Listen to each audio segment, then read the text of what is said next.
The story begins with a young man standing in front of a bathroom mirror, staring at his face and wondering, huh, who is this? What's my name? Why does my reflection look so different from my real self? The one in the mirror is named Lee Hoon, but the white-haired man calls himself Grandfel Claudia Peus Romeo, the heir to a prestigious family. Hearing this, Lee Hoon's face twisted. Damn it, is this really happening? It seems he was vaguely starting to understand the situation. He had apparently merged with a character he created 12 years ago, back when he was a sophomore in high school.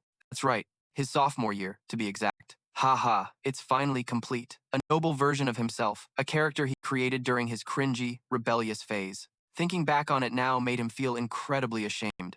Perhaps Lee Hoon ended up in this situation because of the game Akena Continental History, one of the top Isekai VR games. Until the day it was discontinued, no other game could surpass it, making it a legend. On the day Akena's servers shut down, CEO John of Cosmo, the company that created the game, suddenly disappeared. Then, a shocking event occurred. Akena manifested in the real world, and rifts appeared everywhere. Monsters from the game poured out. Everyone thought the world was ending, but at the same time, humanity synchronized with their in-game characters. That's when the players emerged, using their skills from the game to defeat monsters, save the world, and become superhuman heroes. Of course, in an age where everyone was a hero, Lee Hoon once dreamed of becoming someone like that, but he quickly realized that even after awakening his powers, he couldn't stand out. The cost of VR equipment was tens of thousands of dollars, and even renting a machine cost hundreds of dollars a month. His father's apologies echoed in Lee Hoon's mind. He cried about the bankruptcy that had thrown their family into hardship. His mother and older sister comforted their father, telling him it wasn't his fault. Don't blame yourself so much. It was then that Lee Hoon realized the harsh reality. He had to give up Akena. If he had known this would happen, he probably wouldn't have quit the game. Because he had stopped playing for a whole year, Lee Hoon's level and stats were complete trash, stuck at level 55. Who would have thought that upon awakening, he would be reborn as the character he created 10 years ago? Speaking of the character, Grandfel Claudia Peus Romeo, he was a product of Lee Hoon's cringy phase. He had invested a lot of time and effort into creating this character. The backstory went like this. Grandfell was the heir to a prestigious family, but his family was slaughtered by demons, leaving him alone to seek revenge. Grandfell became a demon hunter. It was a cheesy story that Lee Hoon had made up, a part of his dark past he wanted to hide. Although it was once a fond memory from high school, looking back on it now was just embarrassing. But as Grandfell recalled those memories, he mused. Such sentimental memories. This made Lee Hoon livid. Shut up, and stop talking in that weird way. He thought about going to work tomorrow, wondering if he could fit in with this way of speaking. He imagined his boss scolding him, "What's with the hair? You look like some angsty teenager. Are you trying to be a TikTok idol or something?" Grandfell would definitely punch the boss, Lee Hoon told himself. No way, I'll get sued or fired. But Grandfell spoke up. A nobleman does not bow his head, even in the face of adversity. Lee Hoon thought he was screwed, as every word that came out of his mouth was different from his thoughts. Is this what it feels like to synchronize with a character? Most people said there wasn't a big difference. So why were Grandfell and Lee Hoon so different? In this state, Lee Hoon definitely couldn't hold a normal job, so his only option was to become a player. But aside from his memories from 10 years ago, he remembered almost nothing about Akena. He went online to do some research since he didn't even know the requirements to become a player. High-level players earned hundreds of millions of won from clearing rifts, but it meant risking their lives. Life is more important than money, so Lee Hoon wasn't interested. But what came out of his mouth was, Grandfel Claudia Peus Romeo has no desire for material possessions, for I have already experienced the pinnacle of wealth. Lee Hoon decided to research the current state of the demon hunter profession, since Grandfell used to be one. The information online was scarce, with only 2 pages available. Could it be that demon hunters are no longer active? Besides 2 Wikipedia pages, was there no other news? Breaking news headline appeared. Akena fell last night. All demon hunters were massacred. The Healers Federation confirmed 152 dead, with no survivors. Akena, the sanctuary of the demon hunters, had been destroyed, meaning the class had been wiped out. The reason was that 10 years ago, the demon hunter was a weak class with low stats, difficult builds, and weak skills compared to other classes. Leveling up by hunting monsters was difficult, forcing them to rely on quests for experience. But when facing demons, demon hunters excelled. However, demons only appeared in demon hunter quests with repetitive requirements like kill 1, 30, or even more demons. Players considered the demon hunter class to be pointless, absolute trash, the dregs of the game society. But a useless class is different from one that's impossible to level. The current situation for demon hunters was terrible. The skill instructor NPC was dead, so who would give Lee Hoon quests? He continued browsing the web, looking for news, and found a summary of Akena Update 462. A chat message read, "Guess I can't be a bread delivery boy anymore." Another message, "How are we supposed to beat the demons now?" Another, "If I knew this would happen, I would have become a demon hunter ages ago." And another, "This new update is insane." One post caught Lee Hoon's eye. "Hello, I'm Adel. Let me explain what's going on for those of you who don't get it. Demon hunters are specialists at defeating demons, and a whole new batch of them were just added in this update. New species of demons have been added in this patch. Akena History version 811 has completed its reality update. The demon race appeared in reality, causing mental chaos and possession, and even level 200 players struggled. So why didn't the demon hunters eliminate them? Lee Hoon wondered what was going on. What if Lee Hoon was the only demon hunter left after the fall of San? If so, should he step up even after quitting the game for 10 years? Everything was uncertain. Were the demons of today the same as the ones he knew 10 years ago? 10 years was enough for everything to change. If high-level players were struggling, what could a low-level Lee Hoon do? While he was pondering, Grandfell spoke up, startling him. "You are too weak. I, Grandfel Claudia Peus Romeo, will not turn and run just because of some demons, for that is my pride. No matter how those demons mock or tempt me, they can never harm the pride of the Grandfell family." Hearing this, Lee Hoon made up his mind. "Then let's do it." Grandfell stood up and stretched. There was no need for hesitation. This pointless thinking was truly meaningless. "You demons, you should start feeling honored, because I, Grandfel Claudia Peus Romeo, will personally throw you back to hell." Many years had passed since the great disaster struck. Much was destroyed, but humanity had gradually recovered. Life returned to the streets, and people quickly adapted to the new world. However, where there is light, darkness always lurks. Negative emotions from the shift were the ideal energy source for demons. A demon targeted the crowd, its voice chilling. "Well, I'll pick these ones today." The scene changes to a phone screen showing 10:59, and a voice rings out. "The last person is a little late. He was the party leader, Nam Min. There's still 1 minute until the meeting time. Let's wait a little longer." Nam Min paused, noticing something. Grandfell walked up, his handsome appearance making someone gasp. He was cool and aloof. "Ah, you're already here?" Nam Min smiled brightly and extended his hand. "Everyone, let me introduce you. This is our final member. You arrived just in time. I'm Nam Min, the party leader. It's a pleasure to meet you." Grandfell indifferently looked away. Pleasure. He glanced forward and saw the colors purple and black, thinking to himself that it was the spatial rift. This is how players see it. Normal people wouldn't be affected by the rift. If I hadn't awakened, I would have been just like them. The important thing is that it requires level 35 to 40. The rift's information appeared. Underground environment of the Lon tribe, suitable level 35 to 40. Destruction progress 19.8%. Grandfell continued to think, not bad. For a level 55 like me, this is more than fine. I've looked into the average level of the players who will participate in this hunt. It was 200, a level that I can't even fully comprehend at this point. I'll have to work really hard to level up. Luckily, high-level players aren't the only ones who awaken, so I was able to find a party of a similar level. The man with black hair is Han Sung-guk. The girl, Dong Jun, greeted Grandfell. "I'm looking forward to working with you today." The blonde guy, Choi Dong-hun, smiled. "I'm looking forward to working with you too." Nam Min spoke to the whole party. "Judging by the destruction progress rate, other squads have probably already gone in. We'll prepare for a bit, then we'll enter in exactly 5 minutes." The party agreed. Grandfell's face was grim as he thought. The destruction progress is at 19.8%. Destruction process, huh? Once it reaches 100%, the rift will collapse and the monsters will be released into the real world.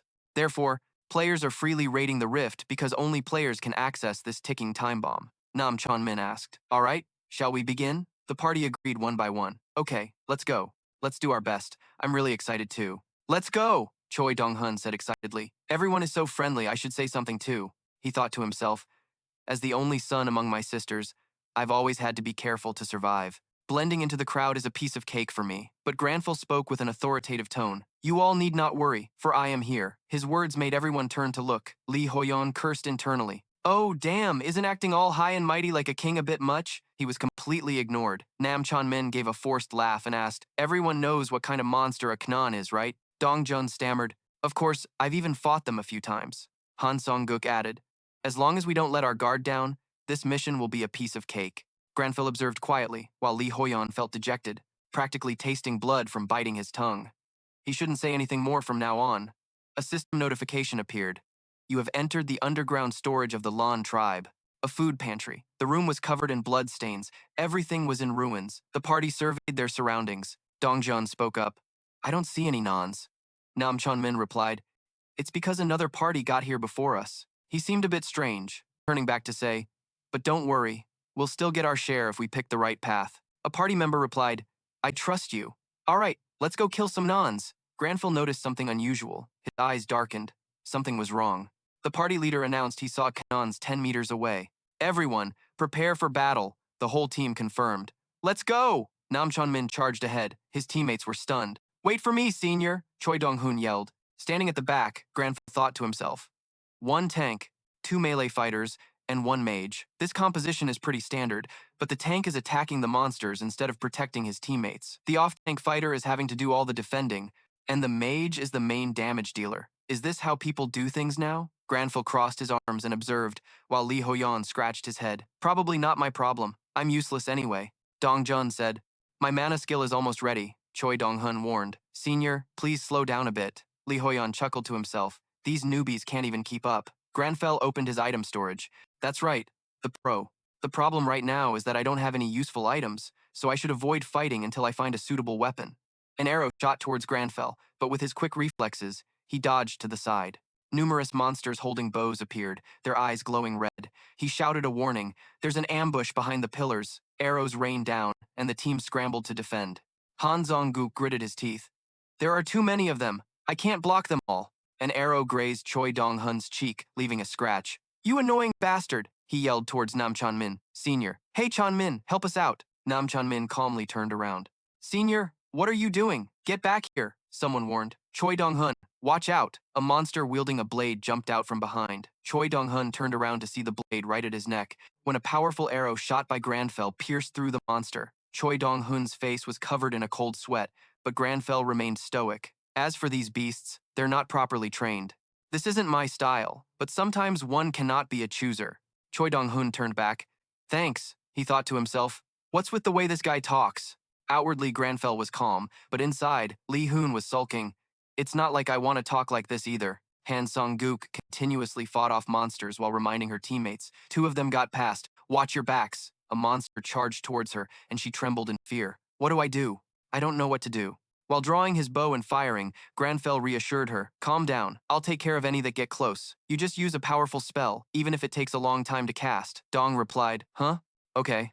One of Grandfell's arrows took down a monster. Choi Dong-hun asked, how much longer? Jonggon replied, almost there. She shouted, I'm firing. Everyone, watch out. A fiery missile erupted from the magic circle. A series of explosions echoed. Han Song-guk and Choi Dong-hun shielded themselves from the smoke and dust. Choi Dong-hun asked, is it over? Jonggon was panting heavily. Are you okay? Grandfell replied, I'm fine. Watch out for the others. He looked at the scorched monsters, thinking about his expensive silver arrows. I wonder if I can retrieve that arrow.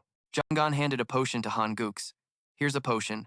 Drink it before more of them show up. Han Song-guk said thanks. Choi Dong-hun gritted his teeth and cursed at Nam Chonmin. Damn it, are you crazy? What the hell were you doing? Choi Dong-hun shouted, I could understand if you just missed all the signs. But why did you just stand there and do nothing?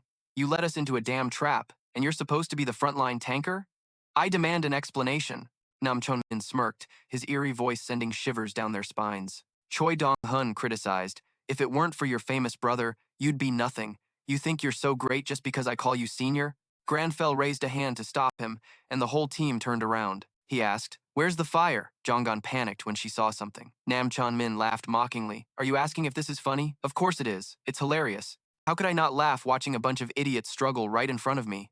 Nam Chonmin seemed like a different person. He laughed loudly, announcing, activating skill, Nemesis. Combat power will increase rapidly when facing a demon. Grandfell said coldly, so you're a demon. The demon within Nam Chonmin awoke. Just figuring that out now? You idiot. Grandfell stated firmly, you are the demon. With his eyes glowing red, Nam Chonmin sneered contemptuously. You've realized it, have you? Activating skill. Nemesis. The whole team was stunned. Lee Hoon grimaced. What? Jonggon looked at Grandfell in fear. Han Zong-guk couldn't believe it, reaching for Grandfell. No way. What are you talking about? A demon. His eyes darkened as she kept a smile on her face. How could Nam Chonmin be a demon? Everything plunged into darkness. Han Zong-guk was lost and confused. Huh? What's happening? Where did everyone go? He searched around. Sweat poured down his face as a scream echoed. The scene made him freeze. His teammates were bound by black tentacles, their necks slit. Jonggon was in agony, her face covered in blood. Reaching out to save her, Han Ek-song-guk snapped back to reality. He screamed. Nam Chon-min stepped forward, causing the entire team to clutch their heads in pain. Stay away! System, the demon is assimilating you. Your mental state is too weak. Abnormal status, fear.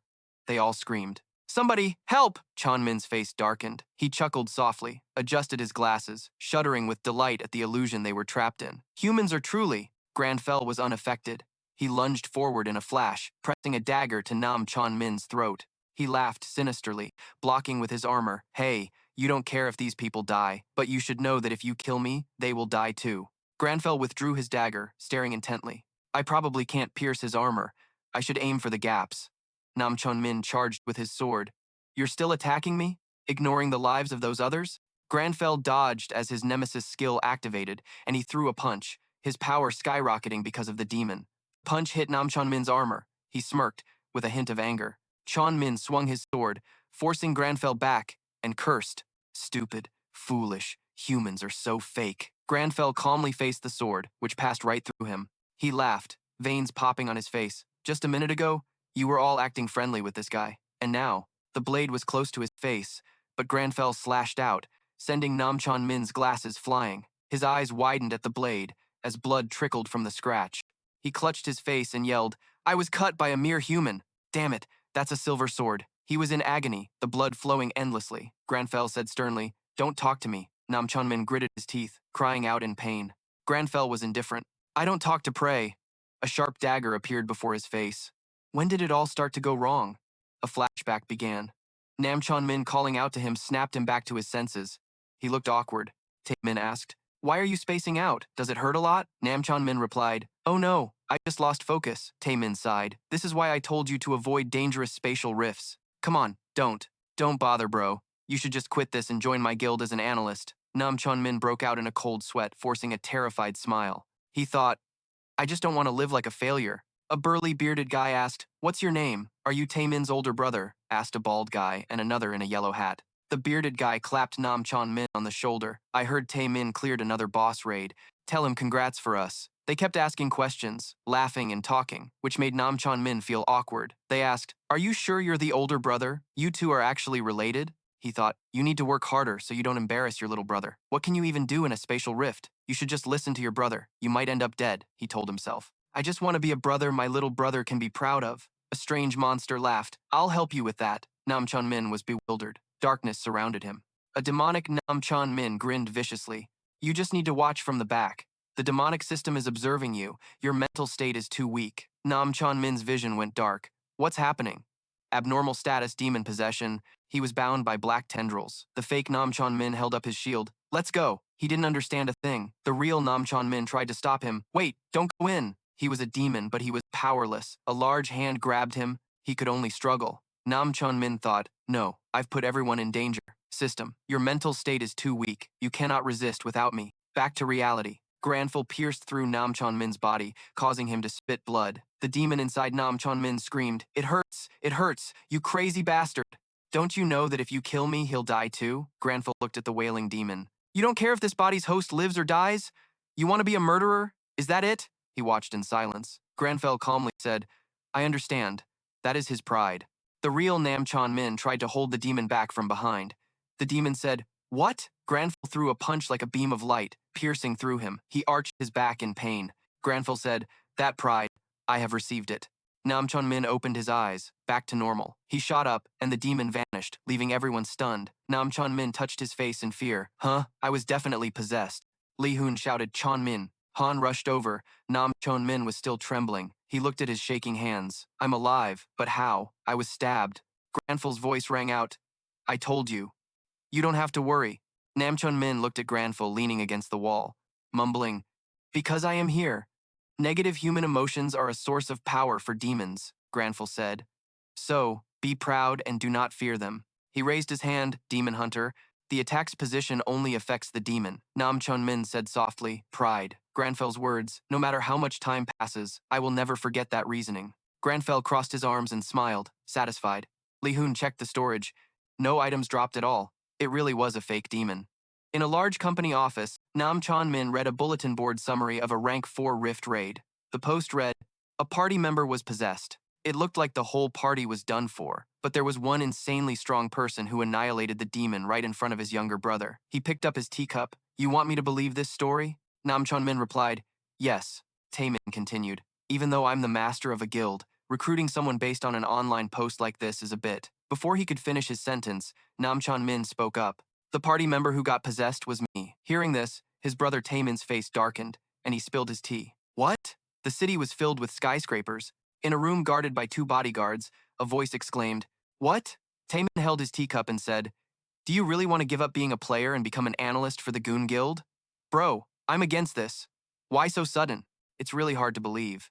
Nam Chon-min said, "To trust your older brother that much? I'm grateful." Taemin was a bit annoyed. "Stop mocking me." Nam Chon-min kept smiling. "I'm just kidding." Taemin pointed and asked, "Are you sure you're not kidding about becoming an analyst?" Nam Chon-min put his teacup on the table. "No, I'm serious about it." He clenched his fist, thinking of Grandfell, the one who helped him realize his weaknesses and his role. He had always struggled to catch up to his younger brother, but now he would live according to his own strengths. Stepping onto his own path, Nam Chon-min's determined gaze made Taemin watch him intently. He said, "Now I'm getting curious. I wonder what kind of person could change you this much." Taemin was suspicious, especially about the demon hunting part. If the abnormal status didn't affect that person, his mental resistance stat must be incredibly high. Nam Chon-min explained that the person used daggers instead of magic. Among the thousands of classes in Akena, Taemin couldn't guess which one he belonged to. With those stats, Taemin didn't understand why he would choose that particular rift. Nam Chon-min asked, "Does that mean you find this story hard to believe? But this time, just trust me." Taemin said, "Humph, who said I don't believe you? I do. You were a witness after all." Nam Chon-min shot up with a slight huff. Taemin said, "Analyzing boss patterns, proposing management plans, guild affairs, and recruiting new members." Taemin handed over a paper. "I got to where I am today, thanks to you, so of course I believe you. I even brought a contract." He continued with a warm expression, "After all, you're my big brother, and a proud analyst of the Goon Guild." Nam Chon-min scratched his face in embarrassment. "Geez, you're making me blush." "Thanks," Taemin said. "Anyway, take a look at the contract. What do you think, Mr. Analyst?" Nam Chon-min took the contract. "Ah, all right." He put on his glasses and read it carefully. Suddenly, Nam Chon-min's expression turned serious, sweat dripping down his face. "What are these clauses?" The scene shifts to Grandfell's apartment, where he's brushing his teeth. Lee Hoon, standing behind him, stares wide-eyed at the words level 67 above Grandfell's head. "Did I level up?" Lee Hoon thought excitedly. "We have to check the character window, and not only that, he jumped 12 levels at once." Grandfell, washing his hair, says, "Too little." Lee Hoon analyzes, "So the small fry weren't worth much, but killing just one imp was enough to level us up 12 times. After their shower, they both step out of the bathroom. Grandfell, drying his hair, says that Grandfel Claudia Peus Romeo doesn't bother with such insignificant monsters. Lee Hoon hums happily. "Well, me neither. Now, how should I distribute the stat points?" He gestures toward the towel on his head. "All right, I'm too tired now. I'll think about it after I lie down." Grandfell suddenly stops, looking in a certain direction. He looks at the bed, a message that leaves Lee Hoon bewildered. Suddenly, Grandfell gets dressed, cleans up, and opens the window. A clean environment brings a clear mind. Lee Hoon throws his hands up in frustration, screaming internally, "Please, just rest for a bit." As dusk settles in the kitchen, a pot of soup is simmering, with chopped vegetables scattered nearby. Grandfell takes a bowl to taste it, his face lighting up. A healthy flavor. Lee Hoon, exhausted, thinks, "That's right, this is Grandfell's personality, always sticking to a schedule and practicing self-discipline." Watching Grandfell wash the dishes, Lee Hoon reflects, "I'm actually learning something from this. The traits I created for Grandfell have been applied in reality, including his work ethic and level. Before, after a shower, I just lie around waiting for food delivery. Thanks to him, my lifestyle has become healthier." So what about his talents? Grandfell doesn't just have one talent. He's skilled in magic, able to replicate spells after seeing them just once. He's intelligent and incredibly strong. Lee Hoon dramatically writes on a piece of paper, "Grandfell Claudia Peus Romeo. Intelligent, magical aptitude, physical aptitude." He sighs to himself. "Well, that's just how it is." Grandfell sweeps his hair back, his handsome face radiant. A weary Lee Hoon stands behind him. I wrote down all the good stuff. Anyway, those traits have been applied in reality. I think it's time to test them. Lee Hoon stands behind Grandfell. He picks up his phone to read a message from Nam Chan Min. Hello, Mr. Lee Hoon. This is Nam Chan Min, the leader of yesterday's Rift Raid. How are you doing? The notification ends. Grandfell scoffs lightly. Why is Mr. Chan Min's message so long? The message invites Grandfell to join their team, but he thinks that he doesn't know much about this, so he can't join right away. He types a message, with Lee Hoon controlling Grandfell.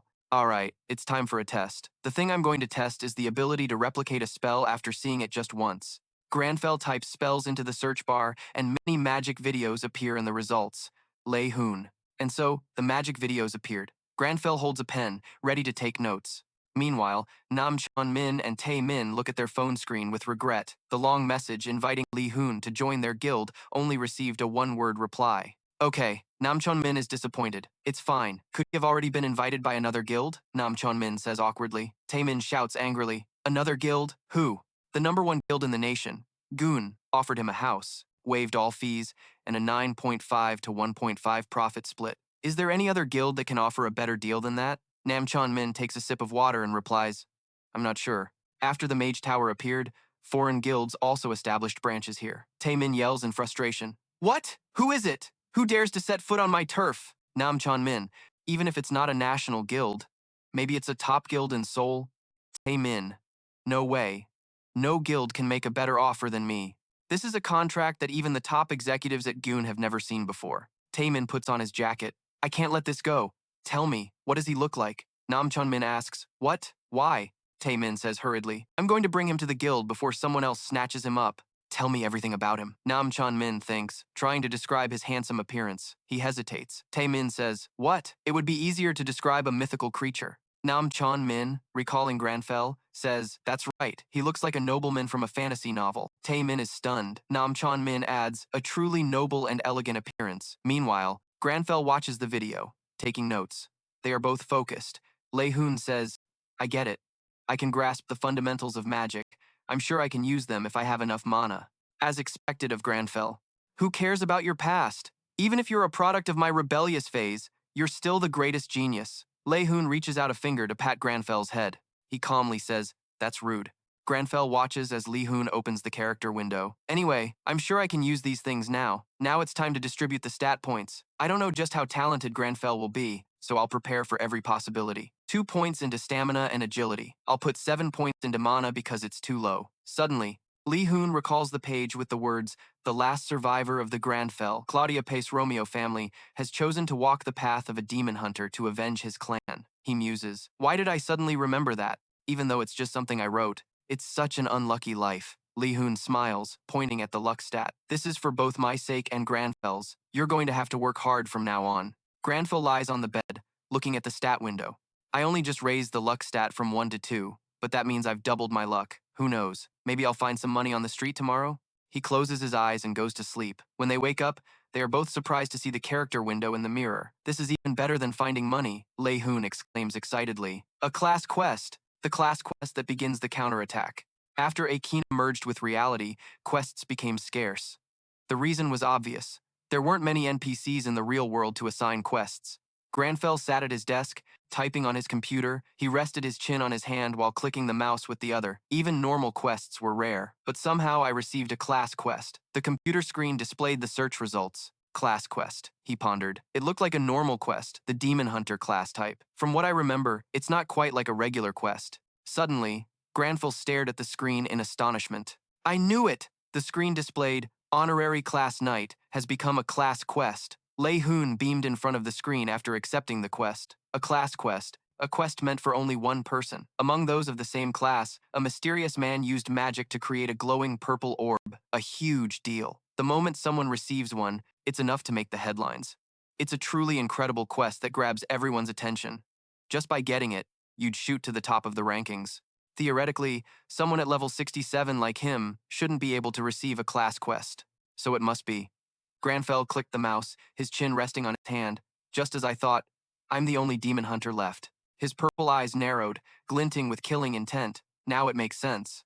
The scene shifts to an ancient castle, Don Du Naten, where a demonic depiction of the demon hunter Grandfell with long, flowing hair was carved. Looking up, a few people stood beside him with shocked faces. This place sounded appealing, but the reality was shocking. A high mountain was covered in vines. A man said, "Welcome warriors to evil, that's the Demon Hunter NPC guide. We will begin the initiation ceremony up there. Move out." The announcement rang out. Climb the cliff. The current altitude was a clear 1,000 meters. He looked up, stunned. Damn it, is he out of his mind? The quests were repetitive, both difficult and meaningless. The NPC guide climbed ahead, yelling down, "Can't you go any faster?" Below, Grandfell and the others, some of them were whimpering in fear. The scene changes to a desolate place, like a prison. The NPC raised his hand. "This is where you'll be staying from now on." Grandfell commented, "The facilities are terrible." He stood still, his face cold as ice. Beside him, a few people were panting from exhaustion. "Now, let's go eat. The cafeteria is back down the way we came." The system announced a quest to have a meal at the cafeteria. Remaining altitude 522 meters out of 1,000 meters. Everyone continued to climb down to the cafeteria, accompanied by groans of exhaustion. "Hurry up! If you rookies can't handle this, then get the hell out of here," Grandfell thought to himself. On top of that, every NPC yells in your face. Back at home, Lee Hoon glanced away and said, "Anyone would want to quit." Grandfell explained, "Demons will dig deep into the human psyche, so that kind of training actually made me healthier." Lee Hoon sighed, "His model student complex is getting really bad." Grandfell opened the system window. "Anyway, that's all in the past. Let's see what kind of quest this is." After reading it, Lee Hoon looked exhausted, his face frozen stiff. He stood behind Grandfell, staring in disbelief. The scene changes to a skyscraper, the headquarters of the Unified Korea branch. This is a facility established to minimize global chaos and damage. They recruit personnel who previously worked with the developers of Akena. Akena's updates are reflected in reality. They collect and analyze Akena information for players. In other words, they work non-stop. Lun, an employee, stretched with a pained expression. "Damn Akena." He looked at the young man with dark circles like a panda. "Senior, do you think there will be any new spatial rifts this week? It's already past 8, so there's nothing, right?" Jom calmly adjusted his glasses that covered half his face, resting his chin on his hand. "Run. We can only hope." Run grimaced, leaning back in his chair, his chin in his hand. "That bastard Damon is really scary. He must be the administrator." Diam remained calm, clicking the mouse repeatedly. "That's enough. Just keep hitting refresh." Run held his pose, pointing a finger, wondering how that was possible. Diom continued. "Whenever he posts something on the homepage, something identical happens in reality not long after." Before he could finish, Diam's eyes widened behind his glasses, staring at the screen in a panic. "There's a new update." Run was startled and fell backward, both of them breaking out in a cold sweat. Diom. His eyebrows furrowed tightly. "No way." Run, his face pale, was drenched in sweat. That's right, the entire office shot up upon receiving the notification. "There's an update? Are they kidding? Where are you going?" "To submit my resignation." Taking out his phone, "The reporters are starting to call." Diom frowned. "What are you doing?" "Taking my phone out for this." A black moon under a crimson sky, a flock of crows circled, and behind them was a mansion. A new species of demon will arrive soon. The Count's family fortress, a new spatial rift. New dungeon, a new demon species. Incredible power. Bloodthirsty thug level 230. Bloodthirsty monster level 230 to 250. Count Ascura's Royal Guard level 300. Count Ascura's Knight level 350. Named monster, Count Ascura level 430. Diam slammed his hands on the desk, horrified and in disbelief. Run stood beside him, hands on his hips, his face pale. Level 430? The number 1 player is only at level 403 right now. This isn't an update for humans anymore. Run looked helplessly at his senior. "I think it's too difficult. Even if all the players banded together," Jom interrupted. "That's not the issue. It might take an entire guild, not the entire world." The screen displayed Count Ascura with a message beside it. Run asked, "What about the Mage Tower? What if we get help from those NPCs?" Diam replied, "The NPCs in the tower won't do anything, unless the tower itself is threatened, and they won't do anything around this time anyway." Run's face went white as a sheet, and he cowered. Dim pushed up his glasses. "There's no viable way. They're basically saying, we're just going to watch everyone die. This spatial rift is likely to explode." Run shouted angrily, "Don't jump to conclusions so quickly. If we fail to raid the rift, those things will get out." Diam, damn it. What does he think human lives are worth? Didium thought angrily. The previous updates were possible, but breaking the balance like this is unimaginable. Unless a miracle happens, The system window displayed the class quest in progress, one quest completed, one ongoing. Grandfell sipped his tea. Le Hoyon wondered why Grandfell was trembling from exhaustion, while Lee Hoon buried his face in despair, in front of the physical training system window. Today's goal of running 20 kilometers was complete. 1,000 push-ups were in progress, 500 pull-ups were complete. 300 bench presses were complete. Le Hoon thought, nothing's changed since I was in Anne. Le Hoon, in Grandfell's body, stood at the checkout, handing a bank card to the convenience store employee, his body trembling. Is this okay? What if I die from suddenly training this hard? The employee looked at him quizzically. Do you need a bag? Grandfell replied coldly. He held a plate with a sandwich containing vegetables, salad, tomatoes, and a halved egg on a white porcelain plate. Le Hoyon was exhausted, panting in a corner. I can't even make a single sandwich because my body is shaking. Grandfell's hands trembled as he held the sandwich, dropping pieces as he ate, but it wasn't bad. Making a sandwich looked different now. Le Hoyon grimaced. Stop making such a mess. A moment later, Le Hoyon regained his spirits, excitedly tapping the system. But it feels good to accomplish something. The quest board showed today's goals as completed. I would have given up if it weren't for Grandfell's abilities. Grandfell lay in bed, hands on his stomach, sleeping. Anyway, I finished that stupid quest. I can finally sleep well. I'm so excited to see what tomorrow's quest will be. The scene changes to the next day. Two old women were drying peppers near a wooden bench in the park. Grandfell's body trembled as his hands gripped the pull-up bar. Wearing a white shirt and black trousers, his body tensing from the pull-up, he muttered, "Son of a bee." He looked calm on the outside, but inside, Le Hoyon was straining, drenched in sweat, his face contorted. The quest board was identical to yesterday's. Le Hoon struggled. Damn it, a repeating quest. Are they insane? He continued to do it. The entire week passed with the quest repeating. Finish one, another appears. Are you kidding me? Grandfell sat on the bench, exuding a gloomy aura, his body trembling. The two women drying peppers turned on their radio, laughing and talking. Le Hoon thought, I think I'll do it again. I have to thank Grandfell's abilities for helping me complete it every day. How many more times until I get a reward? The reward better not be just good health and a toned body, right? The system announced. You have completed 1 week of today's goals. You are now qualified and will receive a reward. Stamina +2. Intellect +2. Le Hoon was astonished. Stats? I only got stats? And they're permanent too. Damn it. The system displayed Grandfell's information. Stat-increasing items are extremely expensive. It costs millions of won for a single point. Le Hoon was ecstatic, but I gained 4 stat points without even leveling up. This is insane. Grandfell calmly sipped his coffee, but Le Hoon was as happy as could be. Moreover, if this is a repeatable quest, it means I can keep getting them. The reward is too amazing. Grandfell, I'd do it 10 times a day if there was a reward. He wouldn't go that far. The two women's radio broadcasted new information. The new update on Tuesday has received a lot of attention. Both were stunned, breaking out in a cold sweat. Most have given up on raiding the new rift. The phone screen showed a notification about a new monster. This Tuesday, a new spatial rift, the territory of the Count's clan, has been updated. The new monster is known by the name Count Ascura. Grandfell held a toothbrush in one hand while checking the news on his phone with the other. Count Ascura is said to be both a monster and a vampire. His level is 430, the highest we've ever seen, indicating that raiding this spatial rift will be extremely difficult. The phone displayed, his face growing paler and paler. He raised his hands in panic. Didium was calm, raising one hand.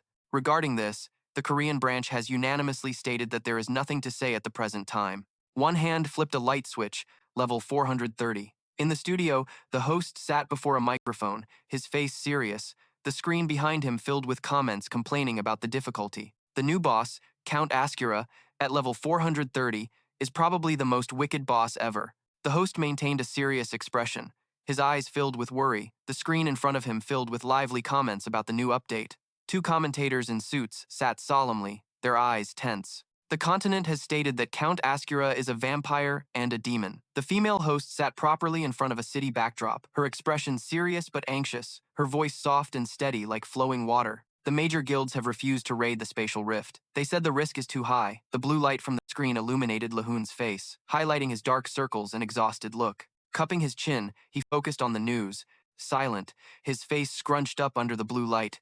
Demons are something that players have a very difficult time dealing with. They get stronger the more they fight, and players have to deal with countless abnormal statuses when fighting them. That's why people say you have to be at least 10 levels higher than them to defeat them. An image of the Count appeared, blood dripping from his mouth.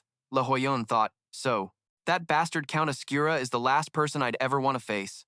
The quest window showed the class quest, The counterattack begins. Dispatch the last demon hunter. It's finally time to counterattack the demons. The main quest, Vampire Hunt, was in progress. If it weren't for this quest, the silhouette of the Count with glowing red eyes appeared. Lee Hoon clutched his head. Damn it, the only vampire right now is Ascura, so it's telling me I have to fight him. Covering his face, he thought, I'm afraid it's suicide. How can I defeat an invincible enemy? Grandfell's heart pounded, but those were Lee Hoon's emotions. His own heart rate was unusually calm. This body wasn't Lee Hoon's, but rather Grandfell's with a terrifyingly cold face, his fingers tapping on the chair. These inferior species are getting in the way of my precious time. Grandfell. A cold aura emanated as he glanced back. I will punish them severely for this crime. Lee Hoon's face twisted as he broke out in a cold sweat. I knew it. He wants to kill them, damn it. The scene shifts to the base of the Mage Tower, which is bustling with people, including reporters on the job. The MBS news crew was busy preparing their equipment. The cameraman urged, hurry up and put that in the back. Another person was carrying heavy crates. Does this go on the truck? Another person was talking on the phone. The Goon Guild is coming here today. What? What do you mean? To where? The Mage Tower. Nearby, reporter Yan Ho's attention was caught by that statement. Yan Ho looked around and remarked, there are so many reporters. Do you think the Goon Guild will actually come? The man on the phone answered without turning back, it's highly possible. A new rift has appeared in Russia, behind the Mage Tower. Why aren't they just taking a plane? Yan Ho continued to follow him. They're players, so they'll use a magic gate to get to Russia. That's pretty common. The other man kept his back to him, but only a small number of players can use magic gates, plus it consumes a considerable amount of mana. As he spoke, the man suddenly stopped in his tracks. His eyes widened in surprise. In the distance, a group stood out from the crowd, led by a man carrying a massive greatsword, with 3 others following behind. The man, still stunned, immediately dashed toward the prominent group. They're here. It's the Goon Guild. Hurry up. Over there. Reporters were clamoring, swarming the notable group and relentlessly firing questions. It's Guildmaster Nam Tae Min. I'm a reporter from KBC. Please give us a few words. Are you on your way to conquer the new rift? Do you plan on sharing information about the new rift with other guilds? What's the reason for heading out before the other guilds? Amid the shoving crowd, Yan Ho managed to squeeze partway through, holding his recorder forward with one hand while trying to push back the jostling mob with the other. Guildmaster Nam Tae Min, I'm Yan Ho from MBS News. Has the Goon Guild figured out a way to fight against Count Ascura? Seeing how fiercely everyone was pushing, Tae Min raised his hand, signaling for calm. Please, everyone, we can do interviews later. Before he could finish, Tae Min let out a laugh. He raised the hand holding his sword and casually brushed his hair back. How embarrassing. I still haven't figured out a way to defeat Count Ascura. We'll formulate a plan once we've infiltrated the rift. Tae Min continued, oblivious to Nam Chon Min behind him, whose expression had soured. Guildmaster. The surrounding reporters were slightly stunned by his unexpected answer. Tae Min continued, the reason we're heading out before the other guilds? To beat our rivals to the punch, obviously. What other reason would there be? Share information with them? Absolutely not. Tae Min's face showed no emotion. They'll probably demand it and say it's necessary for maintaining world peace. If they truly wanted to fight to protect the peace, shouldn't they come to the rift themselves, instead of cowering and watching from afar? Hearing this, Yan Ho was a bit stunned and just stood there dumbfounded. Suddenly, someone among the reporters yelled out, causing Yan Ho to turn his head. Oh, it's the X-Ning Guild. What are you waiting for? Grab the equipment. On the other side, a group of elegantly dressed people emerged from a sleek black car, sending the reporters into another frenzy. Camilla, please look this way. Locke, our brilliant guildmaster, please look towards us. Amidst the reporters' clamor, Guildmaster Locke, would you please look in this direction? A man in a sharp black suit looked towards Locke, gesturing politely. Guildmaster, it's too crowded. I think we'll have to proceed on foot. Hearing this, Locke didn't give the man a hard time. Very well, thank you. As the X-Ning group moved forward, Camilla wondered aloud, isn't that the Goon Guild? His remarks were so crude. Locke replied without looking back, he must be getting impatient. All the major guilds have flocked to Korea for the Mage Tower, so the Goon Guild's position is plummeting to the bottom. Their words highlighted how the two guilds, despite being in the same location, seemed worlds apart. Locke continued. He's likely betting everything he has on this expedition. Over on the other side, Tae Min was quiet, his hand resting on his sword as he stared at the X-Ning group. Seeing this, Nam Chon Min dared only to observe him from behind. As if he understood what was worrying Tae Min, Nam Chon Min broke the silence. You don't need to worry. We'll just take it one step at a time and give it our all. As he said this, he placed a reassuring hand on Tae Min's shoulder. At that, Tae Min cracked a smile. Wow, you're so dependable, brother. By the way, about that guy, Lee Hoon, you said you reached out to him again, right? The two chatted as they walked. Hearing Tae-min's question, Nam Chan-min could only scratch his head awkwardly. Ah, about that. I changed some of the conditions and reached out to him, but I haven't gotten a response yet. Noticing his flustered state, Tae-min turned to him. You said he was incredibly strong. Do you think he'll try to conquer the rift this time, and that we'll run into him at the Mage Tower? Elsewhere, on a jam-packed city bus, Grandfell held onto a strap with one hand and his phone with the other, watching it intently. The audio from the video played in sync with the action on screen. Now, a level 300 player is giving it a try. That red flame is incredible. As he focused on every movement on the screen, he thought to himself, this must be the 100th magic video I've watched. I think I completely understand it now. He mused to himself, there are 3 stages to magic practice: sensing mana, manipulating mana, and then materializing it. Unexpectedly, a brilliant red flame ignited in the palm of Grandfell's hand. The flame grew bigger and bigger, causing the person sitting across from Grandfell to recoil in panic. A flicker of surprise crossed his own face. Hearing the commotion from the back, the driver, hands still on the wheel, turned his head slightly and called out, "Hey, young man, don't use your skills on the bus. It's dangerous." Just then, Lee Hoon appeared, looking flustered. I don't know how much I can control it. I'm sorry. I'm so sorry. Please forgive me. Grandfell paid no mind to Lee Hoon's rambling, clenching his fist to extinguish the flame, leaving a thin wisp of smoke hanging in the air. I can completely control this flame, but I'll stop so the other passengers don't get scared. Seeing Grandfell's theatrical display, Lee Hoon could only sigh. Could you stop trying to act so cool? Grandfell swiped his finger across the system panel, selecting an option. I guess I learned the skill just by watching a video. I'm a bit worried about the skills I've acquired, but they're also useful. Suddenly, he froze, a flicker of surprise in his eyes. The skills appearing on the panel took him by surprise. There are no magic skills. When I learned it, it usually showed up on the right side of the status window. He stood there, dumbfounded by the new information. Just then, the bus pulled over to a stop. What are these? Bugs! A moment later, he was standing in front of the Mage Tower, looking up and running a hand through his hair. Inside, Grandfell's eyes swept over the scene before him as he thought, so this is the Mage Tower. The inside is completely different from the outside world. He then looked up to see a large gate in front of him, emanating a swirling, mystical blue light. He couldn't help but think, this is the gate. Suddenly, Grandfell sensed something from within the gate, and his eyes widened in utter shock. What is this? This faint sensation. It feels like I can use this gate's spatial magic myself. Actually, it seems even easier than that incineration magic from before. As he spoke, Grandfell reached his hand toward the gate. Suddenly, a man carrying a load of equipment on his shoulder bumped into him without looking. The guild is just over here. The analyst is putting together a brief. The impact sent Grandfell stumbling straight into the gate. Realizing he'd bumped into someone, the man turned to apologize but saw no one there. Oh, my bad.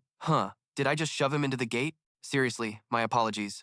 Before the man could finish, from a distance, Tae-min, who was leaning on a giant sword, glared at him and yelled, "Where do you think you're going? You're getting on my nerves." Should I just incinerate him? Tae-min growled, causing the man to quickly apologize. I'm sorry. Behind them, Namju-min seemed to realize something.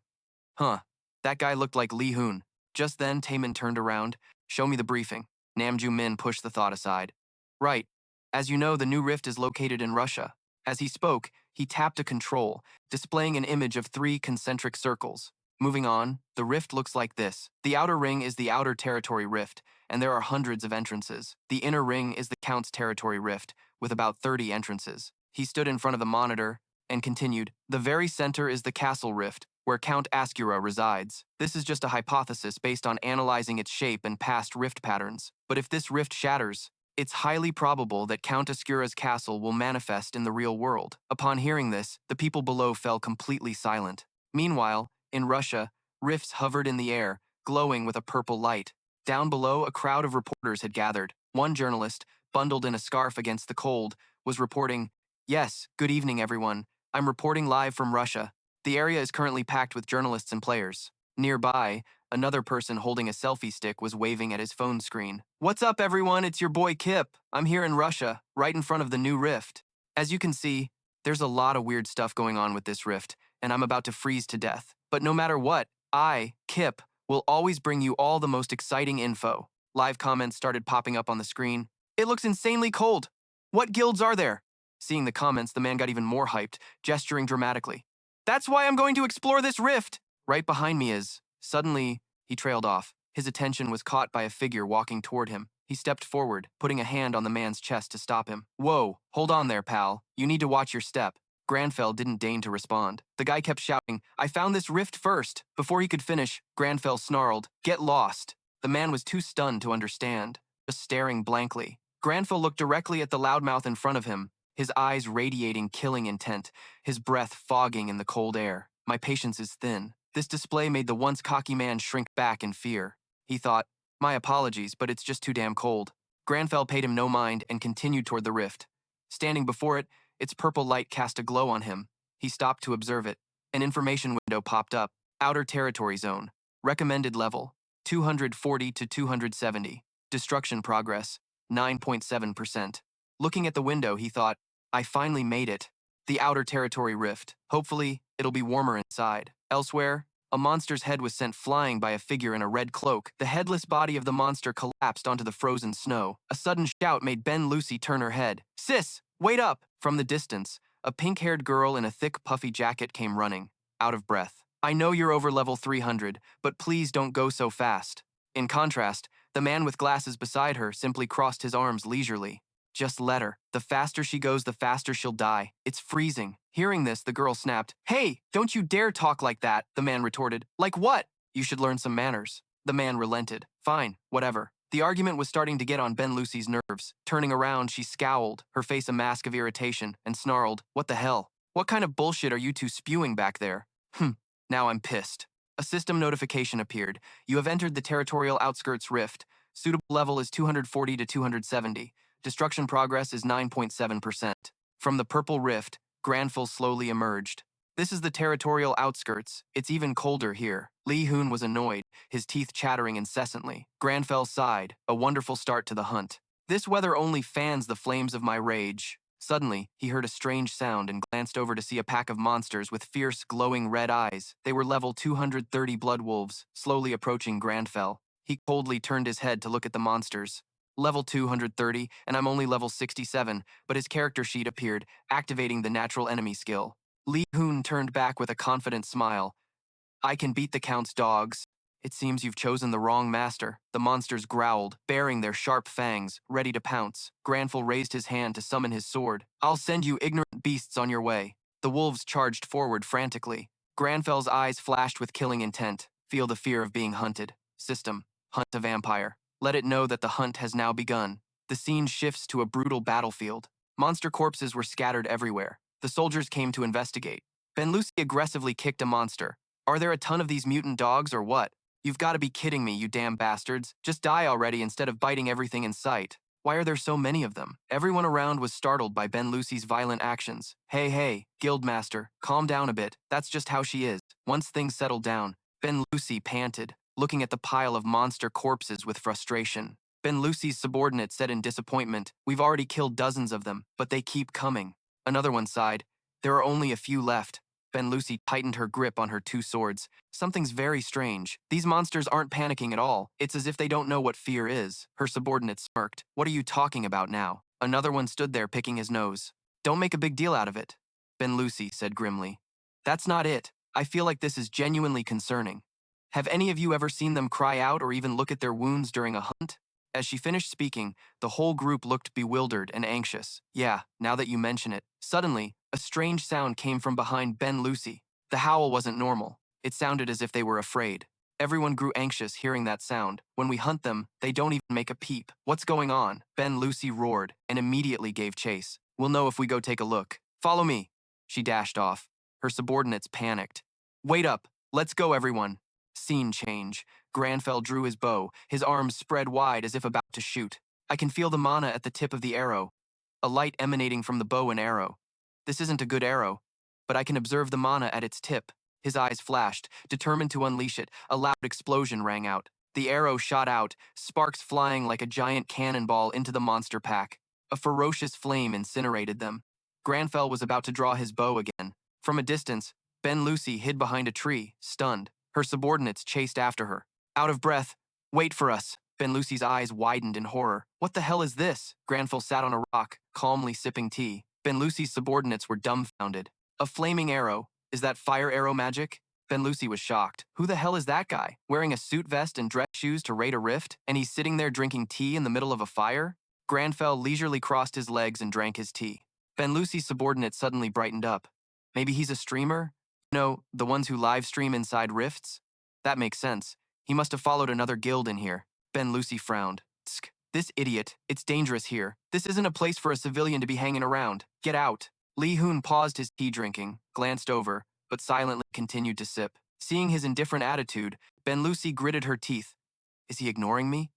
Her subordinate held back a laugh at Grandfell's expression. Ben Lucy got angry, walked over and yelled, "Hey, if someone is talking to you, you should." Suddenly, a subordinate shouted anxiously, "Wait, over there, Guildmaster, be careful!" Ben Lucy was bewildered, turning around to see a horde of armored zombies with weapons charging at them. Her subordinates fought back fiercely. Damn it, there are so many of them. Hell, where did they even come from? The monsters charged forward, growling. Ben Lucy drew her sword and rushed in. Everyone, get into position. The whole team fought fiercely, but the sheer number of monsters made them struggle. Damn it, be careful. A lot of them are armed. Ben Lucy got into a fighting stance, crouching and gripping her sword to gain momentum. Everyone! She lunged forward, delivering fatal blows that sent enemy heads flying. Don't worry about that. A triumphant smile spread across her face, then a warning cry. Ben Lucy! Up above! She glanced up. What the hell is this?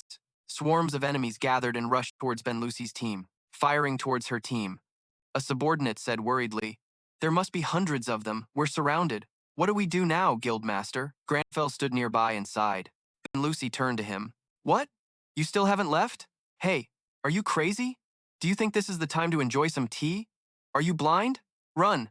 Grandfell stared intently at his teacup. "It seems possible." The monsters growled, launching their arrows.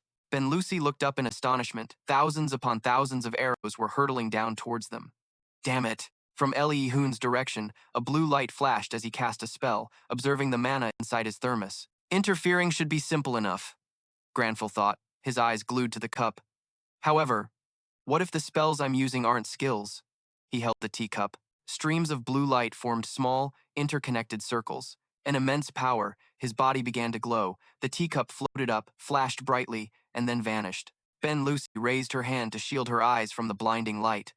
When everything returned to normal, she opened her eyes and looked around. Her subordinates were bewildered, wondering why nothing had happened. Suddenly, rays of light converged on the mountaintop. Ben Lucy looked up in astonishment. What is this? Is it alchemy? I've never heard of or seen anything like this. If there's a skill that can create a wall like that, it's truly. Grandfell appeared behind Ben Lucy, raising his hand coldly. That's not a skill. What I'm using is the essence of magic. He clenched his fist, smiling brightly. Magic? The others heard this and looked at him with some apprehension. They began to whisper amongst themselves. Who is he? An alchemist? Using alchemy to summon a wall this huge means he isn't a production class alchemist, is he? Why is he here? Ben Lucy was also curious. What? The essence of magic? Grandfell smiled, observing his hand and thinking to himself, it allows me to change the shape of an object if I can interfere with its mana. It's actually more like alchemy than magic. At that moment, the group of fighters noticed the stone wall in front of them, shaking violently. Timin panicked, turning his head to see the situation, his face filled with fear. Seeing the horde of undead charging, he yelled, "On the flank! Enemies are coming!" From the flank. Everyone was in a state of panic and fear. Hearing this, Grandfell looked up. I suppose I'll have to resume my tea time. Ben Lucy stared at him with a speechless, astonished expression. The group of fighters began to charge forward, using their magic and shouting their battle cry. Take them down! Ben Lucy nimbly leaped forward with her weapon in hand. Alchemist, get behind me now! But Grandfell suddenly stood up, reaching behind him and pulling out something that left her slightly stunned. From behind him, a blue arrow appeared in his hand, his face stern as he looked at the enemy before him. Ben Lucy thought in amazement, a bow and arrow? At that moment, a fighter was carrying a comrade and running to the back. As the undead slashed at them, he clutched his sword, yelling in a panic, "Somebody help! Is there a healer? He's injured!" From behind, a light flashed, and he stared blankly at the blade about to strike him. The brown-haired fighter's heart filled with fear, thinking, no, I can't dodge this. Just then, an arrow flew by, piercing straight through the undead, causing it to explode in midair. He was utterly astonished. The brown-haired fighter's eyes widened, blood splattering on his face, as he thought in shock, with just one arrow? Does our guild have an archer this strong? Over here, Ben Lucy was also stunned, watching Grandfell, who had just fired the arrow. She let out a sigh, glancing at him and thinking to herself, huh? He's an archer? Then what about that wall from before? Suddenly, Ben Lucy saw him draw his bow again, preparing to shoot a flaming arrow. The arrow shot forward quickly, embedding itself in an enemy. Her eyes widened. A flaming arrow. She was shocked, breaking out in a sweat. Magic on top of that? Both alchemy and magic. Ben Lucy watched as Grandfell continued to pull out more arrows, wondering to herself, just what kind of monster is this guy? A while later, the group of fighters had successfully eliminated the undead. Everyone was happily chatting with each other. One of Ben Lucy's subordinates reported, "Guild leader, I've checked the surroundings and there are no more enemies." Ben Lucy glanced around, wiping her mouth with her sleeve. "All right, good work." She observed Grandfell operating his system window, cursing inwardly. "This damn guy is so annoying. He's in this rift all alone, dressed like that, and won't even answer any of my questions. He doesn't even look the least bit tired." But in reality, even though Ben Lucy was annoyed and a little embarrassed, she had to admit, if it weren't for him, we all could have died. "I wonder if he's a player, but I don't know any player like him. He's quite handsome, so maybe I should thank him. Then again, he ignored me earlier, so I'm not thanking him." As Ben Lucy was lost in thought, Grandfell turned to look at her. Ben Lucy immediately blushed and quickly looked away. What is he thinking? Why is he looking at me? Damn it, was I staring at him for too long?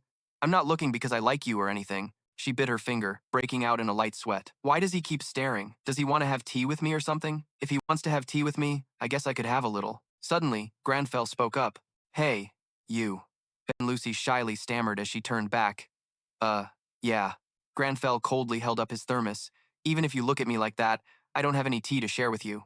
His words made Ben Lucy's embarrassment turn into anger. The scene shifts to outside the rift, where a camera drone is hovering high above, capturing a panoramic view over the thick layers of snow. It moves closer to the location of the rifts. An excited male reporter stood in front of the camera. "Yes, this is the Akena Daily News. I am now live at the rift in Russia." The director of Akena News sat in front of a monitor, breathing out a puff of white smoke, listening to the report. "The entire world is paying attention to this update because it features the highest level boss we've ever seen." Another female reporter chimed in. "This rift is called the Territory Outskirts, right?" The male reporter replied, "Yes, that's correct. This is the first of the 3 rifts in the update. Apparently, there are hundreds of Territory Outskirts rifts. All of them need to be cleared to proceed to the next rift. Xnin and other guilds are currently inside the rift.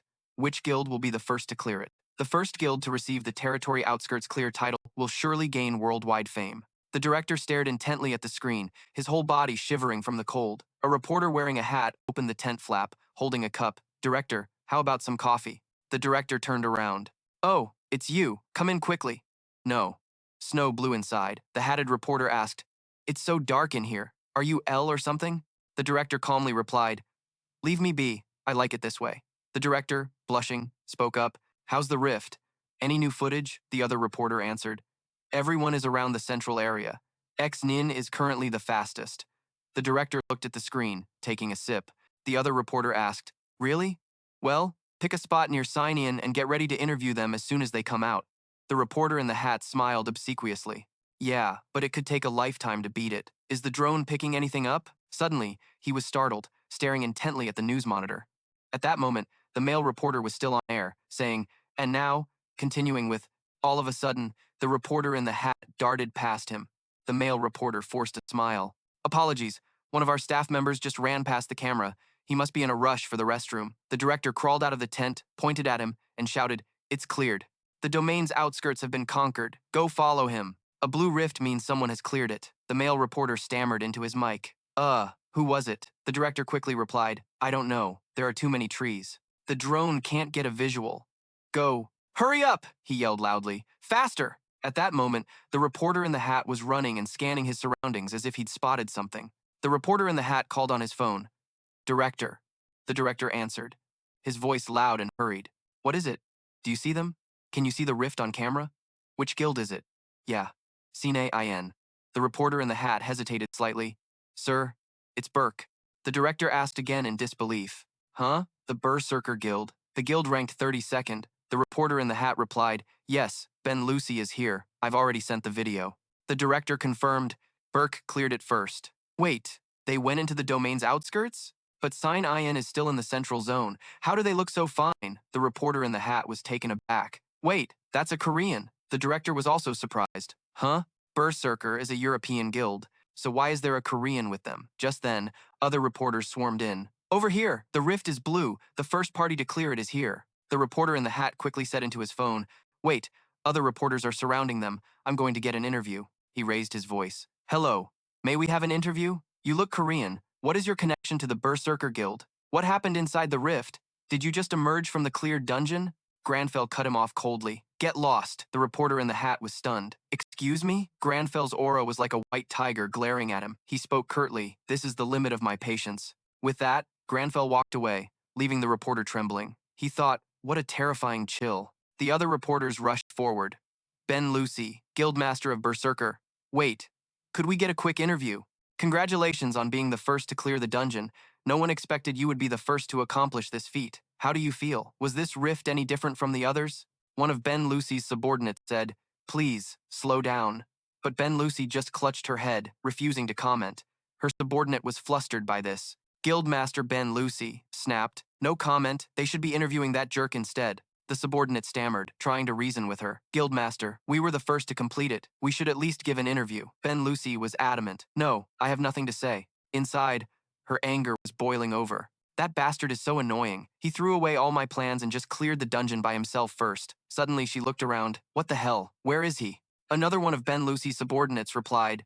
He came out first and told me he was heading home for a bit. Ben Lucy was bewildered to hear that. Huh? The reporters swarmed them like a pack of wolves, shoving each other. Cameramen and journalists with microphones fought for the chance to get a hot scoop, but when they got there, they were stunned. What? He already left? Hearing this, Ben Lucy flew into a rage, bristling like a feisty little dog ready to snap. Why? He's the one who beat them all. I said he could take the interview. And what happens? He just leaves? Doesn't he realize what an incredible achievement it is to be the first to conquer this rift? Everyone around her fell silent as she screamed. Suddenly, someone tried to calm her down. Hey, take it easy. He must have had a good reason. But Ben Lucy wasn't having any of it. Hearing someone mention him, she became even more furious. A good reason, my butt! An interview can change a guild's entire value. Everyone is watching this event. Her teammates tried to talk her down, but she just stood there, stunned. While she was fuming, a flash of blue light from behind made a cameraman whip around in surprise. He spotted something. He yelled in shock, causing everyone else to turn and look. Another blue rift! Ben Lucy and her subordinates were stunned, realizing it was the second guild to complete the clear. Huh? They all shouted at once. Members of the Gion Guild emerged from the rift, covered in injuries that showed they had just been through a fierce battle, but Tae Min still maintained the dignified aura of a guildmaster, his cold, sharp eyes taking everything in. The reporters couldn't contain their excitement. They shouted, Taemin, Guildmaster of Gion, Mr. Taemin, could we get an interview? He showed little patience for them, his gaze sweeping over them coldly. Then he noticed the Berserker Guild. Seeing the crowd, he silently pieced together who they were. The reporters were relentless, shouting their introductions. We're from MBS. Congratulations on being the second guild to finish. Ben Lucy glanced at the mob fighting to interview Tae Min. She thought to herself, weren't we the first ones to conquer it? She turned and walked away without a second thought, her face full of discontent, muttering something under her breath. As she left, the stunned reporters asked each other, what did she just say? Did you record that? Snow fell heavily, covering the entire area in a blanket of white, as the Gion members set up a few tents to rest. Inside one tent, Nam Chonmin and Taemin were holding cups of instant noodles. They were eating while watching the news on a laptop. A French news broadcast featured an exclusive on the first cleared rift of the new update, the domain's outskirts. On the screen was footage of Ben Lucy right before she walked away. Her words had been recorded. Gion isn't the only great guild in Korea. Taemin, who was about to take another bite of his noodles, froze in disbelief. Did she really say that? He fumed. That comment from Ben Lucy is getting on your nerves. I told you so. She looked down on me and said that. She was the first to clear it. And that's all she said for her interview? They only finished a little bit ahead of us. Nam Chon-min wasn't listening to him anymore, his mind only echoing Ben Lucy's words. Gun isn't the only skilled guild in Korea. The more Taemin spoke, the more furious he became. I was just starting to have a decent impression of Berserker. But then she spouts that nonsense. Is there any guild in Korea that can even compare to Gun? Damn it, I've lost my appetite. He pushed his half-eaten cup of noodles to the person across from him. That person got excited. Really? Then I'll eat it. But his joy was short-lived as he cried out, You already finished it. Nam Chon-min spoke calmly.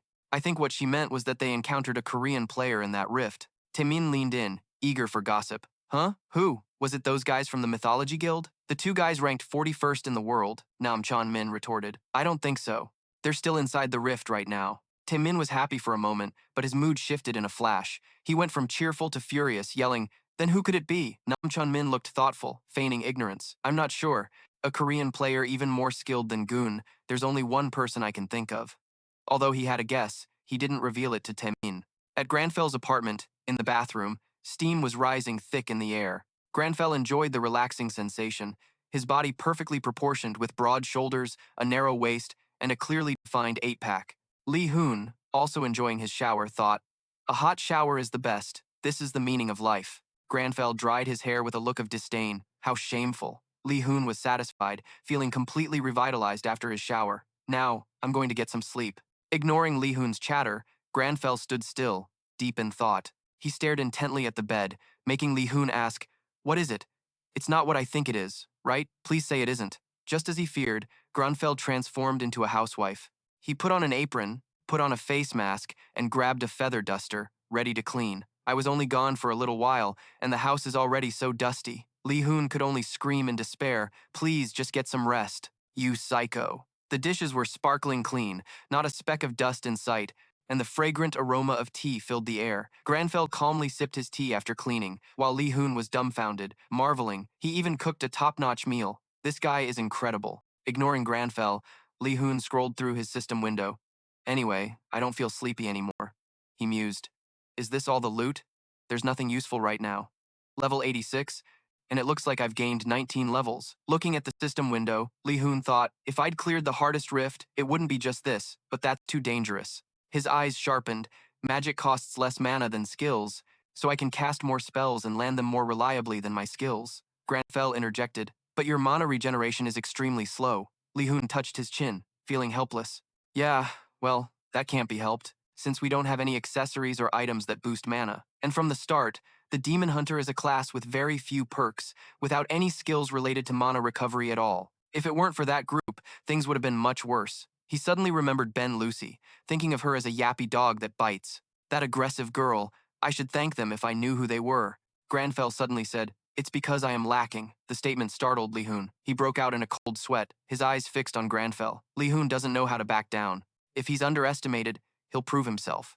If expectations are set too high, he meets them and makes them a reality. Why am I suddenly remembering the character traits I wrote for him?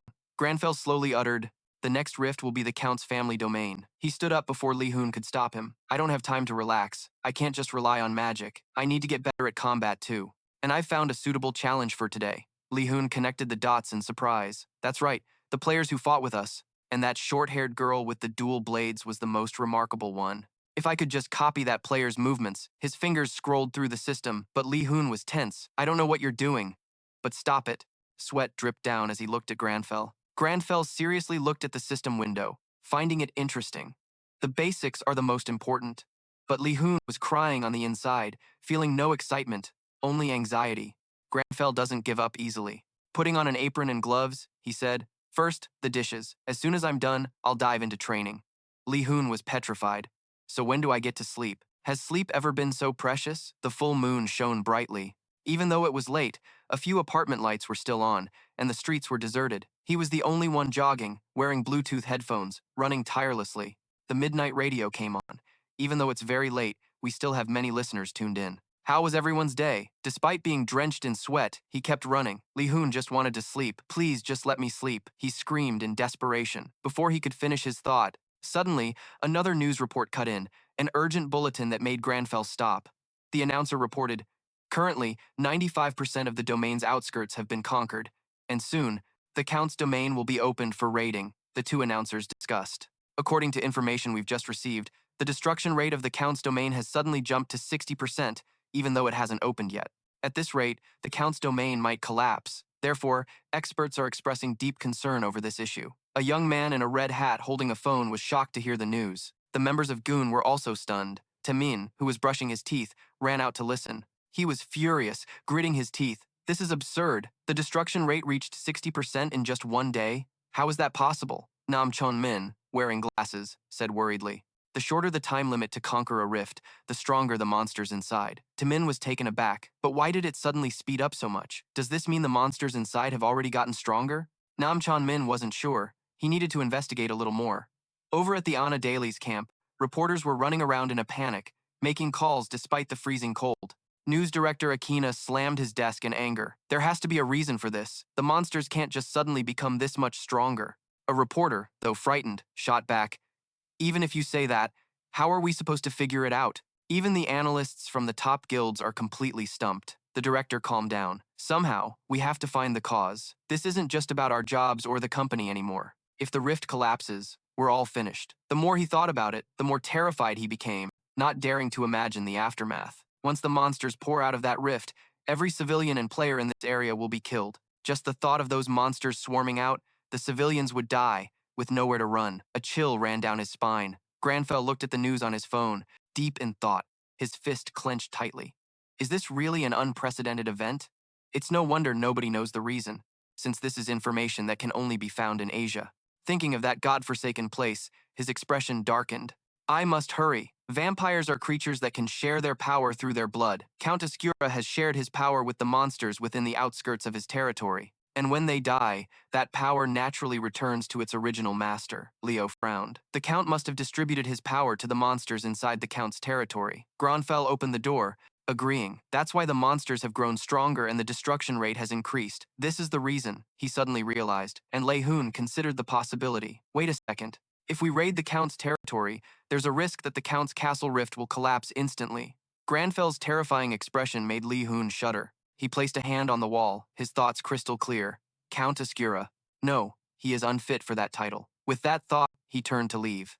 Before Lee Hoon could stop him, he declared, I will be the one to execute him, the one who has defiled the honor of the nobility. Grandfell radiated an air of arrogance and unmatched confidence. Lee Hoon couldn't help but compliment him. All right, that was pretty cool, Grandfell. But then he paused. What about sleep? He mourned his lost slumber. The door was open, but a comfortable bed felt a world away. Grandfell shot him a cold look. You can sleep all you want once you're dead. The Count's territory. Recommended level 350 to 400. In front of the rift, an excited man in a feathered hat was doing a voice check. This is Y-Gang, a nobody streamer. He stood in front of the camera, getting ready to live stream. Hello, and welcome back everyone to my channel, Indomitable Determination. It's your boy, W-Gang, here. I am currently on location in Russia. The destruction level of the Count's territory has reached 70%, which means we have less than 5 hours until the rift explodes. It's currently 3:48 in the morning, and there are still a ton of guilds gathered in front of the rift. Even though it's so late, Y-Gang is live streaming despite the danger. He's hyped up, but his audience isn't sharing the enthusiasm. This is so boring. There's a reason a nobody streamer is a nobody, you know? Guess he's not a very popular streamer, huh? The chat was flooded with mocking comments, but he paid them no mind and continued his report. Unlike the outskirts territory, which had 200 rifts, the Count's territory only has about 30 entrances, which is a lot less. Because there are fewer entrances, many guilds have to enter the same spatial rift together. However, experience points and loot are distributed based on contribution percentage. Therefore, which guilds decide to enter the same gate is extremely important. We might even get to see the number 1 and number 2 rankers duke it out. W-Gang was so excited he didn't notice the gloomy man standing behind him. Isn't that Nam Chon Min? W-Gang read a comment from his chat. He panicked. Where? Nam Chon Min, looking haggard, spoke weakly. Hello, everyone. The guild members greeted him in return. There you are. Tamin turned to him. Hey, did you scout out the surroundings? What's the situation? Nam Chon Min reported. I've already checked. Competition is inevitable, since there are too few rifts. Tamin was satisfied. As long as we don't have to fight the Xnin guild, we should be fine. They were so engrossed in their conversation, they didn't notice W-Gang hiding behind a rock, reading comments on his livestream. He was terrified. Wait a minute, my dear viewers. A man holding a sword appeared, causing W-Gang to turn and look. Tamin recognized the newcomer, a cold smile spreading across his face. Look what bastards the cat dragged in. It's the Inazuma Guild. Seeing the GN Guild, their leader smirked. You guys are here too? He said sarcastically. What a coincidence. The GN Guild is right in front of the rift we were planning to enter. W-Gang spotted the Inazuma Guild as well. Yeah. Tae-min refused to back down, his gaze as sharp as a blade. You're still adamant about not establishing a branch in Korea. I'm guessing your plane just landed, didn't it? The Inazuma leader laughed. Flying to Russia is way better than building a new branch in Korea. Tae-min was furious, growling. You looking for a fight? Inazuma replied with casual contempt. And who the hell is the GN Guild? The tension between the two sides was thick enough to cut with a knife, just one step away from an all-out brawl. W-Gang was stunned. Damn, this is huge. If I can get the exclusive scoop on this. Before he could finish his thought, a crowd of people rushed over, shouting, the GN and Inazuma guilds are fighting. They're clearly rivals. Is this information legit? Over there, the X-Nin Guild is fighting the Heavens Unification Guild, and over here, GN is clashing with Inazuma. The matchups at this rift are absolutely insane. W Gang kept live streaming, his face flushed from running in the cold, but he was still buzzing with excitement. Please give us a statement. The noisy crowd startled Nam Chon-min and Tae-min. Nam Chon-min nervously touched Tae-min's arm. Tae-min, I know how you feel, but the rift's destruction level is the bigger problem here, and for our two guilds, fighting right now will only result in losses for both sides. Tae-min was seething. Inazuma is the number 4 ranked guild. Gun was right behind in 5th place. The competition between the two guild masters, S-rank Inazuma and Tae-min, was intense, with a wide gap placing the latter in 11th place. It was truly a dramatic showdown between South Korea and Japan. His provocative words left Nam Chon-min devastated. Silence. Tae-min called out to Nam Chon-min. Hey, Nam Chon-min cut him off. All right, we were here first, but it'd be too humiliating to just give them this spot. Let's tear them to shreds. Nam Chon-min flashed a sinister grin. Tae-min was also ready for a life-or-death battle. All that matters is winning. Charge. The B-ranked Gun and the 5th-ranked Inazuma entered the Eastern Rift. Reporter Akena announced, the Gun and Inazuma guilds have entered the rift together. The two guilds were famous rivals. Dozens of drones were recording the 5th-ranked Gun from South Korea and the 4th-ranked Inazuma from Japan. Their rankings and nationalities drew a lot of attention. Tae-min and Inazuma led the way. In the northernmost rift, the 1st-ranked X-Nin Guild and the 2nd-ranked World Unification Guild had gathered. To the south, the 30th-ranked Raging Warriors, the 7th-ranked Second Sun, and the 3rd-ranked Nomad were present, where the destruction level had reached a terrifying 80%, striking fear across the world. Despite the chaos, Lee Hoon sat leisurely, sipping tea like a nobleman, its fragrant aroma filling the air, his demeanor perfectly calm, creating a picturesque scene. But then, Lee Hoon unexpectedly entered the Count's territory rift, holding his teacup thoughtfully. Something I realized after the last rift incident is that running out of mana is extremely dangerous. Therefore, I must find a way to use mana efficiently throughout this battle. And the answer is magic derived from alchemy, which allows me to transform anything into the shape I desire. The first step, I used a few stones rolling on the ground to turn them into a teacup and a table, but the more complex and detailed the object, the more mana I have to use. Therefore, using them in a fight isn't that effective. It's basically a futile effort. He realized his flaw, and there's something else I realized while thinking about this. Lost in thought, he didn't notice Count Yura's soldiers approaching. They looked at him with greed. Is that all the power the Count gave you? He turned and aimed directly at them. How pathetic. He deployed a magic circle, annihilating them with a single move. The monsters couldn't react in time and screamed in fear. Returned to dust. Lee Hoon's eyes were ice cold as he threw a single punch, reverting them to their original state. The technique was so powerful that the cliff walls crumbled, using almost no magic. Reversion, that's what I call it. Lee Hoon shook his head wearily. Do we really need such a fancy name for it? Elsewhere, a fierce battle was raging, and everything was in ruins. Tae-min's team had just defeated a group of monsters, and he mused. Meanwhile, something is very strange in the deepest part of the Count's territory. Why are there so few of them? I've only killed a few that were heading this way, an unreasonably small number. A voice interrupted him. Guildmaster, I've scouted the area, and the Inazuma side has done the same. The attractive green-haired woman reported, I don't think they've killed even 10 of them since they entered. Is their situation the same? We went in opposite directions from the start, yet both guilds have only killed that many. Huh. Does that even make any sense? As they were talking, a group of people approached. Inazuma called out, Hey, Tae-min, and he turned around. Inazuma taunted, It's so peaceful here, isn't it? The woman on Tae-min's team frowned. Were they following me? Tae-min fumed. Why do you keep acting like we're friends? Inazuma, unafraid, provoked him. I don't get why Tae-min hates me so much. It really makes me want to kill you, you know? Is that so? Tae-min wanted to punch him. Tae-min, is that you? Nam Chon-min called through his comms, panting. Tae-min and Inazuma turned away to talk. I'm almost done with the dungeon analysis. Where are you now? I can't send the video feed. Right now? I'm in some kind of ruins. It looks like a plaza, I think. You don't know your exact location? Nam Chon-min asked, surprised. A plaza? You mean a city plaza? Yeah, so what? Tae-min didn't realize the gravity of the situation. Nam Chon-min shouted frantically, Get out of there now! Hurry! Before he could understand, a wind kicked up, creating a cloud of dust. Tae-min spotted Count Ura's level 350 knights. They're not regular soldiers. They're level 350 knights? Someone cursed. Not just soldiers, but level 350 knights? We're screwed. We're being surrounded. Tae-min shouted in a panic. Everyone, get in formation! Prepare for battle! A cavalry unit, Inazuma scoffed. Temin couldn't help but worry. Damn it. On open plains like this, the destructive power of a cavalry charge is multiplied several times over. Even if the tanks hold the front line, they'll suffer fatal wounds. What should I do? Inazuma, standing behind him, suddenly spoke up. Hey Temin, I don't like this idea much either, but you cover my back. Suddenly, a hurried shout rang out. Guildmaster, there are enemies behind us too. A horde of monsters was rushing toward them at a dizzying speed. Oh no, there are enemies on all sides. They began to panic, completely surrounded by monsters on all four sides. Even if they could sprout wings, escape would be nearly impossible. Temin, are you listening? The World Unification Guild also suffered heavy casualties from a cavalry ambush. Don't try to fight them on the plains. Retreat and lure them into a narrow alley. Nam Chanmin's warning snapped Temin's chaotic mind back to reality. Retreat? Looking at the horde of monsters swarming towards them, he was confused. Retreat to where? Suddenly, a magic circle appeared out of nowhere, devastating everything around where Temin stood. Temin and Inazuma's groups were stunned. This technique killed the monsters instantly. When they finally came to their senses, Temin managed to hold back a curse. What the hell was that?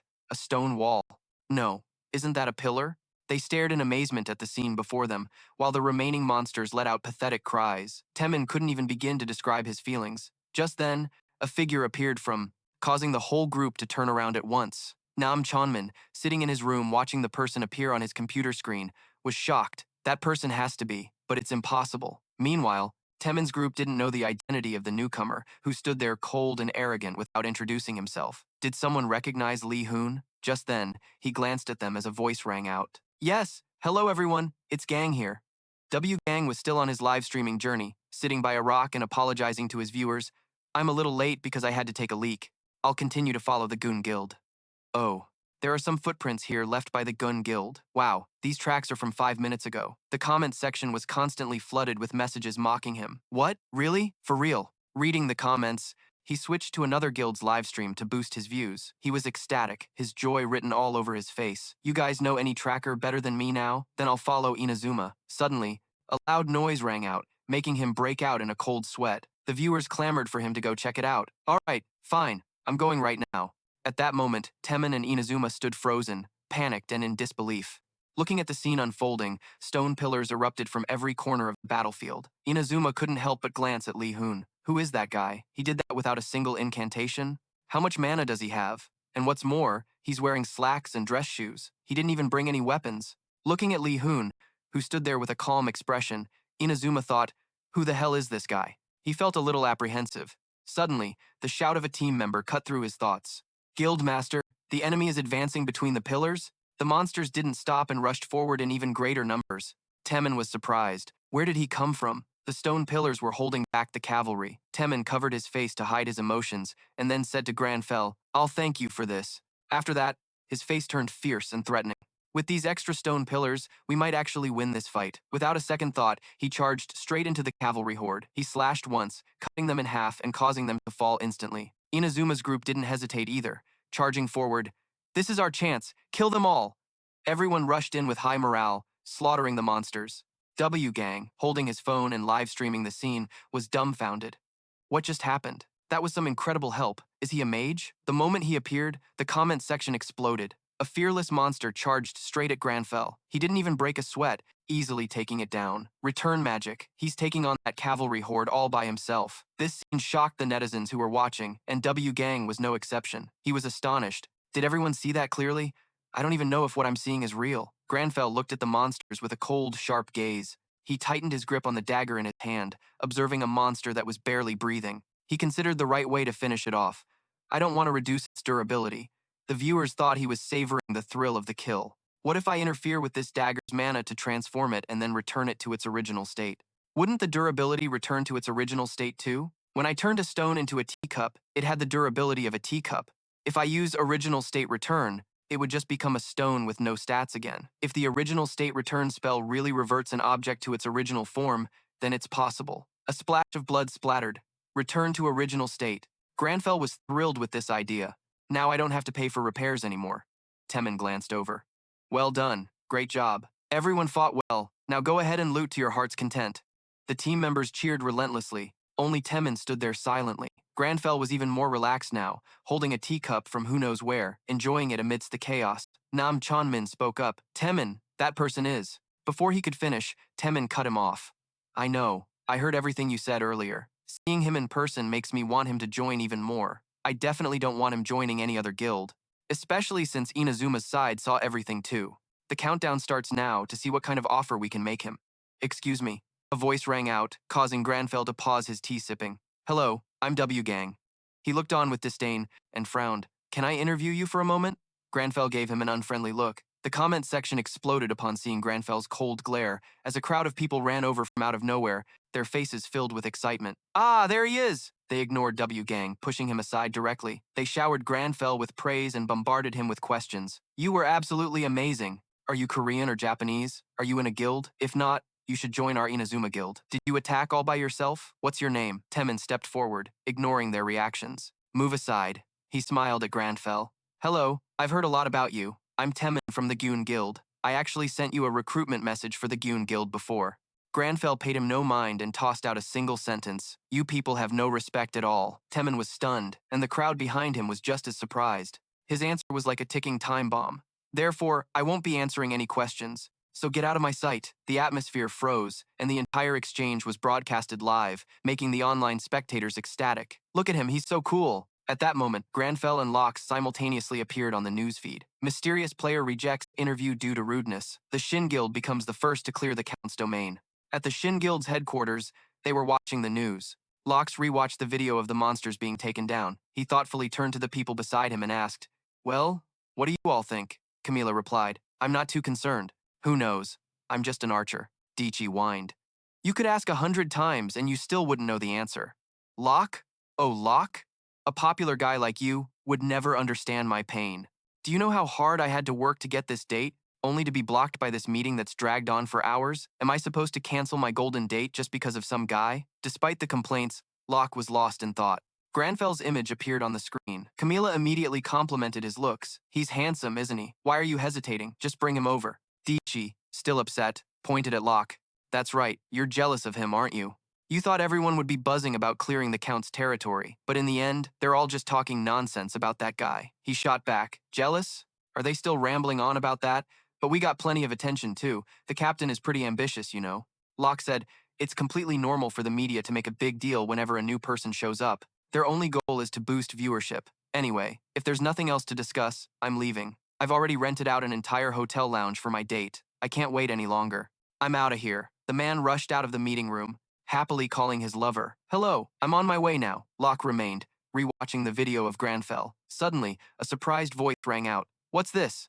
Wow, that's a miracle. It looks a bit like magic, but there's something different about it, isn't there? The newcomer was Hai. He glanced at her. You know about miracles too? Hai stared intently at the screen, then broke into a sweet smile as if she had found something interesting. How interesting. That person. At that moment, at the Berserker Guild headquarters, everyone wore speechless expressions of shock. An agitated Ben Lucy forcefully threw a blanket at the man beside her. What did I tell you? I told you he wasn't normal. But what did you say, sis? Calm down and cover yourself with the blanket, or you'll catch a cold. Are you blind? I've been covered this whole time. Inazuma was also busy. On the phone with someone. That silver-haired guy. We have to recruit him to our side. Order received. Akena news reporter. Akena was broadcasting. Hello to our viewers watching Akena today. We have a lot of viewers tuning in for the show today. The Count's territory has been cleared, followed by the outer territory.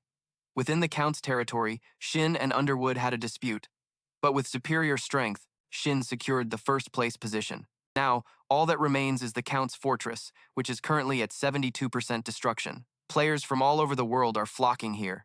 The rift is in peril, so the situation here is extremely tense. If the fortress rift collapses, we can say goodbye to Russia.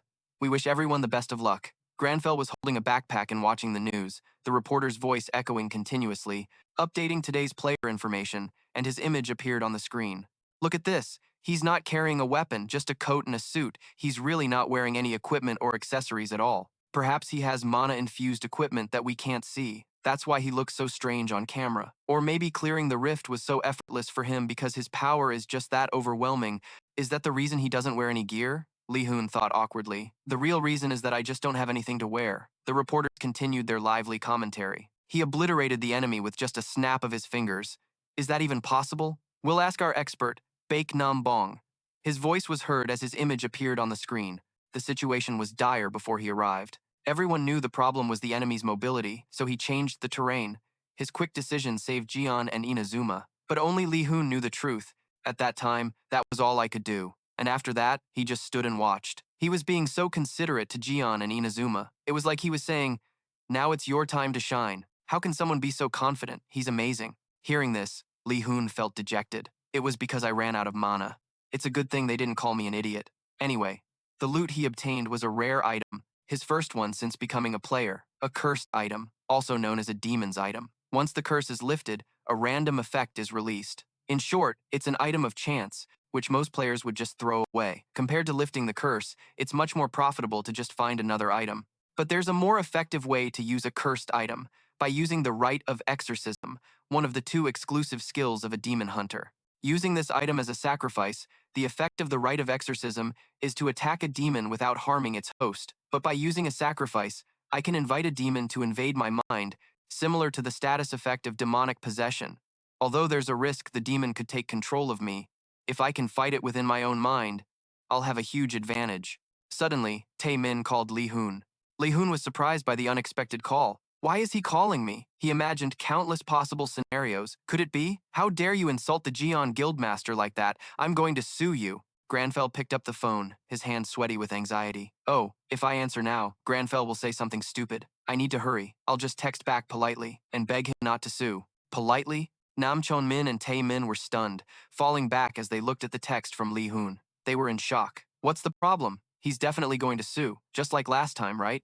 It's like deja vu. They could only let out a long sigh. Well, the rift isn't cleared yet, Tae-min thought to himself. He had only wanted to apologize for being rude earlier and compensate him. He was left speechless when he saw the news broadcast replaying his conversation with Lee Hoon. The voices of the crowd kept echoing. So rude, it's like a fish market. Look at his eyes. He must be furious. But in reality, Grandfell's sharp gaze was due to exhaustion from running out of mana. Tae-min looked at the text message on his phone. We can't say or do anything if he doesn't pick up his phone. How's the destruction process for Count Ascura's matter coming along? 83%. Yeah, I think we can take a 10-minute break. Let's head out. The moment he said that, a terrifying sound erupted. Tae-min whipped around in alarm. What was that? An earthquake. Nam Chon-min was dumbfounded by the emergency alert. The Count's castle had unexpectedly collapsed, and the rift's destruction rate was at about 80%. But suddenly, Russia began a rapid evacuation of its citizens. This is an emergency. The Count's castle has collapsed and materialized in Russia. There are approximately 200 civilians in the surrounding area. America and Europe are urging Russia to close its borders. The players. Tae-min's team was suddenly terrified by the scene before them. It's the Count's castle. Unexpectedly, a figure appeared behind them. It was none other than Grandfell. He didn't seem too surprised. So it's collapsed. The crowd was stunned by his appearance. Isn't that the guy from TV? Is he planning on going over there? Alone? He's insane. Grandfell stood boldly before the Count's castle. His eyes burned with fury. This damn stone statue. He stepped inside the Count's castle. Grandfell stood defiantly before a demon statue with razor-sharp teeth, clutching 5 enormous blades. A system notification appeared. You have entered the Count's stronghold. Glancing up at the statue, he wore a contemptuous expression. This statue is absolutely hideous. The area was eerily quiet, and behind the statue stood a massive gate. Grandfell spoke aloud. They call a place like this a stronghold? Well, but I guess for those damn vampires, getting to live in this dump is a real treat. As he spoke, a look of disgust crossed his face. Lee Hoon's voice echoed in his mind. That's because the Cloudy Mansion is many times larger than this place, even though it's not really our home. Suddenly, the statue's eyes flared with a bright red light. This made Grandfell and Lee Hoon a little uneasy. Did it hear what I said? The statue suddenly jumped down from its pedestal, its eyes filled with murderous intent as it moved toward Grandfell. The injured soldiers in the back panicked at the scene. What's going on? The statue is moving. What? That gigantic thing has to be at least over 30 feet tall. Doesn't that mean that guy is in serious danger? We should help him. In front of them, the demon statue swung its colossal blade directly at Grandfell. He remained expressionless, ignoring the whispers behind him. Maybe we should just run for it? As the massive blade sliced through the air towards him, Grandfell coolly lifted a hand and flicked it. The demon's limbs were instantly severed, crumbling into stone fragments on the ground.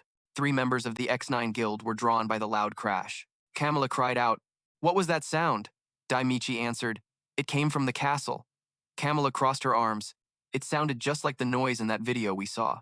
Before Kamala could finish her sentence, Jessie dashed forward, shocking everyone. A magic circle glowed beneath her feet as her teammates tried to stop her. Jesse, where are you going? We were just about to head in. Don't go off on your own. Jesse's petite frame launched off the magic circle, speeding away. Meanwhile, the soldiers were stunned. What? Did he really just defeat that monster in one hit? In front of them, the demon statue's body lay in ruins, with stone fragments scattered everywhere. Lee Hoon's voice smugly commented in his head, "It was just a slightly bigger rock. I have plenty of experience smashing stones, so something of this size is no trouble at all." Up ahead, Grandfell straightened his tie. A true monument to shoddy quality, from the materials to the craftsmanship itself. They put a piece of junk in this garden, as if it was something to be proud of and show off. Hearing that, Lee Hoon thought, that's a bit harsh. Suddenly, screams erupted from behind, causing Grandfell to whip around in surprise. An army swarmed in from the gate, running right past him, yelling, "The gatekeeper is dead. This is our chance. All units, charge." Lee Hoon realized that the gatekeeper's death was the signal that set everyone off. A notification popped up, catching Grandfell's attention. The system showed that a class quest had just been updated. Quest, the beginning of the counterattack. Grandfell wondered to himself, a new quest? Is this the requirement to get inside the fortress? But what the heck is the fear of being hunted? How am I supposed to fulfill a condition like that? As he thought this, he strode forward. Lee Hoon panicked. "Hey, where are you going?" Grandfell answered urgently. "There's no time to waste." Seeing him like this, Lee Hoon was confused. "Hold on a second. Let's think about this. We can't just rush in and start slaughtering everyone. And how are you planning on making them afraid anyway? Count Askira is level 430, and I'm only level 100, Grandfell stated coldly. "And I am a demon hunter." Lee Hoon retorted, "So what?" Suddenly, Grandfell stopped, taking in the sight of a stark white room with a banquet table aglow with candles. He wondered, is this a banquet hall? Then, something made Grandfell jump, his eyes widening in horror. The walls were covered in portraits of Count Askira. The sight terrified Lee Hoon, who huddled close behind Grandfell in the creepy atmosphere. Elsewhere, a sword was slammed into the ground. Min rested both hands on its hilt, veins bulging on his face as he panted for breath. The Gan Guild had made it into the Count's stronghold, and he yelled, "Damn it!" A teammate spoke from behind. Namchan Min asked him in, "Are you all right?" Min was being healed, drenched in sweat. "I'm fine. I just feel like I'm suffocating a bit. Ever since we entered this banquet hall filled with portraits, I felt like I'm being watched." He glanced at the portraits of Askira on the walls.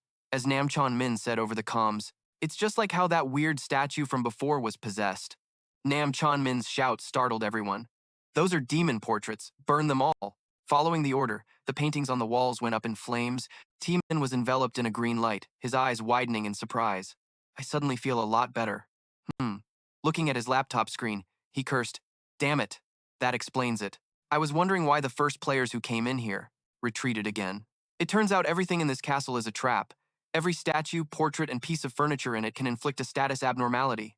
No wonder the Crimson Guild refused to enter through the main gate." Hearing Nam Min, Tae Min exclaimed, "Damn it, it seems they're much more experienced than I am." His eyes were serious, but this is my intuition telling me my resistance to status abnormalities is much better. Still, if just a few portraits in the entrance hall are this terrifying, I can't imagine what it'll be like deeper inside. The hallway ahead exuded a mysterious and creepy vibe. Grandfell stood still, looking at the portraits, unable to stop himself from commenting. "These portraits are hideously ugly.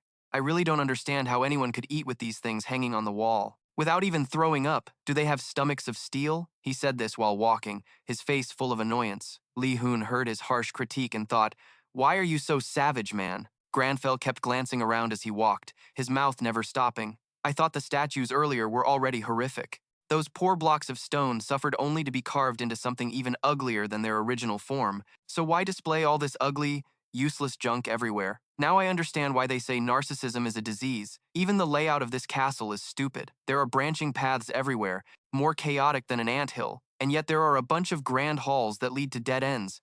I have no idea what kind of moron designed a structure like this. That guy's head must just be for growing hair." As he complained, he touched his forehead with a helpless expression. Lee Hoon was speechless. "Are you a real estate agent or something?" Suddenly, Grandfell's eyes caught something, and he looked up. In front of him were 3 long flights of stairs leading to a large door. He looked, his eyes full of interest. "Is this the place?" "It reeks," and a cold, sinister aura emanated from the door. Without hesitation, he moved forward. Lee Hoon calculated. Based on the architecture, this must be the center of the castle, right? Grandfell's senses told him that Count Askira was behind that door. His footsteps quickened on the stairs as Grandfell looked ahead with a serious face. "It's too quiet. Perhaps the other players haven't made it here yet." Suddenly, Jessie appeared, hanging upside down in front of him. Found you. Her brilliant golden hair hung down, her face radiant. I see you. Your magic is so cool. Grandfell maintained a cold expression. Jessie cheerfully confirmed. It's you, isn't it?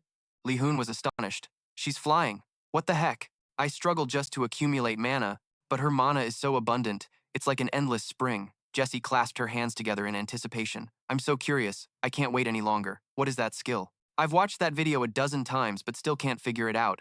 I know every type of magic. Can we chat a little about your super cool magic? Grandfell silently stared right at Jessie. She looked bewildered. He placed a hand on her shoulder, pulling her down from her floating position to the ground. Watch your tone. When you want something from someone, the bare minimum of courtesy is to show them respect. Understand? His eyes were stern. Jessie froze, her shimmering eyes unmoving, and suddenly, a look of fear appeared on her face. Grandfell sensed a dangerous presence from behind him, his eyes wide with surprise. The door at the top of the stairs burst open, a red light poured out, and a tall figure appeared, accompanied by a terrifying killing intent. The system announced the activation of the natural enemy skill. Grandfell looked back, his eyes sharp and cold, at Count Oscura, with his neatly styled silver hair, blood-red eyes, and sharp fangs. Oscura remarked, well, I was wondering who dared to disturb my slumber. Turns out it's two humans. How foolish, you inferior humans. He radiated an overwhelming killing intent. Jessie panicked. That's Count Oscura. Ugh, his presence is too overwhelming. Mr. Supercool Magic, are you okay? Grandfell mused. A count? How ridiculous. Oscura was stunned to hear this. Grandfell pulled out a blood-filled necklace and aimed it at Oscura, his gaze resolute. You are nothing but a vile, despicable vampire. The system announced, the necklace steeped in the blood curse has been selected as an offering. He clenched the necklace and declared, I will teach you a lesson for daring to impersonate a noble bloodline. His eyes filled with killing intent as the system displayed, activating the exorcism ritual skill. Quest. Begin the counterattack. Vampire hunt in progress. Grandfell held the necklace high, and Lee Hoon panicked. That's right.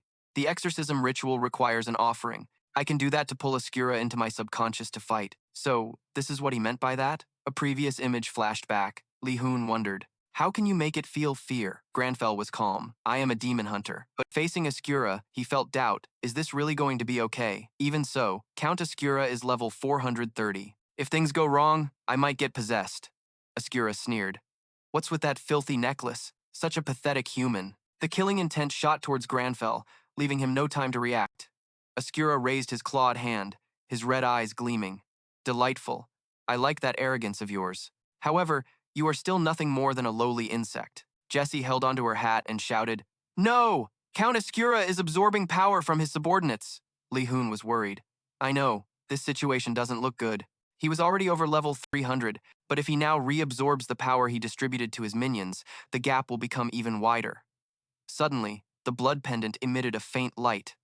Oscura was astonished. His eyes widened, the look of delight vanishing. In the blink of an eye, he was in a vast space, no longer the palace. Grandfell stood on a cliff, observing, the necklace in his hand. Oscura asked, Where is this place? Sensing someone behind him, he turned around with a wicked smile at Grandfell. Oscura gathered his power. This little trick of yours is quite unique, you lowly mortal. However, I can simply destroy this foolish gimmick, if I destroy you along with it. He looked up, his eyes glowing red as a magic circle appeared. A spark fell from the sky, causing a massive explosion. Looking at the smoke and flames, Oscura gloated. I was rather hoping you could entertain me for a little while, but your body has already turned to dust. I knew you were just an inferior being. Before he could finish, Grandfell smiled. So, is that how you see me? Oscura was stunned to see Grandfell without a single scratch. He roared, his eyes bloodshot. How are you still alive? Grandfell looked down from above, smugly. Take a good look, Oscura, and see who's really about to die. Oscura was startled, and suddenly his eyes filled with terror as cold sweat dripped down. An image of his own defeat appeared, his eyes devoid of life. Oscura stood frozen, his face filled with fear, his mouth stammering. Back in reality, Oscura clutched his face, unleashing a terrifying killing intent, unable to believe his eyes. This is absurd. It's impossible. This must be some kind of trick. Yes, a bluff. Tricks like these can be easily broken by me, he reassured himself. Jessie was bewildered. What's happening? The mage is still standing still, but Count Oscura is flying into a rage. Grandfell gave a self-satisfied smirk. Oh my, Oscura. It seems you're scared, aren't you? Ascura clutched his head, panting, his face terrified. Suddenly, he exploded with power. Blowing the castle roof away, he roared, "More of you insects!" Wind rushed through the opening. Grandfell stood firm, unfazed. Lee Hoon looked up and exclaimed, "The entire roof of the castle is gone. I almost died. I didn't even have time to react." He shuddered. Jesse looked on in admiration. "You predicted that attack would miss, didn't you? You looked so relaxed. I had to put up a shield out of habit." "You're amazing," the system announced. "Exorcism ritual skill." Ascura shielded himself in alarm. "What is it this time?" The system explained. "A skill that allows the user to attack a demon without harming the host's body. However, a different effect can be achieved by using an offering. That effect is to force the demon into the demon hunter's subconscious." An image of a giant Grandfell reached out towards Ascura. He screamed, "Stay away from me! Get away from me right now! Don't come near me." Bats flew out from his body. The system announced, "Whoever has the upper hand in this situation depends on their mental strength. But there's no way a demon hunter would be affected by anything from a demon." Grandfell crossed his arms. Lee Hoon's eyes widened in amazement. "I didn't think it would be this effective." Jesse was dumbfounded. "What an unbelievable sight. What did you do to him?" She turned to Grandfell, then glanced timidly at Ascura. She continued, "He's screaming by himself in the air and trying to attack empty spots." Ascura thrashed about, having lost his sanity, yelling, "Absurd! This can't be real. How? How could a lowly mortal defeat a count like me?" The system announced, "Count Ascura has been afflicted with the fear effect." Ascura was gripped by a giant hand. His face panicked. Lee Hoon thought, "It seems the fear effect has an unusual additional effect on demons." Grandfell smiled as he looked at the notification. Quest complete. A dagger hovered in front of him. He grabbed it and aimed it at Ascura, who was collapsed on the ground. "Let's get this over with quickly," Jesse wondered. "Wasn't that fear?" "Right. You did that to him." "How? Is that new magic? If it's a new spell, can you teach me?" "Of course I'll pay you properly." Amidst her chatter, Grandfell raised the dagger and stabbed down without hesitation, but he stared blankly at the blood-stained dagger. Ascura was still clutching his head and trembling. His health bar had barely dropped. Grandfell was surprised. It didn't do any damage. He turned to Jesse. "You handle him!" She was taken aback. "Huh, handle him? But you've already done almost everything. You want me to do it?" She looked confused, floating in the air. "But you can do it yourself. So why?" Grandfell looked away. Lee Hoon scratched his head. "I'd love to, but my level is too low, so I can't. Since you can raid this dungeon, you must be very strong. So just figure it out yourself." "Damn it, just kill him already." Jessie covered her mouth in realization. "Ah, sorry. I was the one who asked you for tutelage, wasn't I?" She swung her staff. A magic circle appeared, and as she did, she said, "You mean if I kill him and get stronger, I'll be able to learn that spell on my own, right?" Lee Hoon looked at the sky as a bolt of purple lightning struck down on Ascura, the powerful blow creating a gust of wind that blew Grandfell's hair. Lee Hoon's face turned pale. What the hell was that?" The system announced, "Count Ascura has been defeated. Calculating contribution level. Due to your high contribution score, rewards will be automatically distributed. You have leveled up. You have leveled up. You have leveled up." Ascura was nothing but a pile of smoking sand. Grandfell crossed his arms calmly. Leo was dumbfounded. Even if Ascura was weakened, she could still kill Count Ascura.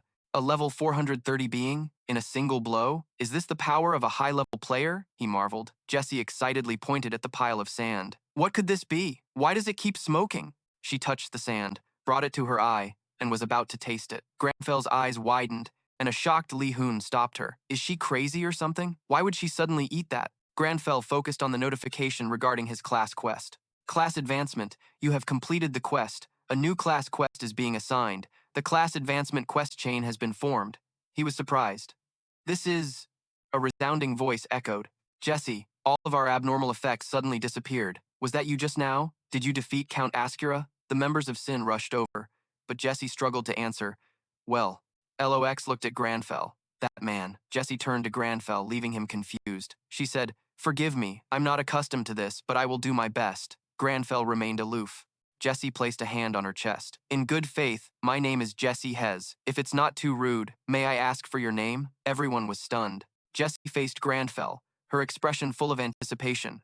He mused to himself that she'd said she wasn't very courteous, but she was willing to change and learn. "I'll tell her my name as a favor." In a faint voice, he said, "I am Grandfel Claudia Peus Romeo." In an apartment complex, inside a unit, the aroma of soup wafted from the kitchen. At the same time, the sound from a TV echoed into the room. A man rushed through the main gate. The statue immediately moved and attacked him. The nearby players couldn't react in time. As the statue shattered into pieces, in that same apartment, little Larang was intently staring at the TV screen before her. Behind her, her mother, Ly Unnie, seemed very busy. She was cooking while talking on the phone. Yes, I'm fine. Ly Aring is fine too. Just stop worrying about her. I have enough on my plate. The sound from the TV continued. A moment later, reporters arrived at the scene of Count Ascura's lair. However, he had already been reduced to dust. Little Ly Aring excitedly ran to tell her mother. Mommy, Mommy, Lai Yuanhai replied gently into the phone, ignoring her daughter. What's the news? The broadcast continued. The players who cleared this dungeon are Jessie and Lear. Trying to get her mother's attention, she yelled, Mommy, look, over there on the TV. The little girl said happily, Uncle Ly Hoon is on TV. Lai Yuanhai was surprised. Lai Arang, why would your uncle be on TV? At that moment, the TV was showing an image of Grandfell. This left her completely stunned. On the television, he introduced himself as the camera zoomed in on his face.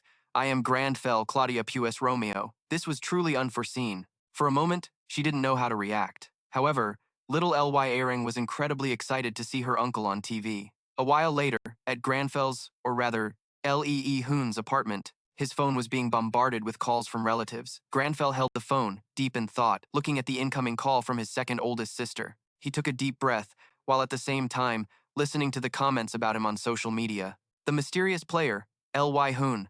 Who is he? He had already anticipated this outcome. After defeating Ascura, his face was bound to be plastered all over every social media site, and it was only a matter of time before his family heard the news. He looked at the continuous calls from his sisters, feeling a bit awkward. Suddenly, a call from his third sister came in, startling him. He fondly recalled having 3 older sisters with whom he'd been very close since childhood. He paused for a moment, as Ly Hoon reminisced about the unforgettable memories with his dear sisters, making him feel a little wistful. What?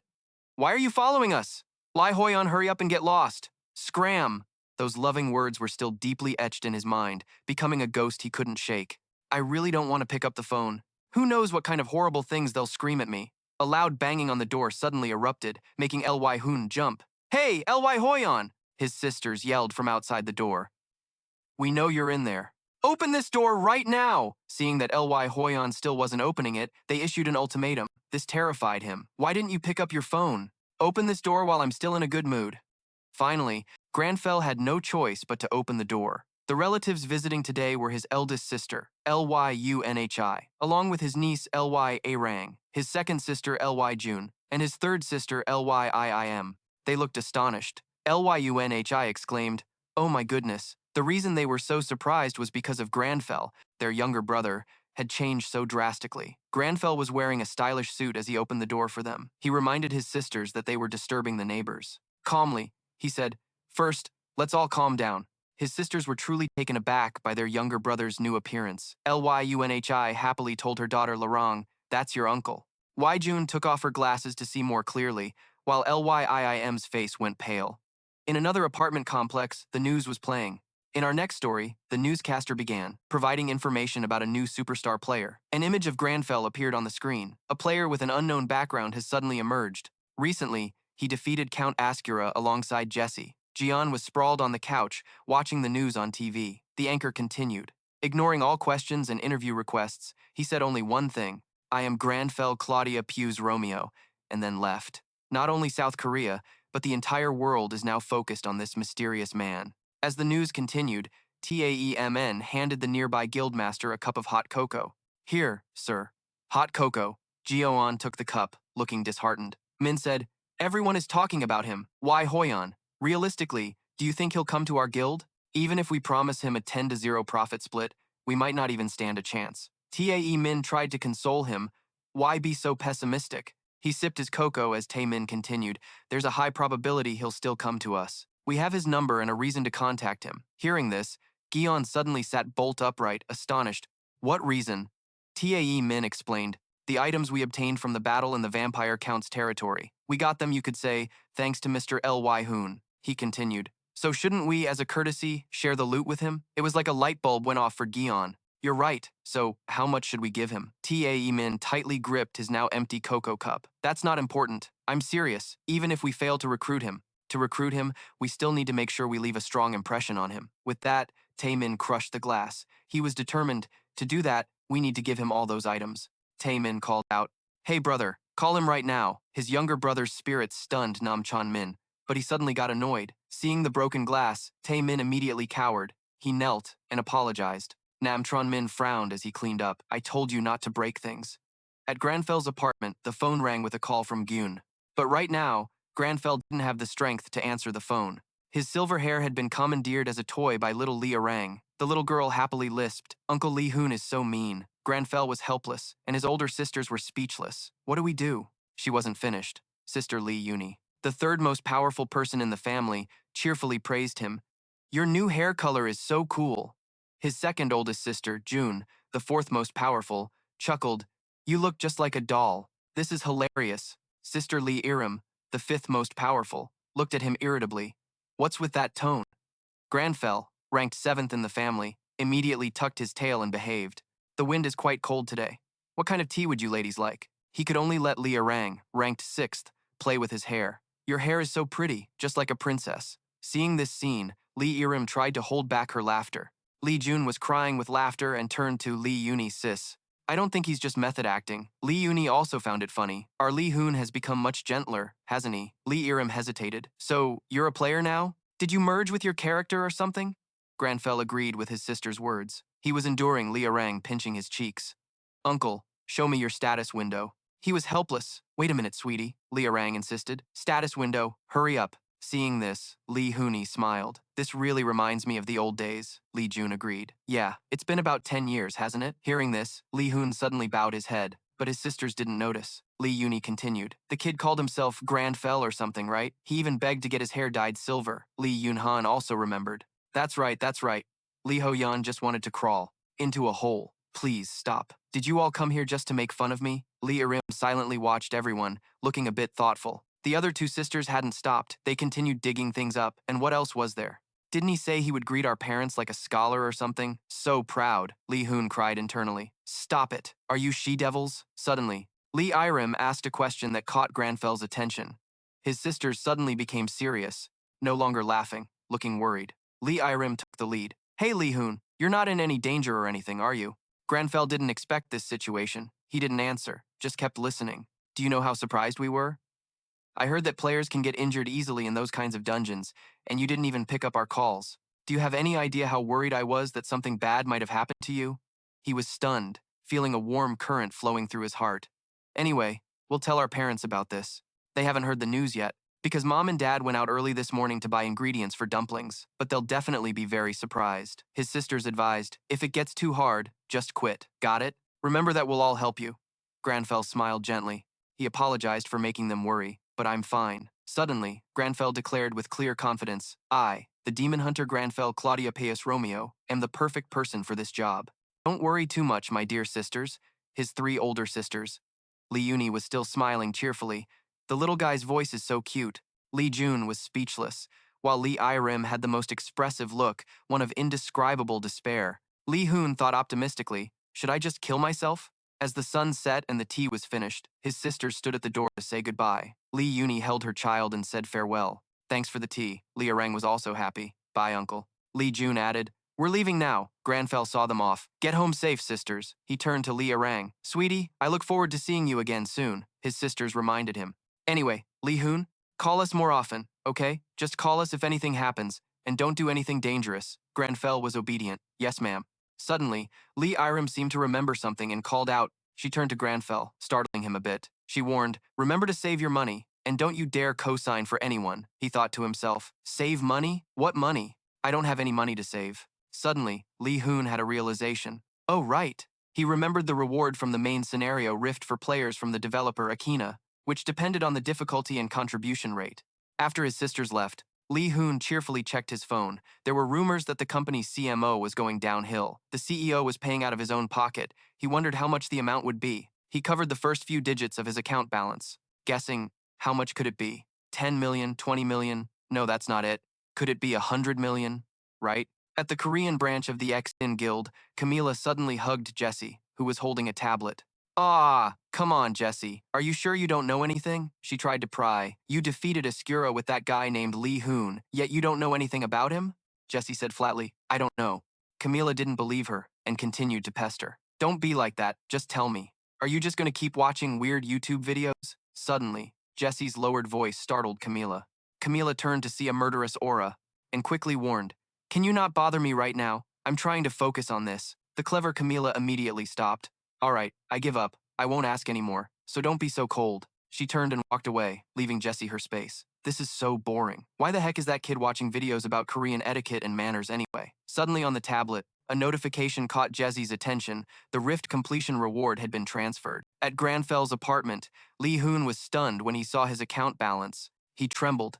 How could it be this much? Staring at his phone screen, he couldn't believe it. 11 billion. Lee Hoon was ecstatic. The items earned from Count Ascura alone should have been enough. Just how rich is this person named Grandfel Claudia Peus Romeo? Grandfell coldly threw cold water on his excitement.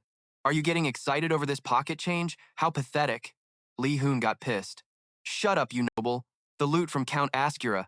The Vampire Count's Demon Orb. The system window announced. Vampire Count's Demon Orb. Peerless grade. Level 400 requirement. Effects sealed. It contains a demon's curse, but its effects have been sealed. To understand its true effects, it needs to be properly purified. Grandfell looked at the system window seriously, thinking with amusement. Oh, a peerless item is always a one-of-a-kind cursed item.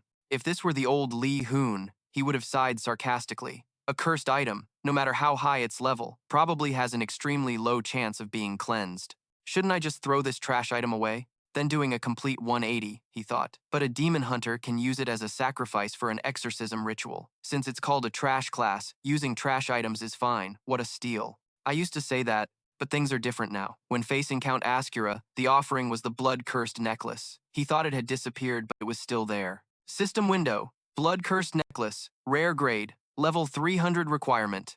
Effect. When you are attacked, activates an instant protection skill. Low probability. The necklace is excellent for those who are passionate about combat because it contains immense magical power. With the hope that the wearer would be safe, Lee Hoon thought. Moreover, the thunder curse has been completely dispelled. The exorcism ritual skill must have purified it. The demon orb, and this necklace too, plus 11 billion, 100 billion. Night came.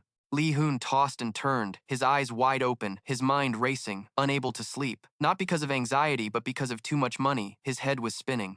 11 billion. What do I do with 11 billion now? Should I put it in a fixed-term savings account? I should buy some starter gear, but what should I buy? What if I get scammed? Should I tell my family? Grandfell said. Just shut up. But every time he closed his eyes, his brain kept thinking, that's right, I should buy more gear to continue clearing rifts. But honestly, finding gear suitable for this level is damn hard. As soon as I defeated Count Ascura, I gained a whopping 34 levels, and now I'm at level 134. Just a few days ago, I was only level 55. At this leveling speed, buying billions worth of equipment for each level doesn't make much sense. Besides, they don't sell mana recovery items, and even if they did, they're insanely expensive. Grandfell reminded him, put the phone down and go to sleep. My eyesight is getting worse.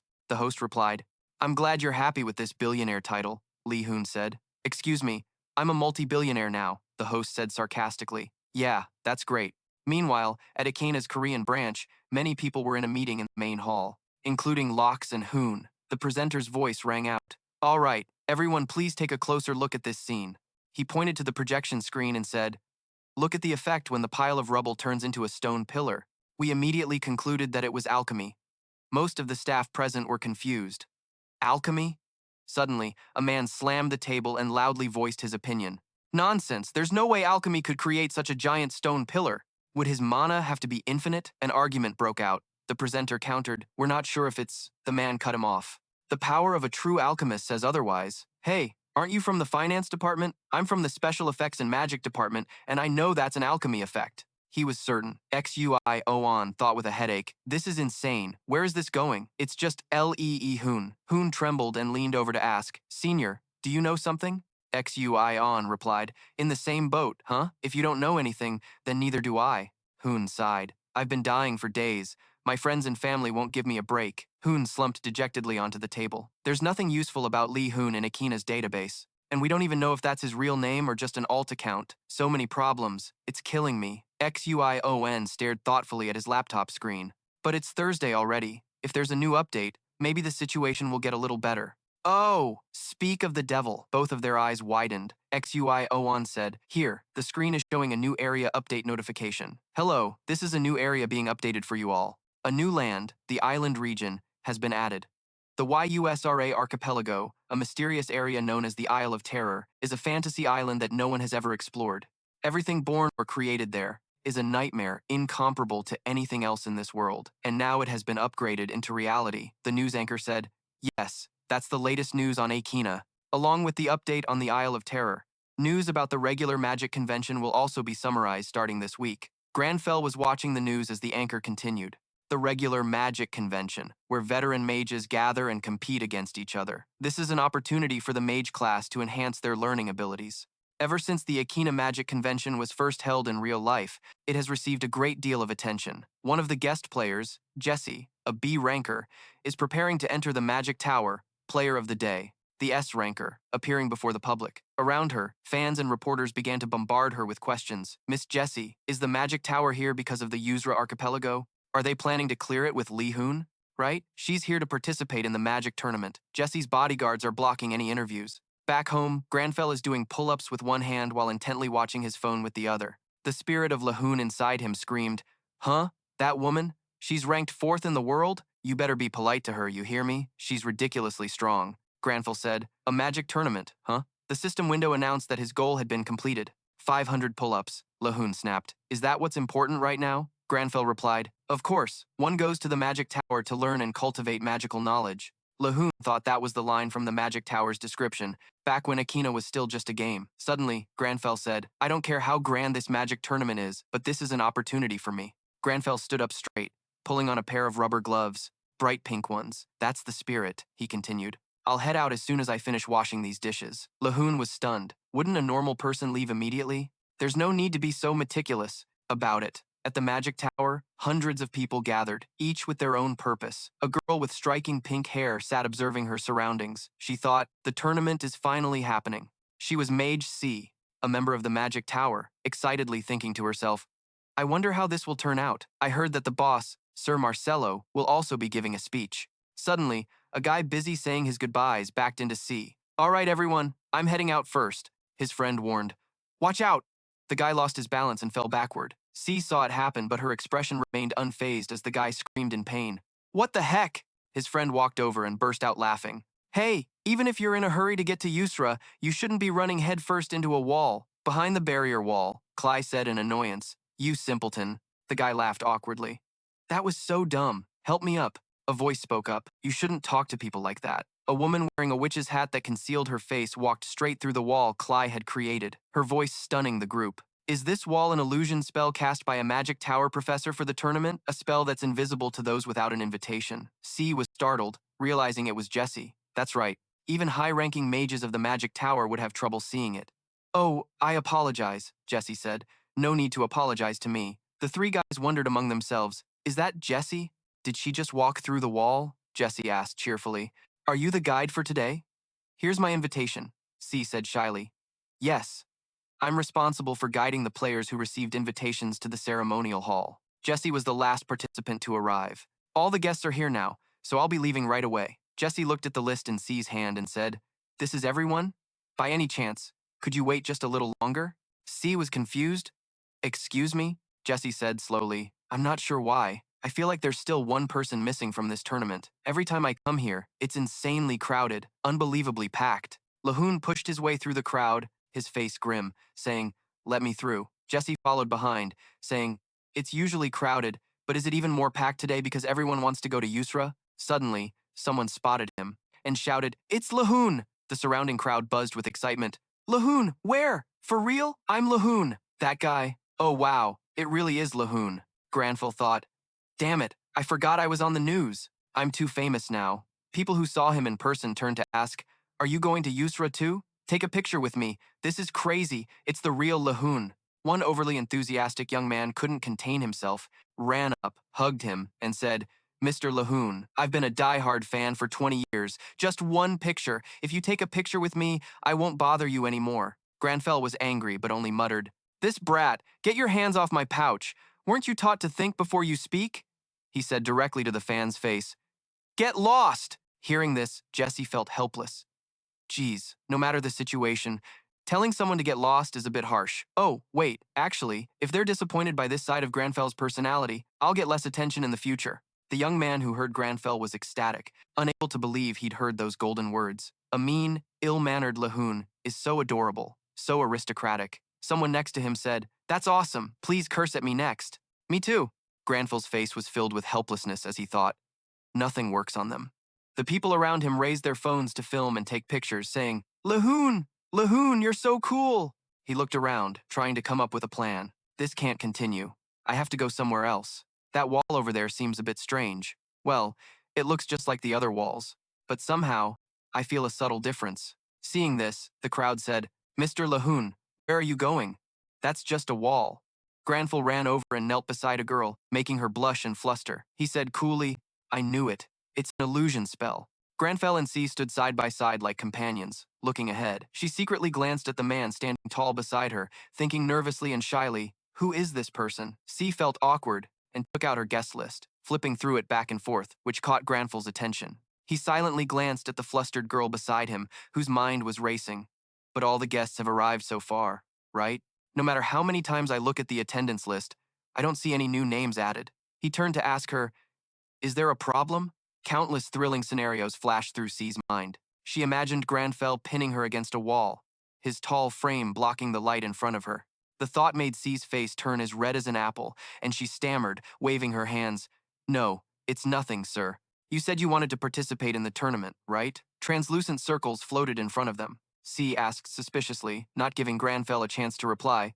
Yes, but you don't have an invitation. Indeed. Seriously, standing next to him, she was flustered, but her mind was racing with wild thoughts. This illusion spell was cast by the professors of the Magic Tower. Without an invitation, not even the Archmage could get through so easily. So how in the world did he get in here? Grandfell silently assessed this striking girl, a little concerned. Are you okay? Are you sick? He asked aloud.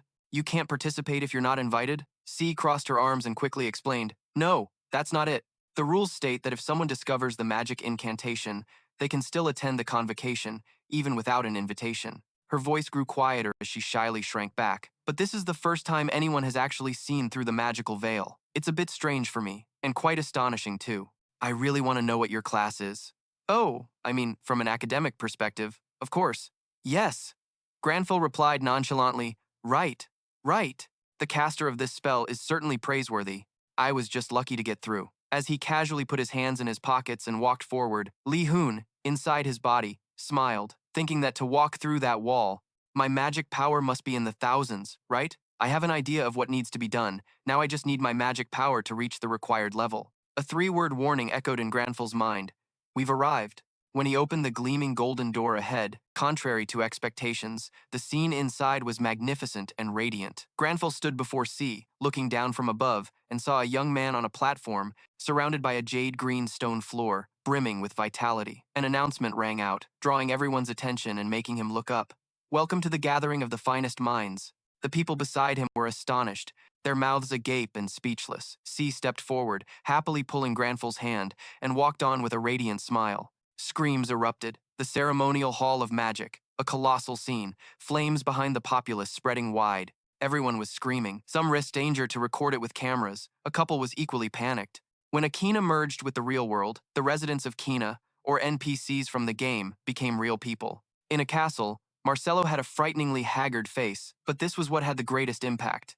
The youngest Archmage, rumored to be the successor of all magic, Lord Marcello, the sorceress Jessie rested her chin on her hand. Bored, she mumbled, worthy of a genius, always leading the grand convocations, while also establishing new and groundbreaking knowledge, shaking the world to understand how the current world operates and to be the first to respond to any changes. She trailed off. She let out a bland sigh, and the hat on her head replied irritably, Excuse me, didn't you hear me just explain how great Lord Marcello is? How can you say all of that is bland? Jessie, bored, toyed with a lock of her hair. How would I know? I'm so bored and sleepy. Besides, how can I know if those words are true if I haven't seen it with my own eyes? So far, those words are even duller than Professor Marcello's lectures. Standing at the podium, holding a magic scroll, Marcello said, To me, it's just a skill. Something about discovery, intervention, operation, I don't care. He suddenly noticed someone, glancing over. Even so, my student, participating in the grand convocation, where the finest minds and the most skilled people gather, is the greatest honor for a mage. Jessie replied, Who says? If this wasn't a mandatory quest, I wouldn't have come. Someone asked her, Are you feeling bored? Marcello paid no mind and continued, For certain reasons, the Magic Tower has summoned the world's greatest adventurers here. In fact, It's not just the magic tower that feels the changes in this world, the convergence of worldviews, or in other words, what you adventurers call an update, is currently happening. These words caught everyone's attention. Jesse looked up in astonishment. Adventurers are not familiar with the magic of our tower, just as we find it difficult to understand their science and technology. However, we should work together to find the reason and achieve harmony to re-establish world peace. He continued speaking while casting a spell, creating sparks of light that flew around the room, stunning the audience. Therefore, this presentation will be related to everyone's science. I have seen the potential for magic to develop within this thing called science. The people murmured doubtfully, repeating, science, magic, and science. A surge of power flowed from Marcelo's hand, crimson magic swirling intensely. He looked at the fireball and exclaimed, fusion. Marcelo explained, that is the name of this incantation. An advanced fireball created by the combination of science and magic, he continued. However, one must be careful when approaching the intersection of two completely different concepts, magic and science. No one knows what kind of incidents they might bring. Everyone was bewildered, and Jesse's hat crossed its arms, thinking, the Archmage came up with this idea? The witch smiled. This is actually interesting. Marcelo's face turned serious. Therefore, we need the help of adventurers who have knowledge of both these things. The crowd buzzed, discussing the quest. Someone asked, is it a quest? Another said, it's a quest, right? Quests like this are rare these days, and the rewards are insane. Wait, but why isn't a screen popping up? Is there some kind of condition for the quest? Marcelo took notice and asked, well then, are there any questions? Grandfell raised his hand, drawing everyone's gaze. He said, Archmage, the exploration of this new concept you just mentioned seems a bit redundant. What are your thoughts on this matter? Marcelo froze, unsure how to respond. The crowd whispered, what? Is he questioning the Archmage? Even worse, does he actually understand that theory? Jesse turned around cheerfully. Ah, it's the guy with the strange magic. He's here too. How bizarre. The elders were worried. Sir Marcelo, nicknamed the venomous serpent of the magic tower, is not someone you want to provoke. With his personality, anyone who displeases him will face the consequences. The crowd began to murmur. Marcelo's face darkened. By the way, who is that guy? I've never seen him before. The light obscured Grandfell's shadow, a tall figure with his arms crossed. Marcelo asked in a stern voice, can you tell me why you think that? The crowd whispered, how is he going to answer that? Is Sir Marcelo actually convinced by those questions? Grandfell replied, it's simple. I feel that they are not equivalent or harmonious with each other. He raised his hand toward Marcelo. Magic and science are two completely different concepts. During the fusion process, there must be discord between them, which can lead to an overload or rejection state. He replicated the spell Marcelo had just cast and continued, I have also seen the discord between skills and magic before. Marcelo was stunned in astonishment, his mind in turmoil. Impossible. He could easily cast a spell that took me months to learn. Moreover, he also felt the same discord between the two methods as I did. The platform buzzed with excitement. It's exactly the same as Sir Marcelo's spell just now, right?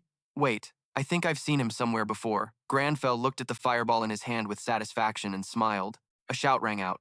Isn't that Lee Hoon? He said that people usually use internal energy for the body during convergence. Although it's not perfected, the results aren't bad at all. Inside his body, Lee Hoon thought, I was a bit hesitant about using Marcelo's fireball. It consumes too much magical power, but he uses internal energy, making it much more efficient. The crowd looked on with suspicion. That's Lee Hoon. It's really him. Marcelo's dark expression suddenly changed as he spoke. Lee Hoon, your attention, please. Marcelo respectfully placed a hand on his chest with a serious face, inviting him to join his research in this field. Will you? A quest window appeared. Quest. Marcelo's Magic Fusion Research Project. Marcelo, the head mage of the Magic Tower, wishes to partner with you to advance to the next stage of magic. Decline. Accept. Grandfell was intrigued. Accept. What do you know? I got a quest just by showing off that new spell. A cunning look appeared on his face. Good thing I decided to come here. He smirked, and the platform buzzed. Look at the way he's smiling. This whole situation must be ridiculous. On a vast beach with beautiful, crystal-clear blue water, a well-built girl was dancing and frolicking, stretching and shouting with delight. Is this an island? This is amazing. She happily ran to Leonie with a bright smile. Leonie, doesn't this feel just like a game? I can't wait for the adventures ahead. I would have brought a bikini if I knew. Leonie angrily turned around, grinding her teeth like a wild animal. The bikini is the worst part of that sentence. Are you implying you came here to play? A group of people gathered on the beach, she shouted. It's so crowded. People were chatting, taking pictures, and having fun. The pink-haired girl approached and kissed Leonie. Why are you so grumpy again, sweetie? You're so cute. She smiled slyly. Leonie gritted her teeth. Are you crazy? The blonde behind them said. She's got guts. Another man added, I knew YouTubers and streamers would be here, but I didn't know the residents of Akena would come too. The guy next to him asked doubtfully, Huh? Akena residents? Are you talking about the NPCs? In the distance, by the flag, tall figures approached, led by Eno X of Leonie's Night Order, a total disaster. A chubby man leaned against a tree, silently watching the giants. Looks like the Dark Mercenary Squad is here too, and the Explorers Alliance is here as well. The pink-haired girl cheerfully jumped on Leonie again. That's right. The Island of Terror is quite famous in Kena. Leonie replied curtly, Yeah. Even if they don't know about the Rift trials, they probably want to experience the horror here. She got angry. Ah, that hurts. Do we have to fight NPCs now too? A watch beeped, and the pink-haired girl asked, Who is it? Leonie ignored her, looking at her watch happily. Oh, it's the energetic girl from our team. Let's see what she has to say. She answered the call. An excited shout came through. Hello, is the conference over? Sis, it was amazing. Lee Hoon. What about Lee Hoon? The girl yelled. The conference became a disaster when he declared that the head mage's magic was redundant. Leonie burst out laughing. What? He even argued with the head mage of the magic tower? She laughed, uncontrollably. He's completely nuts. That's what he gets for being rude about the food. The pink-haired girl climbed down, acting cute. Yes, I hope you still hate him. So adorable. Hehe. The two men shuddered. That woman is such a creep. Leonie and the girl continued. What else? Did he get a beating from the Magic Tower's master? The girl replied, No. The head of the Magic Tower admitted he was right, even bowed and agreed, and then gave him another quest. Everyone is going crazy over Lee Hoon's new quest. Leonie was dumbfounded. What? How is that possible? In the Magic Tower master's office, Grandfell held a piece of paper, reading it seriously. Marcelo said, If there's anything you want to use for the research, please write it down here. I will help you with all my might. Lee Hoon, inside Grandfell's body, worried. He's going all out, huh? Outwardly he was calm, but inwardly he thought, if it's anything I want. On the outside, he looked solemn. I want these necessary items immediately. At the highest floor of the Magic Tower, Marcelo stood before 3 supreme mages. He bowed his head. You summoned me. Grandmaster of the Magic Tower, highest mage. One of the mages spoke. Marcelo, the rising star of the Magic Tower. We have heard that you proposed a joint research project with a traveler. The Magic Tower does not interfere in the affairs of travelers. Head mage Marcelo, you have clearly violated the rules here. Why would an outstanding mage like you do such a thing? Marcelo listened intently. He raised his head and replied, Traveler Lee Hoon seems to have a good grasp on the concept of magic, and it appears he also possesses an exceptional amount of magical power. His magical talent will be a great help. With the world in its current chaotic state, we can no longer be bound by old rules and simply stand by and watch. That mage cut Marcelo off, saying, We mages always conduct our own research, and we take responsibility for our own actions. You're a mage too, so you should know that. I respect your decision, but remember that you must also take responsibility for his actions. Marcelo was silent. The mage continued, If there's nothing else, we'll discuss this later. You may go now. The door opened, and Marcelo left, his expression dark. Damned old man, what responsibility? Do those arrogant fools, blinded by their own ideals, even have the right to mention the word responsibility? How much longer will the Magic Tower remain silent? He stepped into a corner and sighed. Cleo, holding a stack of documents, cheerfully called out to Sir Marcelo from behind. He turned around. What are you doing here? She said energetically. I've prepared the items Lee Hoon requested, and am taking them to him now. Hearing this, Marcelo held out his hand. Is that so? Then give them to me. I'll go myself. Cleo was flustered. What? But I can do it. Sir Marcelo, you must be very busy, so you can let me handle it. Marcelo said softly. Well, I was about to leave anyway, and there are a few things I want to check one last time. Cleo was puzzled. Surprised. An inspection? Well then, here it is. In a library, Grandfell was engrossed in a book. Marcelo walked up to him, pointed at the table, and said, Here's the item you requested, Lee Hoon. On the table were neatly stacked books and an exquisite jewelry box. Marcelo said, These are items that can restore magical power. What I've brought includes the Tome of the Ice Seal. With a level requirement of 550, it restores 50% of the magic power consumed when using ice attribute spells. The Essence of the Sun, with a level requirement of 600, restores 20% when using fire attribute spells and forbidden knowledge. It has a level 590 requirement and restores 50% of the magic consumed. Lee Hoon was inwardly surprised, but Grandfell's expression remained unusually calm. Marcelo continued. And a few books on magic as well. What do you think, Traveler Lee Hoon? Marcelo asked. Are you satisfied? Grandfell was silent, thinking to himself. Am I satisfied? He clenched his fist, looked down at the table and said, Sir Head Mage, the items you've brought are indeed perfectly suited for my level. Grandfell picked up the Sun God's Tear, a unique grade item with a level 620 requirement, his expression cold. Inwardly, Lee Hoon felt a pang of worry for Marcelo. He was saying this because his actual level was only 134. Marcelo, completely misinterpreting him, sighed in awe. Just as I expected. My apologies, I have underestimated you. Lee Hoon screamed in his mind. You're going too far, old man. Just give me something I can actually use. Marcelo continued. When you requested an item capable of restoring magical power, I didn't have high hopes of finding a suitable item for you, but it seems you already knew about this. He presented the Scepter of the Six Nations, a unique grade item with a level 100 requirement, with the ability to restore 10% of magic power consumed when using any spell. The two looked at each other in silence. Grandfel took it, and Lee Hoon was instantly ecstatic. It restores 10% of consumed magic power, with no limits. If there was an item this good, I would have snatched it up in a heartbeat. Grandfell said to Marcelo. I will take this one. Marcelo placed a hand on his chest and bowed his head. The moment you noticed the discrepancy in my incantation, I knew you were an extraordinary individual. However, I never imagined you would also know of this item's existence, Marcelo said. Once again, I am deeply grateful to be able to work with you. Grandfel's expression remained unchanged, while Lee Hoon was curious about the item. It looks so simple. Is it really that overpowered? Marcelo continued. However, I cannot proceed with my research just yet. As you've pointed out, there's an inconsistency in my research process. A system window appeared, showing an update. Quest. Marcelo's research on fusing magic with science has been temporarily suspended. Awaiting Marcelo's summons, Lee Hoon realized, oh, I have to wait for the next part of the quest. Grandfell attached the item to his clothes and said, I will wait until you have fixed it. Marcelo replied, thank you for your patience. He thought to himself, Traveler Lee Hoon, an outstanding talent, has joined our side. The two shared a silent understanding. Grandfell closed his eyes and said, if we work together, we might just be able to change the current state of magic. Lee Hoon looked ecstatic, giving a thumbs up. Free stuff. Why wouldn't I take it? Sir Marcelo is the best. Heh. Welcome back, everyone, to Kugong TV. It's your host, Kugong.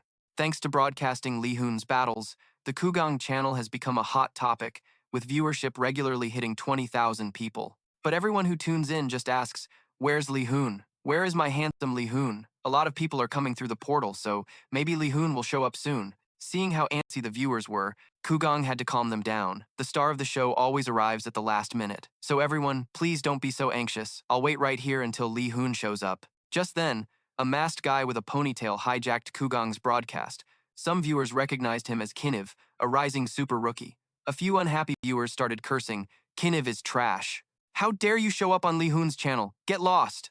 Kiniv read these comments, his face filled with rage.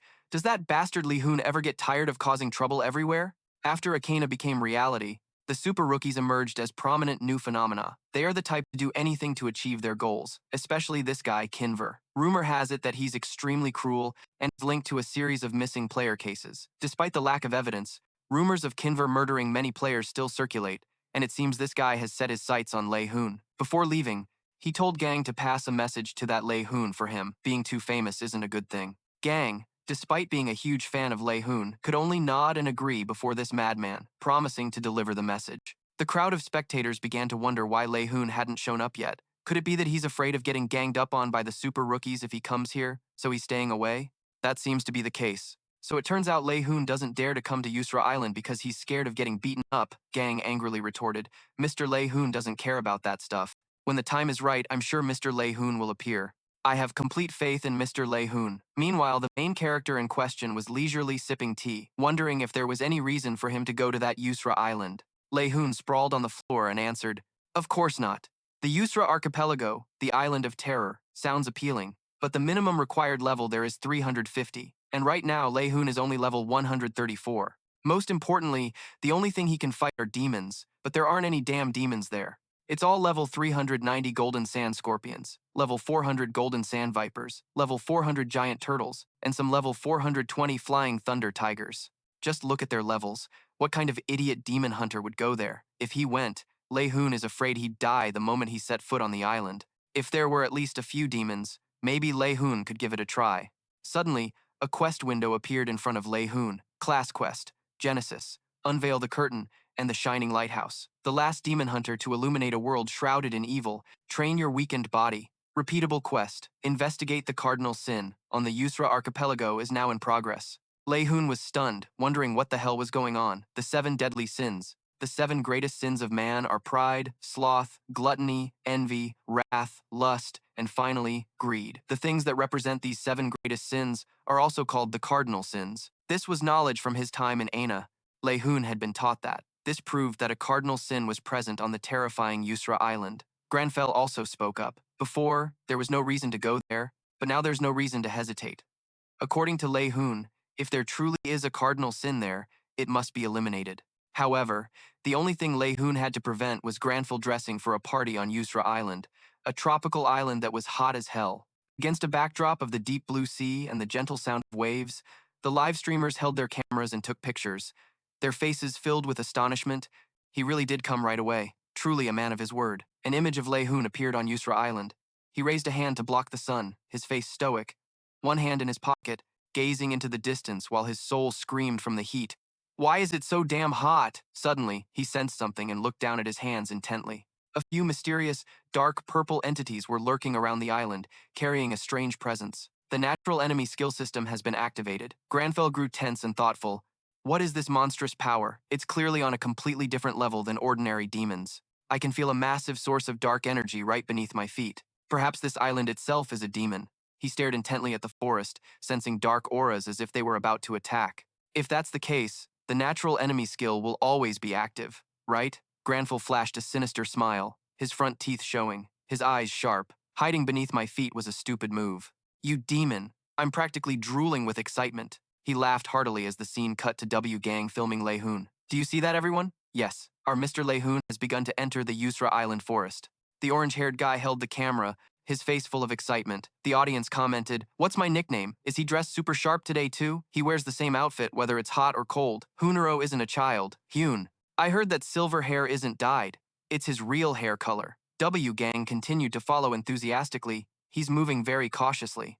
Could there be a hidden dungeon or a specific strategy to deal with the monsters on Yusra Island? Grandfell glanced at the beaming face. At first, I was really excited, but then I got a little scared, so now I'm looking for an easy monster to kill. He mentally filtered through the monsters by level. Level 400, Golden Sand Viper, not so sure. Level 400, Gem-collecting Giant Turtle, not so sure. Level 420, Flying Thunder Tiger, run away immediately. Finally, he chose the level 390 Golden Sand Scorpion. That should be easy. Outwardly, he maintained a cool demeanor, but inwardly he was trembling. I was fooled by this island's appearance. It looked like a resort, and I forgot about the high-level monsters. He grimaced and glanced around. They're just stronger opponents, that's all. Suddenly, W Gang, full of admiration and with a radiant face, said, "Oh right, let me say this first. I'll only film Mr. Lee Hoon if it doesn't bother him. If you feel uncomfortable, I'll stop immediately." The audience agreed. "Lee Hoon, that's right, don't get caught. I want to lick Lee Hoon's shoes. If Grandfell suddenly gets mad, you know what will happen. Don't worry, I'm practically invisible. Sometimes I trigger traps in dungeons and they don't even activate." Grandfell suddenly turned and glanced back, sensing a power preparing to attack from underground. W Gang was bewildered. What's that sound? A sharp sound rang out as a soldier with orange hair tied back in a high ponytail blocked something. He held 2 sharp daggers, repeatedly slashing at something on the ground. "It's the Alpha. That damn monster has gotten pretty far. Night Archer, what are you doing? Hurry up and shoot it." Another orange-haired guy appeared, his hair parted in the middle, raising his hand to cast a spell with a panicked look on his face. "It's too bright. I can't aim at them, because the light is reflecting into my eyes. Damn it, is there nothing I can do?" A shimmering diamond-blue beast slowly approached. It let out a loud roar, its eyes bloodshot with rage. It bared its sharp fangs at them. A level 420, Flying Thunder Tiger. The roar sent WAI Gang flying. He raised his arms to defend himself as the audience watched anxiously. "What's that? A Flying Thunder Tiger? If you touch it, you pay for it." A level 420 monster just appeared out of nowhere. Whoa, that roar is insane even just watching through a screen. The soldier with tied-up hair was thrown back, crashing into Grandfell. He was annoyed. "This is why I said we can't party up." He turned to look at Grandfell. "What? Lee Hoon?" Both were surprised to see Lee Hoon here. The guy with the parted hair was terrified. "No way. Is that Lee Hoon? Why is he here?" Grandfell was expressionless. "I'd like to know that too. I thought we were just hunting a scorpion, but it suddenly threw a flying thunder tiger at us. The highest level monster on this entire island. The monster continued to walk slowly towards them with bloodshot eyes. It's only 10 levels below Count Oscura. There's nowhere else to run. Damn it! Grandfell raised his hands defensively, his eyes resolute. The situation was not looking good. The brilliant sunlight and its shimmering body were messing with his vision. He put his hand forward, preparing to strike, his eyes filled with determination. He landed a powerful blow on the beast, causing it to scream. If I can just lock it in place and stop it from moving, that trick will be useless. Grandfell trapped the monster in one spot, leaving the two soldiers stunned. What? What kind of magic is that? Grandfell created a powerful fireball. I should give this move a try. Fireball! An explosion erupted from the monster's location, painting the entire area red. WAI gang was caught in the blast. What is happening? The beast was engulfed in flames, a terrifying sight. The audience was astonished. What the hell is that? Fire? Why does that spiritmancer look so weird? I'm a huge fan of Lee Hoon, and they even say he's an alchemist. A loud laugh. Lee Hoon is a noble, after all. After the critical hit, Grandfell lowered his hand, closing his eyes with an unusual calmness. System, you have successfully participated in defeating the Flying Thunder Tiger. You have leveled up. Lee Hoon was overjoyed. Did I just hunt this thing? Marcelo's fireball spell is truly the best, and that metal that restores 10% of my magic power is totally overpowered too. The guy with tied-up hair's jaw dropped. What? Impossible. You took down a level 420 Flying Thunder Tiger in a single hit? A scene of the clear blue sky. A lush green forest appeared. He slammed his hand against a tree in frustration. Damn it. System introduction. Fred Runker, top 3 on the swordsman rankings, guildmaster of the Axii Guild. We've been here for hours. What's the point of leaving now? No, he yelled at everyone. System. Ranker 7, from the Axe and Sun guilds. A member said, Guildmaster, I think we should regroup all the small parties that have split up. There's currently news that the Xenia Guild is about to reach the center of the island with just a single party. Meanwhile, our small parties keep running into strong monsters, so we're not making any progress. Fred frowned. I know. Was splitting up a mistake? To stop the Burke Guild from getting the achievement for being the first to clear the rift on this island, I plan to seize as many achievements and as much loot as possible.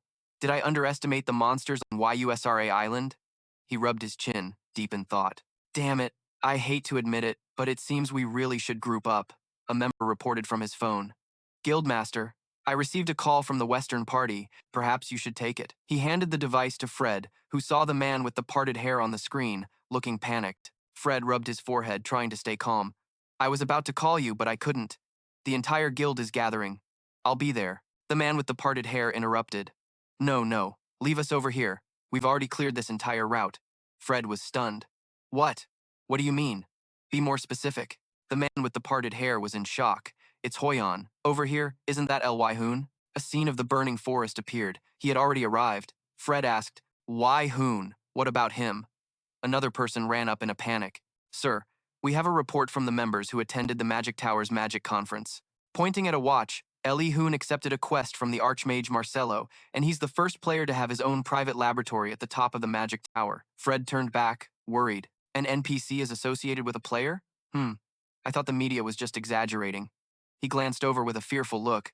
Contact the analysis department. Tell them to investigate Lee Hoon in detail and report back to me. Perhaps he's more dangerous than I thought. An odd image of Lee Hoon appeared. He was holding a blue stone, smiling crudely. System. Pure Flying Thunder Crystal. A unique grade, highest quality crafting material. Its effects can be confirmed during the crafting process. Lee Hoon jumped up in excitement. Awesome. A unique grade material item. I can't believe it. This is so great. Outside, Grandfell grimaced. Tone it down. But inside, he was still ecstatic. Who even looks for unique materials? Usually, only a few craftsmen can handle them. But if I tell the Magic Tower that this is part of my research, he laughed with excitement. But Grandfell realized something was off. The atmosphere before him had changed to a dark and gloomy space. What is this? Is this Grandfell's intuition? Why am I suddenly getting goosebumps? Grandfell saw the class quest notification window appear. Investigate the 7 deadly sins on the island is in progress. He was surprised. A class quest window? Why did it suddenly pop up like this? A strong tremor made him lose his balance. In the sky, birds flew away in a panic. The system turned red. Yusra Island has been tainted by greed. Collapse in progress. Grandfell was stunned. Outside the Xenon Guild, Fred and the others also lost their balance. The island's collapse progression is increasing. What's going on? Is Yusra Island actually a rift? Well, it's just a new area. This phenomenon is different from when a rift is created. So what's with this collapse progression window? What in the world is happening? The tremors threw everyone into confusion. Grandfell stood before the red system window, deep in thought. Greed. He touched the system window for Yusra Island, which was tainted by greed. Collapse in progress. He calmly stood straight, glancing around. Have the petty desires of humans awakened you? Lee Hoon's spirit form held the stone, terrified. I have no desire to meet the boss, you know. I was just happily farming for gems. Yusra Island, tainted by greed. Collapse in progress. An ominous, chaotic aura now filled the air around him. Based on the quest information, these auras were undoubtedly the demons of greed. A black miasma covered the area, making everything look monstrous and dark. Viewers on W Gang's livestream noticed something was wrong, asking, "What's this collapse in progress?" W Gang, though confused himself, explained, "Everyone, hold on, I'm Googling it right now." Comments on the screen kept flooding in. I heard the Xenon Guild already conquered the island. Viewers were surprised. They've already conquered it? Any Demon Hunter in Akena could have noticed this, which stirred up anticipation among the viewers. What kind of treasure did the Xenon Guild get, guys? You think Xenon is going to reveal that? By the way, IUSRA has 10 islands, right? If Xenon only completed one island, does that mean the collapse progression is only for a specific area? If it really collapses, what will happen?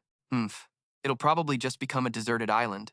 If the collapse progression is completed, the great sin of greed will fully awaken. Grandfell received a notification from the system, an origin class quest with hints about lifting a veil and a shining lighthouse. The last demon hunter illuminates a world shrouded in evil. Train your weakened body. Investigate the great sin on the IUSRA archipelago. Prevent the revival of the great sin named greed, and protect the island from being tainted by greed.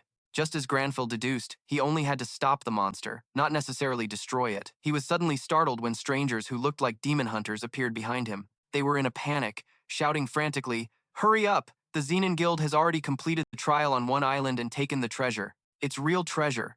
And there are only 9 islands left. If we hesitate, there'll be nothing left for us to get. We need to get the treasure before this area collapses." Grandfell thought to himself. That's right, this is the typical reaction driven by greed. Perhaps at that very moment, all the players here were having the same thought, the same greedy desire. To prevent the treasures from being tainted by greed, he had to persuade them to give up their desire for them. But convincing all of them was impossible. The demon hunters argued, "Get lost. Our guild was here first. Cut the crap. If you're so tough, then prove it." Grandfell sighed helplessly. While Lee Hoon was bewildered, "What should I do?" Grandfell declared. "In the end, there's only one way." Lee Hoon was shocked. "Huh?" Grandfell said seriously, "I'm going to take all the treasure here." Lee Hoon panicked. "Are you serious?" On the second island of the Yusra archipelago, the area was also covered in a dark aura, becoming hazy. At the Xenon Guild's base, Demichi and Camila were discussing the collapse progression. The island's collapse progression? Camila, what do you think? She said arrogantly. "Isn't it obvious? The Yusra archipelago has a total of 10 islands, and this progression is for all 10 of them. It's already filled up one bar. That bar filled up as soon as we got the treasure here, so it seems like it's a kind of countdown timer." Lox gave a mysterious smile. But more importantly, have you all heard Jesse's report about the Grand Mage and the Traveler?" Demichi was alarmed. The report about Lee Hoon receiving a quest from the Magic Tower and being allowed to go to its summit? Hearing Jesse's name, Camilla's eyes sparkled at the mention of Lee Hoon. It's obvious there's something going on between those two. Seeing Camila joking around, Demichi reminded her, "Hey Camila, be more serious. Look at the current situation." She retorted annoyedly. "Oh, I'm not sure if I should take advice from the guy who rented out an entire hotel just to get rejected." Dichi was stunned. "What? Locke, only interested in Lee Hoon," enthusiastically brought him up. "It seems he's becoming a threat to us. What do you all think? If we were to face Lee Hoon, do you think we could beat him?" Demichi and Camila fell into a silent stupor, showing they weren't confident about winning. Demichi said hesitantly, "Well, I'd like to verify that myself." Camila stammered, "You've got to be kidding, right? Just keeping Jesse in line is already giving me a headache. More importantly, Jesse wouldn't stand for it. Are you trying to make her look even more pathetic in his eyes?" Demichi quickly interjected, Never mind. He hasn't done anything to harm our guild's interests yet." Locke held his chin, skeptical. "Is that so? You all just wait and see." "All right. I only said that because I'm jealous of his achievements at the Magic Tower. For now, there's no need for us to be hostile towards him." They received a new update. The collapse progression has increased again. The whole group froze. In shock, Locke asked, "Damn it, where?" Dichi reported, "The world ruler. He's gotten the treasure. It seems he's officially made his move." Locke readied himself for battle, placing a hand on his shoulder, and smiled mysteriously. "At this rate, all the treasure will be taken." "Very well, let's hurry on to the next island." Meanwhile, Lee Hoon was still stunned after hearing Grandfell say he wanted to take all the treasure. Grandfel, wait, what do you mean you're going to take all the treasure? Grandfel strode off as if he was literally about to take it all. I'm going to snatch every last bit. Lee Hoon grabbed his leg, but I've already seen it. So what else is there? When the collapse is complete, the great sin of greed will awaken. Don't tell me you're thinking of waking it up by going around collecting treasure, Grandfell. He froze, but not because of what Lee Hoon said. Before him, a procession of figures in majestic armor appeared. Lee Hoon recognized the lion crest on their flag and armor, the Leonis Knight Order. I can't believe I'm running into the strongest Knight Order in the Empire right here. The familiar face was their captain. Before he could say anything, Grandfell gave an intrigued smile to the formidable man in front of him. The captain of the Leonis Knight Order, Hakan, remained silent. But the knight, Lauren, was angered by Grandfell's casual use of the captain's name. You insolent cur, show Sir Hakan the proper respect. Hakan waved a dismissive hand, replying, Traveler, may I be so bold as to ask for your name? Grandfell put on a serious face. I am Lee Hoon, and I never expected to meet the Leonis Knight Order in a place like this. It is an honor to meet you. Lee Hoon, however, was inwardly groaning in frustration. The way these guys talk is driving me nuts. Are they shooting some kind of historical drama? Hakan remarked. Somehow, you give off a completely different vibe than other travelers. He noticed the silver medal on Grandfell's chest. That medal, a fireball crashed down right next to Grandfell, who dodged just in time. Everyone was stunned. A meteor? Lauren covered her mouth. Stay out of the smoke, Commander. Are you all right? He realized this was the island's guardian, a colossal monster with vicious fangs. Everyone watched, waiting to see what it would do. System, Golden Fanged Ogre, level 450. Hakan readied himself. All units prepare for combat, Lauren exclaimed. Damn it, this monster is the highest level beast in the entire Yusra archipelago, Hakan warned cautiously. It's about to launch another meteor. The monster's eyes flashed with blue light as it prepared to fire. A terrifying aura enveloped it. Hakan commanded. Everyone, back to your positions. Lauren held her sword, bracing herself against the pressure. The others panicked. Its power was absolutely devastating. The monster's assault threw everyone into chaos. A knight reported, Captain, we can't maintain visibility because of the meteor shower. We can't get close to the beast. The monster's long neck and sharp claws struck fear into everyone. Hakan's eyes widened as its massive foot prepared to crush Lauren. He yelled, Get out of there! But it was too late. The foot slammed down. Everything went silent as Hakan held his breath, his heart pounding. Luckily, Grandfell used some incredible power to block the attack. Another knight stared in disbelief. What the? That traveler created an ice wall in a split second without any incantation.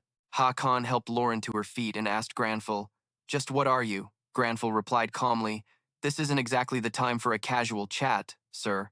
Hakan was speechless as the monster, far from defeated, let out a furious roar. It began to smash against the ice, and the knights panicked. More meteors, defensive formation.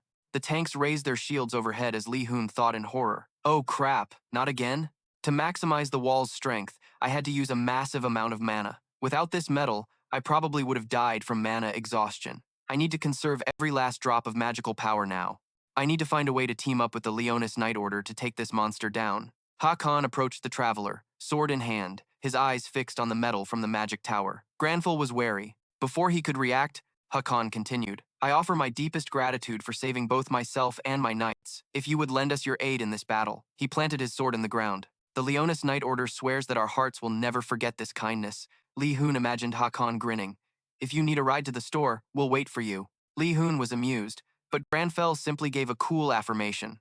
Evil must be punished. If you require my assistance, I am more than willing to provide it. Lee Hoon sighed. This damn formal act. Hidden in the bushes behind them, Wugang had been silently watching everything from the start. He was absolutely thrilled to be witnessing these events live. Through his phone screen, he could see the Leonis Knight Order and Grandfell talking. He found this incredibly entertaining. This is absolutely epic. He started geeking out, getting hyped up for his audience. You guys seeing this? They're actually making the Oath of the Heart. Do you see it? His chat exploded with comments. Whoa, the Leonis Knight Order just showed up out of nowhere. Wugang, that nose cam is nasty. Pan out. What? Did they really just make the Oath of the Heart? That's just a formal greeting used by the royal family. What are they doing in front of Lee Hoon? Get closer so we can hear what they're saying. He quickly replied, it's tough to get any closer. Because of that island guardian, just watching the fight from here is fine. So I hope you guys can understand, alright? Meanwhile, down below, Captain Hakan was still battling the monster and shouting orders. Soldiers with the hearts of lions, charge forward. With that, the knights began their assault on the monster. During the fight, they discovered its weak points were its head and the nape of its neck. Find a way to expose the top of its head and aim for its legs. While everyone else was fighting desperately, Grandfell remained perfectly calm, standing amidst the chaos of the battlefield without a hint of fear. A knight standing behind watched Grandfell with a pensive, suspicious look. This traveler. I'm grateful to him for helping us avoid needless injuries from that monster. But I still don't understand why the commander resorted to the Oath of the Heart. The Oath of the Heart is a vow from the very soul of the royal family. It's ridiculous to make such a vow to a common traveler. Not only did the knight feel suspicious, but Grandfell felt the same way. He thought to himself, why would the commander do that? He could only stand there in silent contemplation. Over there, the chaotic battle still showed no signs of. The effect wore off. The knights continued to charge at the monster. They fought while shouting, "In the name of the Knights of Leonis, aim for its legs and take it down." Leo was stunned, silently admiring their strength. This was the power of a true knight order. Grandfell suddenly realized they were much weaker than he had thought. The image of the small knight confronting the giant monster showed a stark difference in power. Lee Hoon helplessly tried to convince Grandfell. It wasn't that they were weak, but they were simply no match for that monster. Even though this knight order was directly engaged in the fight with the beast, with their current strength, if I don't join in the attack, even if their strikes have some effect, how long will it take to bring down this monster? The system announced that the collapse progression had increased. Yusra Island has been tainted by greed. Lee Hoon panicked.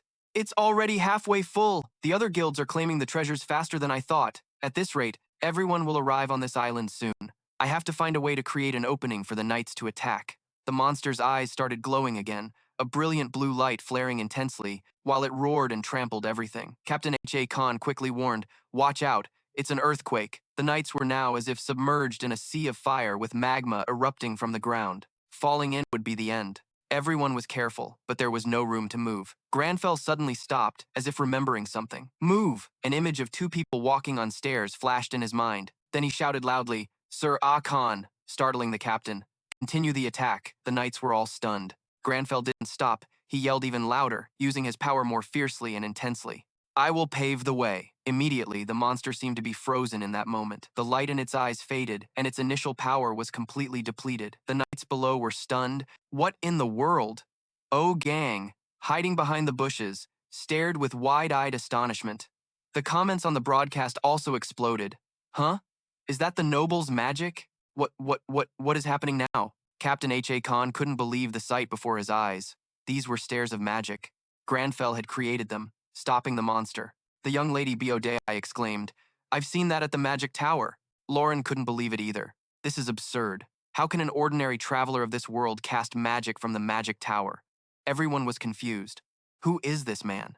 Amidst everyone's astonishment, Lee Hoon appeared to be exhausted. He looked as if he'd lost half his soul. "My mana," he thought. Hakon was shocked. "What the hell are you doing?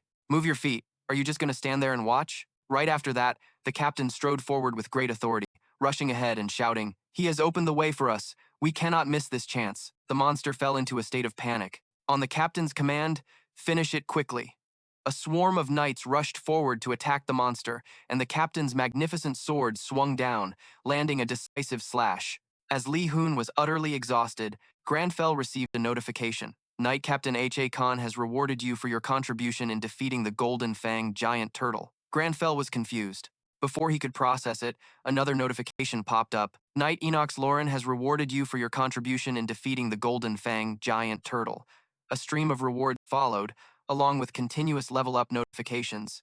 Lee Hoon was shocked. What's happening? The captain approached from behind. "Your medallion is one of the gifts the Emperor bestowed upon the Magic Tower long ago. We owe you our lives." Unexpectedly, all the knights knelt down at once, placing their sword-wielding hands on their chests. Much to Grandfell's shock, Hakan spoke in a low voice. "The Leonis Knight Order will continue to support Lee Hoon, the owner of the medallion." Just then, a notification appeared. "You have defeated the Golden Fang giant turtle with the greatest contribution." A massive blue sphere materialized, enveloped in mystical energies that lit up the whole space. Lee Hoon stared wide-eyed, thinking, "Is this the island's treasure? What should I do? Should I take it? But if I take the treasure, the demon will awaken. But if I don't, someone else will snatch it no matter what. But in that case, what about the 7 deadly sins?" The collapse progression notification rose again, startling Leot. It was already at 6 bars. "Hey Grandfell, let's think about claiming the treasure for a moment." He was just probing, but Grandfell had already picked up the treasure, making Lee Hoon panic and his jaw drop. "Hey, you crazy bastard! My friend, think for a second, will you?" Ugh, my head hurts. Snap out of it. Giving in to greed will be the end of us. For Grandfel Claudia Peus Romeo, a true noble, wealth was a fleeting thing. The captain and Dai were still stunned by the incredible sight. For him, an heir to a colossal family legacy, he was familiar with every temptation money could offer. Shu trembled watching the events unfold, and his fans were also stunned. What kind of magic was that? Isn't that the magic of a master from the magic tower? Huron got the treasure. Grandfell felt a faint sensation of greed while holding the orb. However, greed has no place in a noble like him. Grandfell flashed a triumphant smile. There's a simple way to keep these treasures from being tainted by greed. You just have to be free from that feeling. The system announced, "You have acquired the island's treasure." It was impossible to foresee that things would happen like this. Lee Hoon was a mess of joy and astonishment. So that's all it took? In another patch of bushes, Kinver Lenyu watched Grandfell and the knights from afar through binoculars. He gave a provocative sneer. Kinv recalled the earlier image of him killing those creatures. As he left, he clicked his tongue and sighed. I told them to go and snatch all the remaining treasures. Behind him were corpses and an orange-haired boy with an injured arm, looking absolutely devastated. The boy shouted in anger, "KINV, you coward! Second Son and SR won't just stand by and watch." As he spoke, a massive surge of power crashed down on him. A reflection showed KINV and the orange-haired boy's pained expression. It all seemed to be over. Kim's hand held a blood-stained knife. "You chickens," the system announced. "You have killed another player, your karma level has increased, but the objective has been achieved." KINV's eyes were cold as he held a glowing crystal shard. "This is much easier." The system announced you have received 32 non-convex crystal fragments as loot. W-Gang was so excited he was moved to tears, shouting, "Everyone, did you see that, Mr.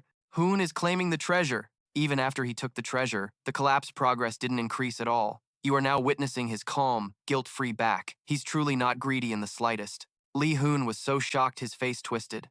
This thing is really the island's treasure?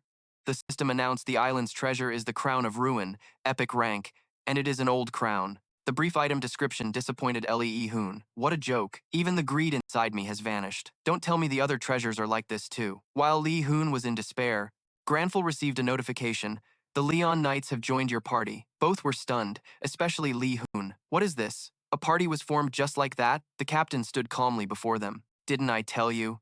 he declared confidently. "Mr. Lee Hoon, we will follow you.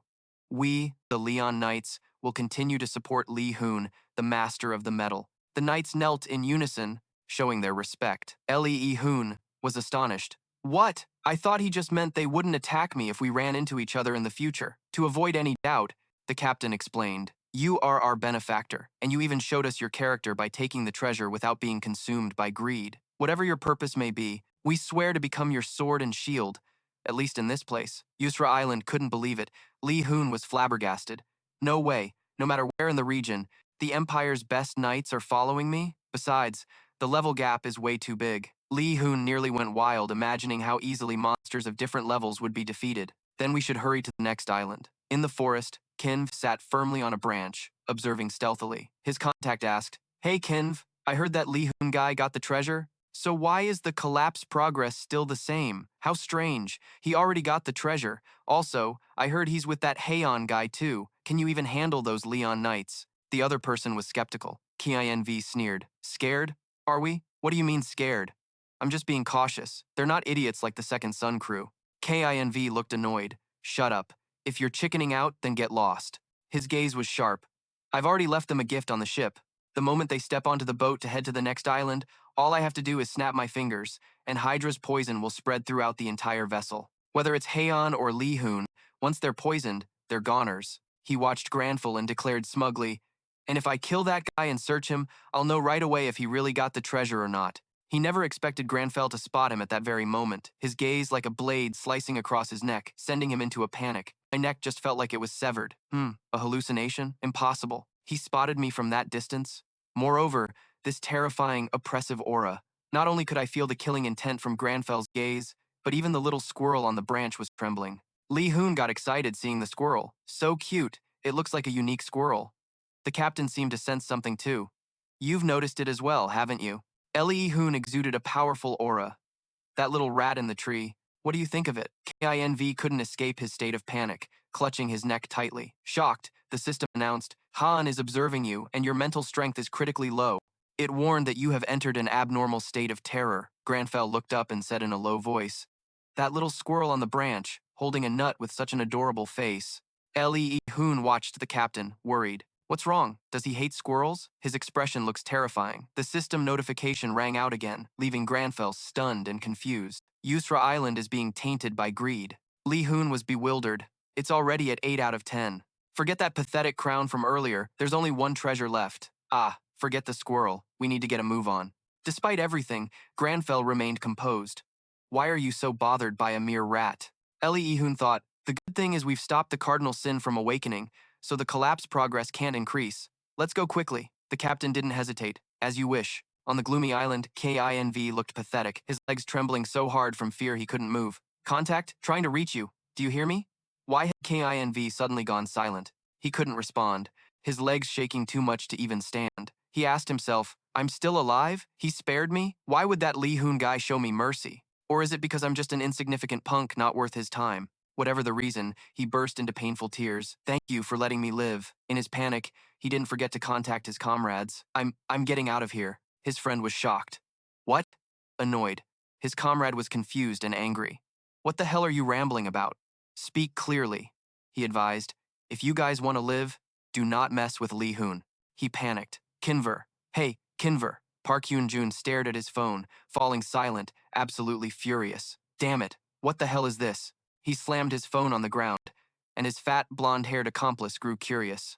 What's wrong? Park Hyun-jun, that bastard, hung up on me, he roared in anger. Damn it, how much money did I sink into this?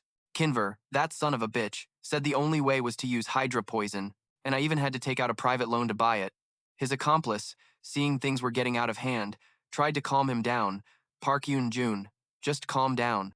But he wouldn't listen and kept yelling, calm down my ass. He lunged forward, grabbing the other guy's collar and screaming, you son of a bitch. It's easy for you to say since you didn't have to spend a dime. Just then, a red-haired guy showed up and tried to get Park Hyun-jun to stop. Why are you so heated? You're not normally like this. He wasn't listening, completely losing it. Heated? Cut the crap. Why are you idiots so damn calm? Wait, you've already teamed up with that guy, haven't you? How much did he pay you? His accomplices couldn't keep up with his thoughts, looking completely baffled. What's gotten into you all of a sudden? What are you even talking about? You psycho, just calm down and let's talk this out, he screamed frantically. What are they trying to do with my money? Meanwhile, with Grandfell, he suddenly sensed something as he was walking. The captain followed his gaze, confused. Is something wrong, Mr. Lee Hoon? Grandfell's gaze turned cold. It's nothing, he thought to himself. What is that? It's the activation notification for the natural enemy skill, no different from the one I got when I first arrived on the island. But for some reason, this time feels a bit different, as if my Demon Hunter instincts are warning me. He realized it was close. The scene cut to Park Hyun-jun swinging a knife and stabbing it through the red-haired man. The man gritted his teeth in agony, blood spilling from his mouth. Park Hyun-jun sneered, you bastard. I knew you were greedy, but to go this far. The man's face darkened. What are you talking about? His sharp blade was already drenched in the blood of those who came with him. You're the ones who conspired with Kinver against me, isn't that right? The system announced that he had obtained 62 fragments of the golden fruit. From a hidden corner, WAI Gang quietly witnessed the deadly scene. He trembled in fear. It's all your fault, he overheard the man mutter. I'm just taking back what you all stole from me. Wei Gang was desperately trying to flee, using all his strength to run as fast as he could, thinking to himself, this is a massacre. That supernova is insane. So the rumors about those people killing others in the rifts were true. He hasn't noticed me yet, has he? WAI Gang's livestream viewers were all wondering what was going on, and one of them started to explain. As WAI Gang ran, he wasn't paying attention and tripped over a tree root. If I get caught, I'm dead for sure. First, I have to get out of here as fast as possible. Being careless, he tripped on a root and pitched forward. He staggered in a panic, thinking he was about to fall, but luckily, an adventurer managed to catch WAI Gang in time. Are you all right? Seeing how terrified he was, the adventurer asked, are you being chased by monsters? He realized the person who saved him was from the Adventurers Alliance. The viewers on WAI Gang's livestream were buzzing with talk about the adventurers. Seeing WAI Gang's exhaustion, the adventurer advised, you look worn out, sit down and rest for a bit. Hearing this, WAI Gang thought, even if he'd kill his own teammates for money, he can't make an enemy of the entire alliance. Not if he wants to keep being a player in Akena. Exhausted, he nodded in agreement.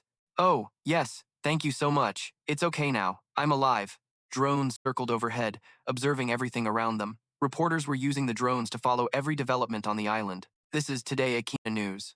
This is the final island of the YUSRA archipelago. The YUSRA archipelago is divided into 10 islands, and each one holds a hidden treasure. There are many ways to obtain these treasures. The reporters discussed the various ways to claim the treasure, such as hunting the guardian monsters known as the Island Lords, or solving the hidden puzzles scattered across the island, and which teams had succeeded.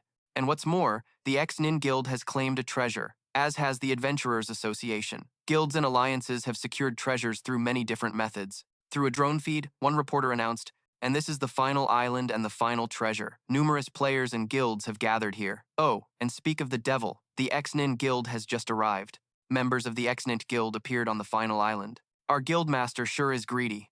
It's all for the guild." The reporter went on to list the treasures the X-Nin Guild had already claimed. "They've already secured 2 treasures in the west. Is that right? Even from here, I can feel the powerful aura of the #1 guild. But wait, the pride of South Korea is here as well, right? They say the Gyun Guild already snatched the treasure on the eastern island." Taemin's older brother called to check on him and give some advice. "Is everything all right?" "Taemin, don't overdo it. Just get the best parts." Taemin replied confidently. "Don't worry about me." The reporter continued her update. "Next to them is the Inazuma Guild. I heard they were on the same island as the Gyun Guild, but it was Gyun that managed to secure the treasure." The Inazuma members were furious seeing Taemin's smug look. "Just look at that smug face of his," a team member advised. "We'll get our chance, sir." The reporter then explained the expression on the Inazuma Guildmaster's face for the audience to understand his mood. Perhaps that's why the expression on the face of the Inazuma Guildmaster, Hisashi Inazuma, is so grim. The Berserker and Execution Guilds have also shown up. Ben Lucy was so angry he looked ready to charge. "Fight! I'll kill them!" as his comrades held him back. "Let me go!" "No, we're just letting them go this one time, okay? Now lower your swords," Ben Lucy sighed, helpless and still as cranky as ever. The reporter posed a question to stir up curiosity. "Who will claim the island's treasure? Please stay tuned to the 2A Akena channel." He paused, as everyone was stunned by the sight. Diichi reminded Elsie. "L is over there. Yeah, I see them." A group of people approached. The First Leon Knight Order also appeared on the island, causing the reporter to shout in amazement, "It's the First Leon Knight Order. Oh my god. Talk about a turning point. The strongest knights of the Empire have appeared."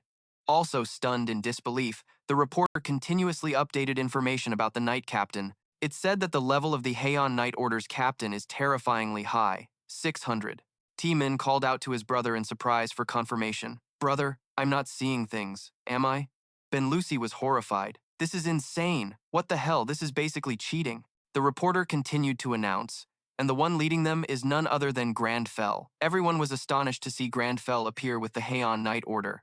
The reporter described Grandfell as a very determined person, the center of attention. But he seems very determined. You can see in his eyes the confidence that he will definitely claim the island's treasure. But reality was far from the reporter's thoughts. Grandfell was exhausted, so tired. Lee Hoon thought no one would notice him, but it was the opposite. "I thought I'd be less conspicuous, but I didn't expect all of them to be staring me down like this." While Lee Hoon was worried, the reporter thought he was very calm. Lee Hoon has appeared with the level 600 captain of the Haon Knight Order. He is standing proudly before the major guilds, but Lee Hoon lamented internally, "This is really scary." The blonde guy with a scar near his eye told Inazuma about his encounter with Grandfell. Disgruntled, "Ha, that guy is the one I met in the Count's territory. What the hell is that monster doing here?" Inazuma advised, "Be careful. We shouldn't show hostility towards him right now." Camila said confidently, "Oh, let me be clear. No matter what happens, I'm not fighting Lee Hoon. I only have this one life to live." Lee Hoon was annoyed by the attention. "Stop drawing so much attention." He glanced around a few times thinking, "Doesn't she have anything better to do?" "Stop looking at me!" The Knight Captain suddenly called out to him. "Lee Hoon!" He was startled, and looking ahead, lava suddenly erupted. A guy named Bin shouted, "What is this?"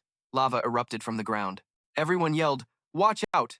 Everyone fall back. Switch to fire resistance gear. Boost your fire resistance. Run if you want to live." C panicked at the sight. Someone screamed, "It's the Lord of the Island!" A lava fish leaped out. "It's a magma carp, level 420. Everyone was uncomfortable from the heat.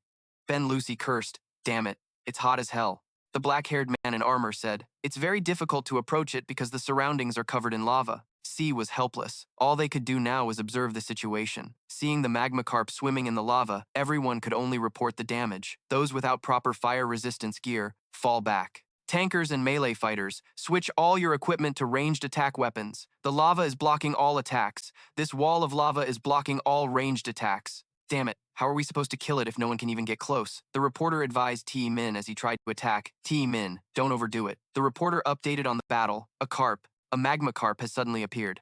The magma carp is swimming freely in the lava flow. I can feel the incredible heat just through the zone's video feed.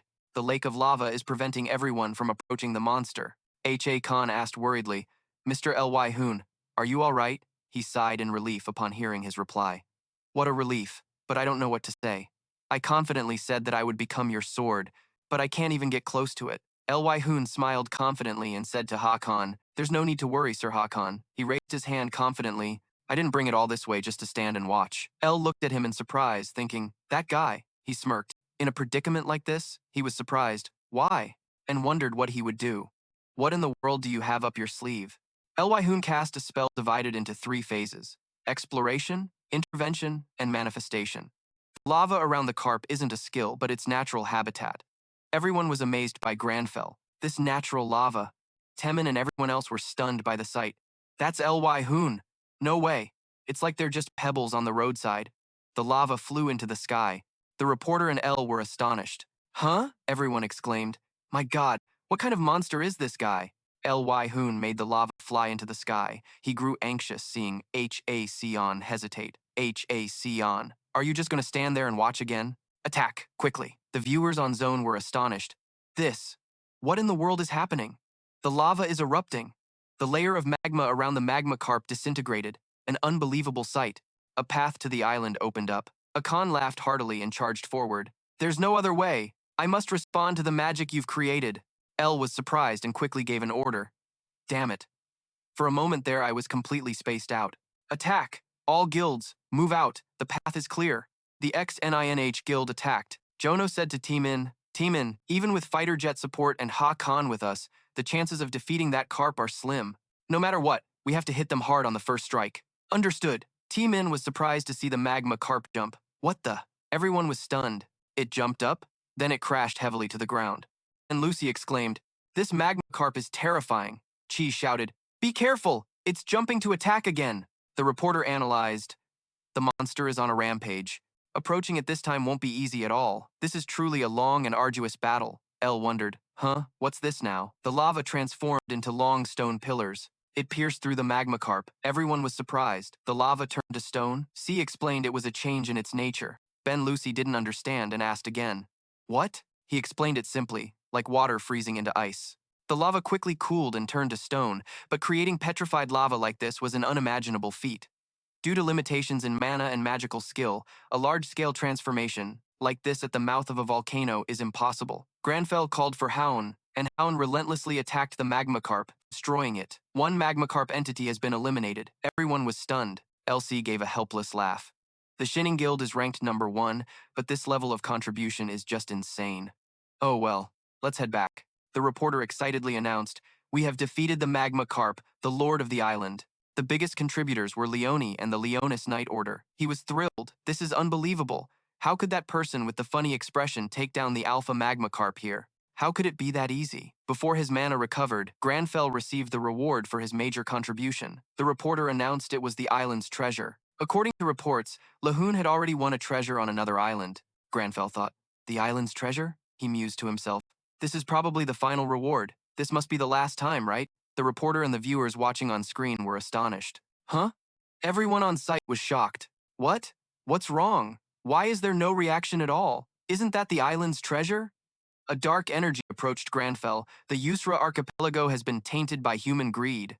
The self-destruction process is accelerating. Everyone was shocked by the system notification. What? Something's wrong? Wasn't there still 1 bar left?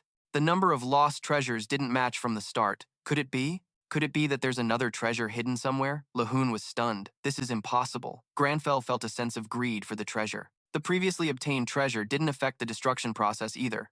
But why is such a powerful demonic energy now erupting all over the island? Clearly, another treasure has been tainted by greed. Elsewhere on the island, adventurers and gangs panicked.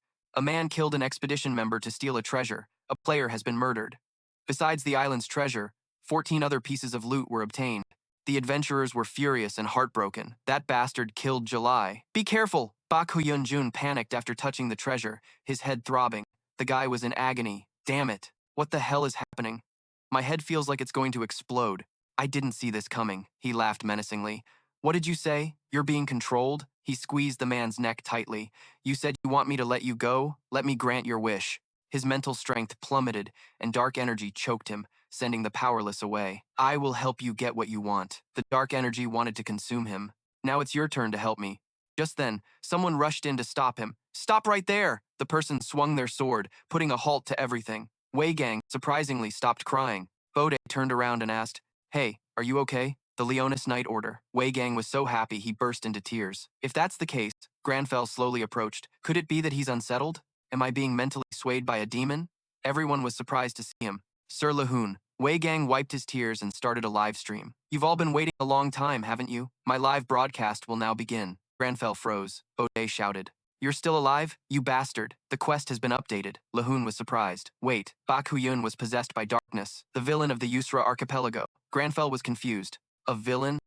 Why did the island's treasure suddenly flash and then shatter? The treasure was tainted by greed. Grandfell couldn't believe it. Lee Hoon was worried. This is not good, quest updated. Preventing the resurrection of the 7 deadly sins. Greed is in progress. Prevent the island's treasure from being tainted by greed. Paused. Initiating self-destruction process. A mysterious gaze watched over everyone. They all looked up to see, what is that? C anxiously gripped Ben Lucy's shoulder. Sis, that's a giant hand that suddenly appeared in the sky. Huh? A hand? The hand continuously struck down on the island. Everyone panicked as the ground shook violently. What's going on? What is this tremor? That hand is trying to merge the islands into one. The reporters from afar were also amazed. The islands are merging into one. Isn't this a transformation?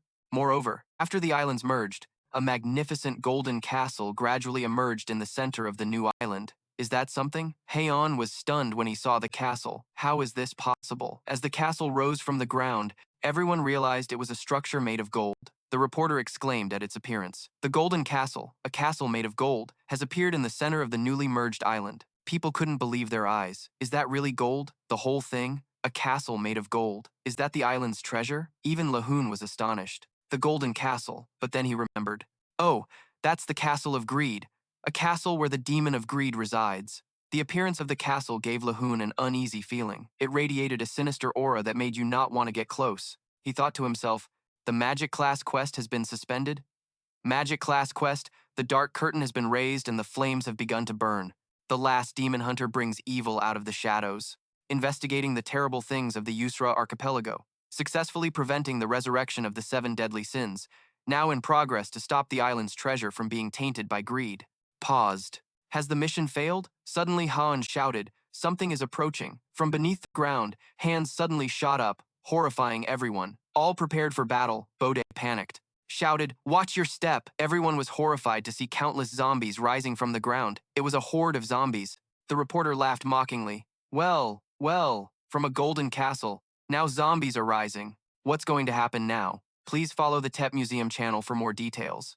BCHUY, Jun suddenly yelled. Damn it! He immediately scolded the reporter. This isn't a joke. The atmosphere right now is nothing to laugh about. The guy asked back, bewildered, what? Suddenly, he slammed his fist on the table, ran to Juno Diom's desk, and begged him to stop everything. We have to stop. Stop this atrocity, Senior. But Juno was busy on the phone and didn't answer. This is Juno Diom. Yes, I just checked the update on the island. BCHUY June screamed in panic. If this continues, everyone will die. Stop the invasion. We have to lock down the entire island. Look at the enemy's level. An announcement about the Golden Castle was updated. The zombies continuously emerging from the ground made Ly Hoon exclaim in shock. Heavens, the knights are trying to attack the zombies. This is insane. What's their level? Quest. Prevent the island's treasure from being tainted by greed is in progress. Quest. Suppress the soldiers and eliminate the incarnation of greed is in progress. Is our guild just going to get wiped out like this? I'm going to lose my mind. What should we do?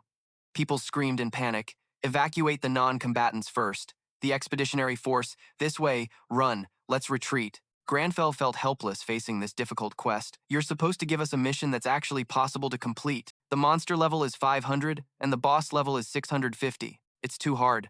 H.A. Khan commanded while fighting, Night Order, hold the line, and slowly retreat. In this situation, Grandfell suddenly called out to Hoon. He explained the reason for retreating. Lee Hoon, you saw the monsters leveling up. It's better to be careful. But Ha-Kon was surprised by what Grandfell said. Are you serious? The Knight's Oath will become my sword. Is it still in effect? Somehow, he had to keep Ha-Kon here. Ha-Kon was astonished by his gaze and asked, that look in your eyes, are you planning to take on the boss? He confirmed. Yes, that's right. But Ha-Kon advised, the opponent is huge and high level. You could die. Grandfell was determined. There's no other choice. I have to charge forward. A nobleman cannot cowardly retreat in the face of hardship. Ha-Kon's words made him realize something. He smiled. There's really no fear in your eyes, is there? Contrary to what Ha-Kon thought, Grandfell was actually terrified. With Lee Hoon by my side, a true nobleman, why should I be afraid? Lee Hoon wasn't sure if the man would help him, but he was going to. Yeah, Ha-Kon commanded his team, the Lion Knights. He cheered them on. Let us fulfill our oath of honor. Let's help Lee Hoon defeat these demons in the name of the Lion Knights. For our honor. W Gang was surprised by the Night Order's intention. Huh? Are they planning to charge? The people watching on the screens were also stunned. In front of the Golden Castle, countless zombies appeared. Grandfell commanded the knights to charge forward and attack. BC High June ran to Juno, wanting him to see. Senior, take a look at this video. It looks like someone is trying to break into that castle, right? Juno was also astonished. What is this? Are they crazy? Didn't they see the monster level update history? The reporter continuously updated the battle. Player Lee Hoon and the Leonis Night Order. They are charging towards the zombies to advance on the Golden Castle. Will they be able to enter the castle? The viewers watching on screen are very interested. We will be inviting experts to hear their opinions. Let's switch to the Library Museum channel. Park Hyun's broadcast channel has a clearer view. The public also paid close attention to this information. The reporter relentlessly reported on Grandfell. The Hunter Association declared that the entire island needs to be quarantined and locked down. Grandfell watched the knights fight, thinking to himself, good, the Leonis Knights are fighting exceptionally well. Just as expected of the continent's top knights, they always know how to act in any situation. He was recovering his mana, and the mana recovery was going smoothly. Watching the fierce battle, he thought that at this recovery rate, joining the fight for a bit would probably be fine. STR's teammate advised, if we want to attack, we should go right now, to contribute a little.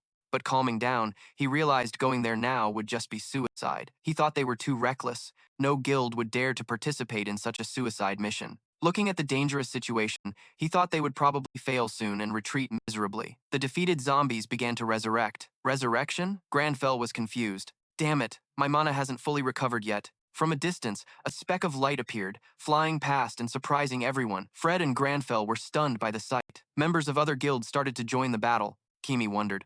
Huh? Lucy's side was also surprised. The reporter announced, G and BER, two guilds. Their unexpected participation, G and Burke. They are entering the Golden Castle to support Lee Hoon. Teeman wondered, what is it? Lucy's side was annoyed. What are you looking at?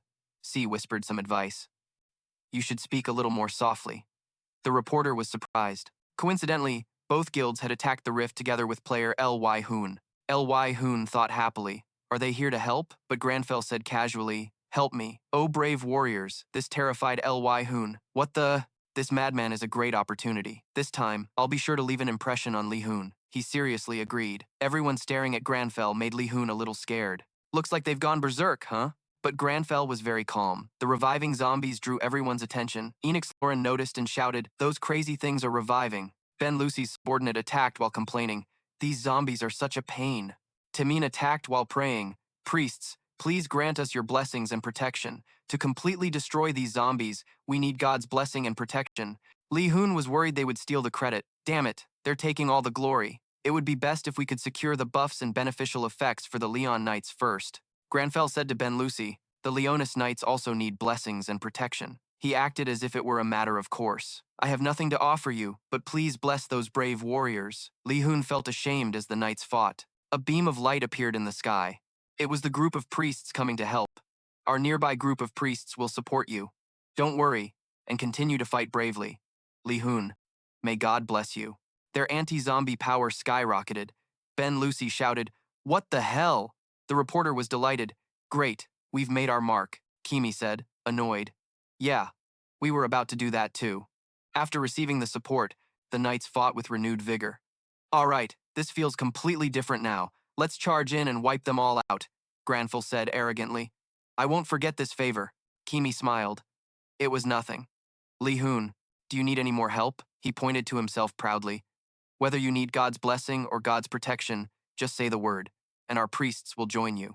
This is enough for now, Grandfell said arrogantly. Those brave warriors will now be able to fight with superior strength. This made Taemin freeze and enraged. Lee Hoon, why didn't you ask him for more support? Hakan took notice, and as he turned to look, a voice rang out.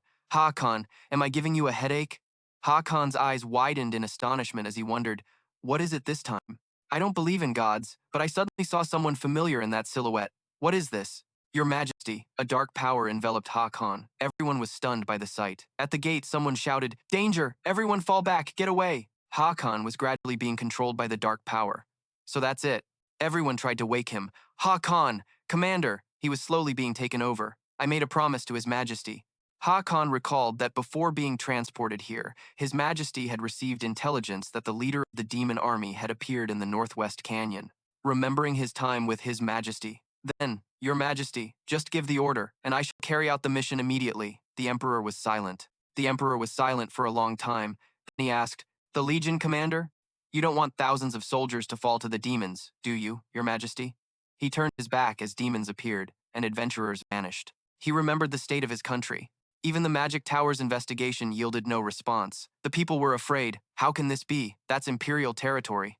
A pillar of light appeared in the sky, and not even civilians could escape the disaster. Every night, I pleaded for God to answer. Hakan listened. Is this world truly ending? Is this truly your will? He saw the king's despair, but God never answered. The sky was also gradually changing. Has God forgotten us too? The king asked Hakan. What do you think of this? What do you think, Hakan? Have we truly been abandoned by God? But he was calm. Your Majesty, the culprits behind all of this are the demons. God has not abandoned us. The demons are blocking our path to him. He declared forcefully. As for Hakan, I will return after defeating the leader of those demons. I will surely open the path for your Majesty to reach God. After Hakan's promise, the king was silent. His next words took him by surprise.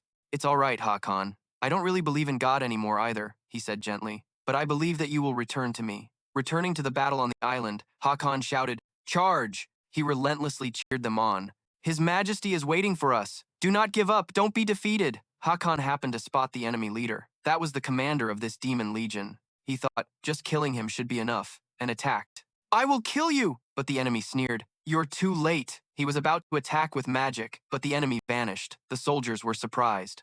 Hakan wanted to stop him, but he had already disappeared. He and his knights were suddenly transported to the modern world. Hakan was bewildered. Where is this? It was no use. The people of this world were also surprised. What? Who are these people? What is this? He wanted to go back, but he couldn't. I must return to His Majesty. Your Majesty? Hakan saw his king gradually disappear and lost control. To return to your Majesty, I have wandered everywhere. Have you come here now? Everyone was terrified to see him like this. Please forgive your servant's disloyalty for being so late to greet you, Your Majesty. Hakan was completely controlled. I will become your Majesty's sword and destroy all enemies. Lee Hoon was so scared he was speechless. Hakan was about to attack everyone. Oh my god, how did it turn out like this? Bo Dai shouted, Captain, are you all right? Ben Lucy was astonished. What? Why is he suddenly acting like this? He's gone crazy. Kimi quickly stopped her. Sis, don't say such things. Lee Hoon was extremely worried. Damn it, of all the people to possess, they had to possess Hakan. Seeing Hakan being manipulated stunned Grandfell. Something unusual must be happening. Depending on the situation, mind control can sometimes be much more complex than a curse. Suddenly, Haken vanished and then lunged to attack Grandfell. Luckily, Taemin managed to block the blow, turning back as if seeking praise. Brother Lee Hoon, are you all right? But Grandfell's sharp glare silenced him. His brother chuckled teasingly. Taemin, don't cross the line, he replied nonchalantly. I was just worried about Brother Lee Hoon's safety. Besides, who am I to interfere with anything Brother Lee Hoon does? Oh look, he's annoyed now. What should we do? Gosh, he feels offended. What are we going to do now? Only Lee Hoon remained lost in thought. Preoccupied with the recent flash of magical light, he suddenly flinched. That beam! If it hadn't been for Namjin, I would have been dead. Then he quickly looked for Haken. Where did he go? He found him clashing with Enox Lauren. During the fight, Enox Lauren called out, Captain, please come to your senses. It's us. Enox Lauren yelled, Aren't we supposed to return to His Majesty together? Haken gritted his teeth. Shut up, he roared. How dare you filthy demons speak of His Majesty? Enox Lauren and Ascura were stunned. Demons? Captain? You think we're demons? Hey, it's us and Enox Lauren. but Haken no longer recognized anyone. Now you dare to insult my honor as a knight. He swung his sword fiercely.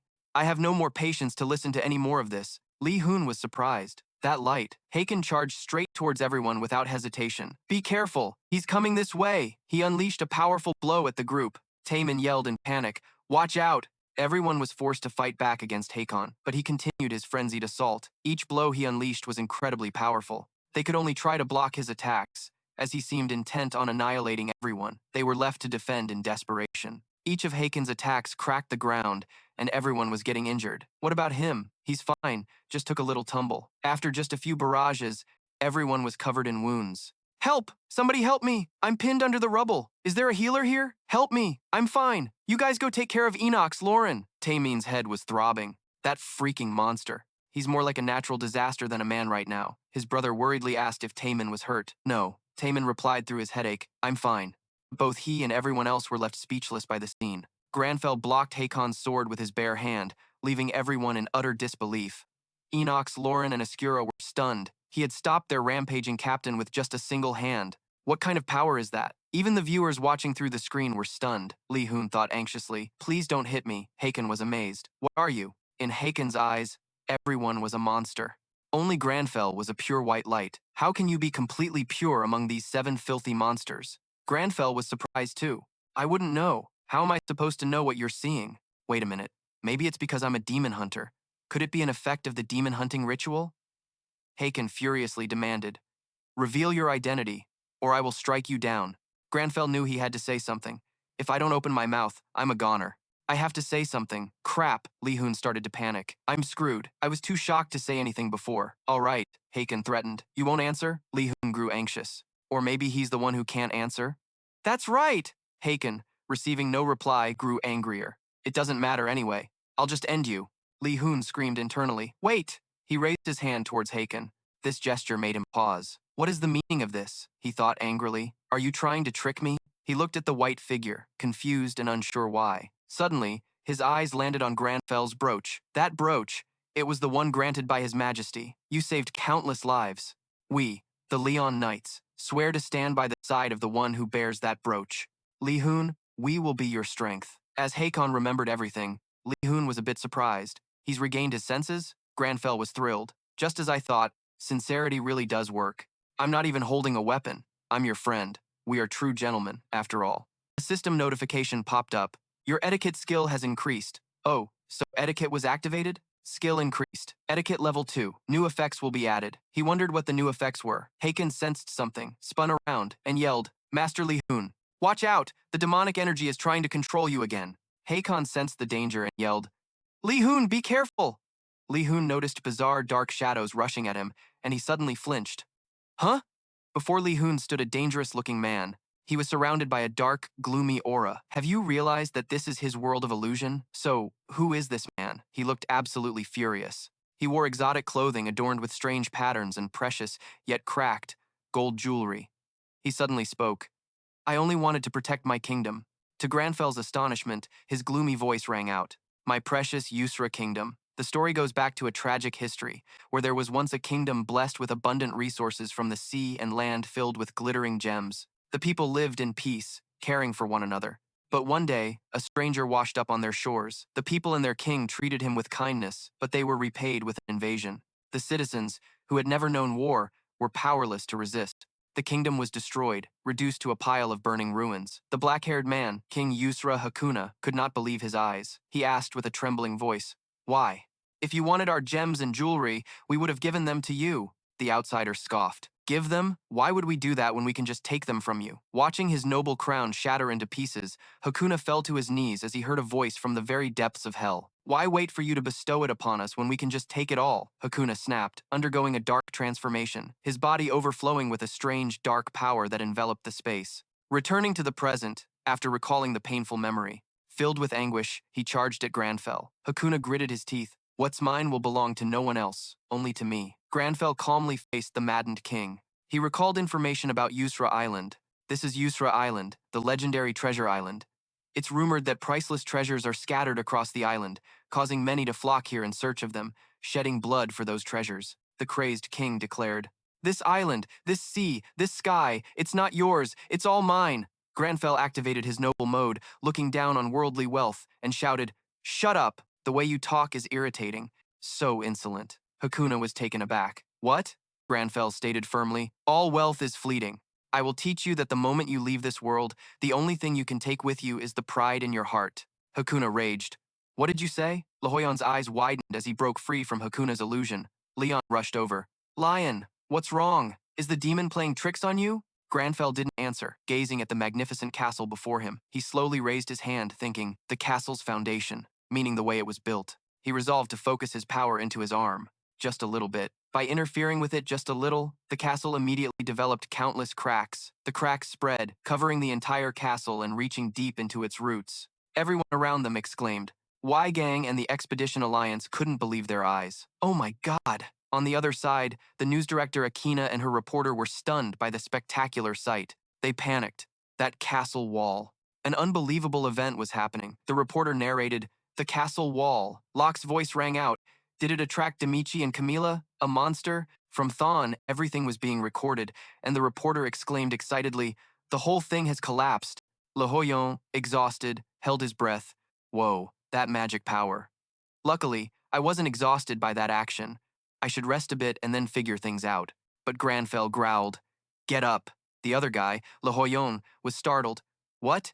Grandfell shouted. "Look, all that wealth, the soldiers who sacrificed themselves to protect you and that treasure, are now lying dead so miserably, and you call yourself an enlightened ruler?" Hakuna went berserk, flames of fury erupting and engulfing his body. He was swallowed by an ugly black demon. He roared, You dare!" The demon screamed at Grandfell, who stood coldly with his arms crossed. "You dare to destroy my castle walls, my property? How can you not be guilty of greed, one of the 7 deadly sins, you foolish human?" Countless streams of dark energy shot out from the demon, surrounding Grandfell and everyone else. He fumed. "You foolish humans, I will devour you all." Tamine and Leone were enveloped by the dark energy. Tamine struggled. "Damn it, this situation is intense." Leone was also suffering. Trying to endure it. "Hurry! Activate the dark magic resistance effect." Suddenly, she froze. Her breathing seemingly stopped. "I'm going crazy. I can't breathe. It's so uncomfortable. I can't take it anymore." The demon's voice echoed. "Even you and your soldiers, I will turn all of you into the living dead to protect my treasure forever. That is the power of greed from the 7 deadly sins." Taemin trembled, looking at the great sword, his hand shaking as he gripped the hilt. "No, if that happens, it would be better to kill myself than to suffer." At that moment, their judgment was clouded by greed. Grandfell shouted, "That's enough!" Everyone snapped out of the nightmare, not just the Night Squad but also the nearby guild, the Berserker Guild. All of them were stunned. They silently watched the silver-haired young man who had just awakened them from their foolish actions. Now facing a dangerous enemy, the demon of sin couldn't believe it, screaming, "You! How the hell did you interfere with my mind? I am the embodiment of greed." "One of the 7 deadly sins," Grandfell corrected him. "No, you are not inherently evil, nor are you greedy." The demon was stunned. "What?" A system notification appeared. The sacrifice has been selected and the exorcism ritual skill has been activated. This skill prevents abnormal statuses for allies within range and forces the demon into an exorcism ritual. Grandfell, holding a brightly glowing orb, persuaded, "Come to your senses." "Last king of the Yusra kingdom." Countless beams of white light shot towards the demon, catching it off guard. Grandfell watched coldly, ignoring the cracking orb. "It's time to correct the mistakes." The demon of greed scoffed. "Don't try anything funny. This little trick of yours won't do anything to me." But it paused, realizing something. Deep in its mind, Hakuna reached out to touch the white light, his face filled with sorrow. "Is this holy power? Stop it, please stop." The white light enveloped the demon, causing it infinite pain. It lamented, "My castle has already fallen." Hakuna, the black demon, shattered into 100 pieces. Dust and smoke flying everywhere. Witnessing the battle, the outcome was clear. Y Gang was shocked by Grandfell's power. The reporter and director Akena were also astonished. She exclaimed, looking at the live stream. Everyone was surprised by Grandfell's terrifying skill. Watching Grandfell's majestic back on the live stream, the reporter excitedly said, "What was that?" He was ecstatic. "That was a success." Someone emerged from the rubble of the castle. It was Hakuna in his original form. The reporter narrated, "Lahoyon's incredible achievements are being updated continuously." At the scene, Hakuna knelt before Grandfell, awakened from the nightmare, in disbelief. "A moment ago I clearly ended my own life along with that evil." Grandfell corrected him. "No, you fought against it." Suddenly, a flood of lively comments made him pause. Everything is so chaotic.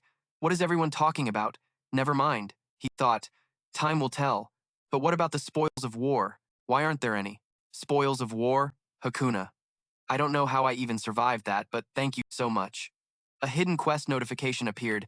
Hidden quest, 9 seconds remaining, Grandfell. I was stunned. The time limit was running out fast. The system continued to display information about the hidden quest. It specified that the king, who had just attempted to take his own life along with the great sin, appeared to have lost all will to live. Make him remember that he is the king of the Yusra kingdom. Another reminder notification appeared. Give the crown to the king of the Yusra kingdom.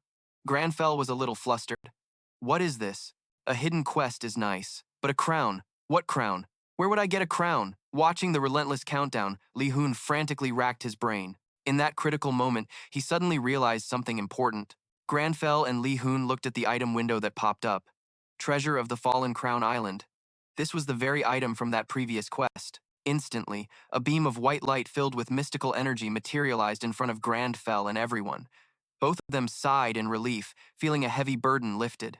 Meanwhile, the reporter was beyond excited. He observed the scene, where the other players and Hakuna were kneeling on one knee before Grandfell. He continued his commentary. Who is this man who appeared before the remnants of the Great Sin? Is he an incarnation of the Great Sin, or a different one altogether? Just as the reporter finished his sentence, the player Lee Hoon retrieved an item from his inventory. At the same time, Square and his 2 henchmen watched the live stream, completely stunned by the sight. He was trembling. It's a crown. As Grandfell took out the item, a brilliant white light flashed, slowly fading to reveal a crown. He presented it to its rightful owner, Hakuna. Hakuna was stunned, never imagining he would one day be reunited with his crown. His body began to emit a gentle blue light. He stared at his own hands in shock, his face a mask of disbelief. Instantly, Grandfell's quest completion notification popped up. Lee Hoon wiped away his sweat and sighed. I got this from that time I hunted the turtle, right? I thought it was just some miscellaneous high-grade item. Turns out it was needed for this quest. What a relief. The system continued with another notification for Grandfell. You have met the required conditions. The secret of the EUSRA archipelago has been revealed. This announcement took Grandfell by surprise. Simultaneously, not just Grandfell, but every other player received the same notification.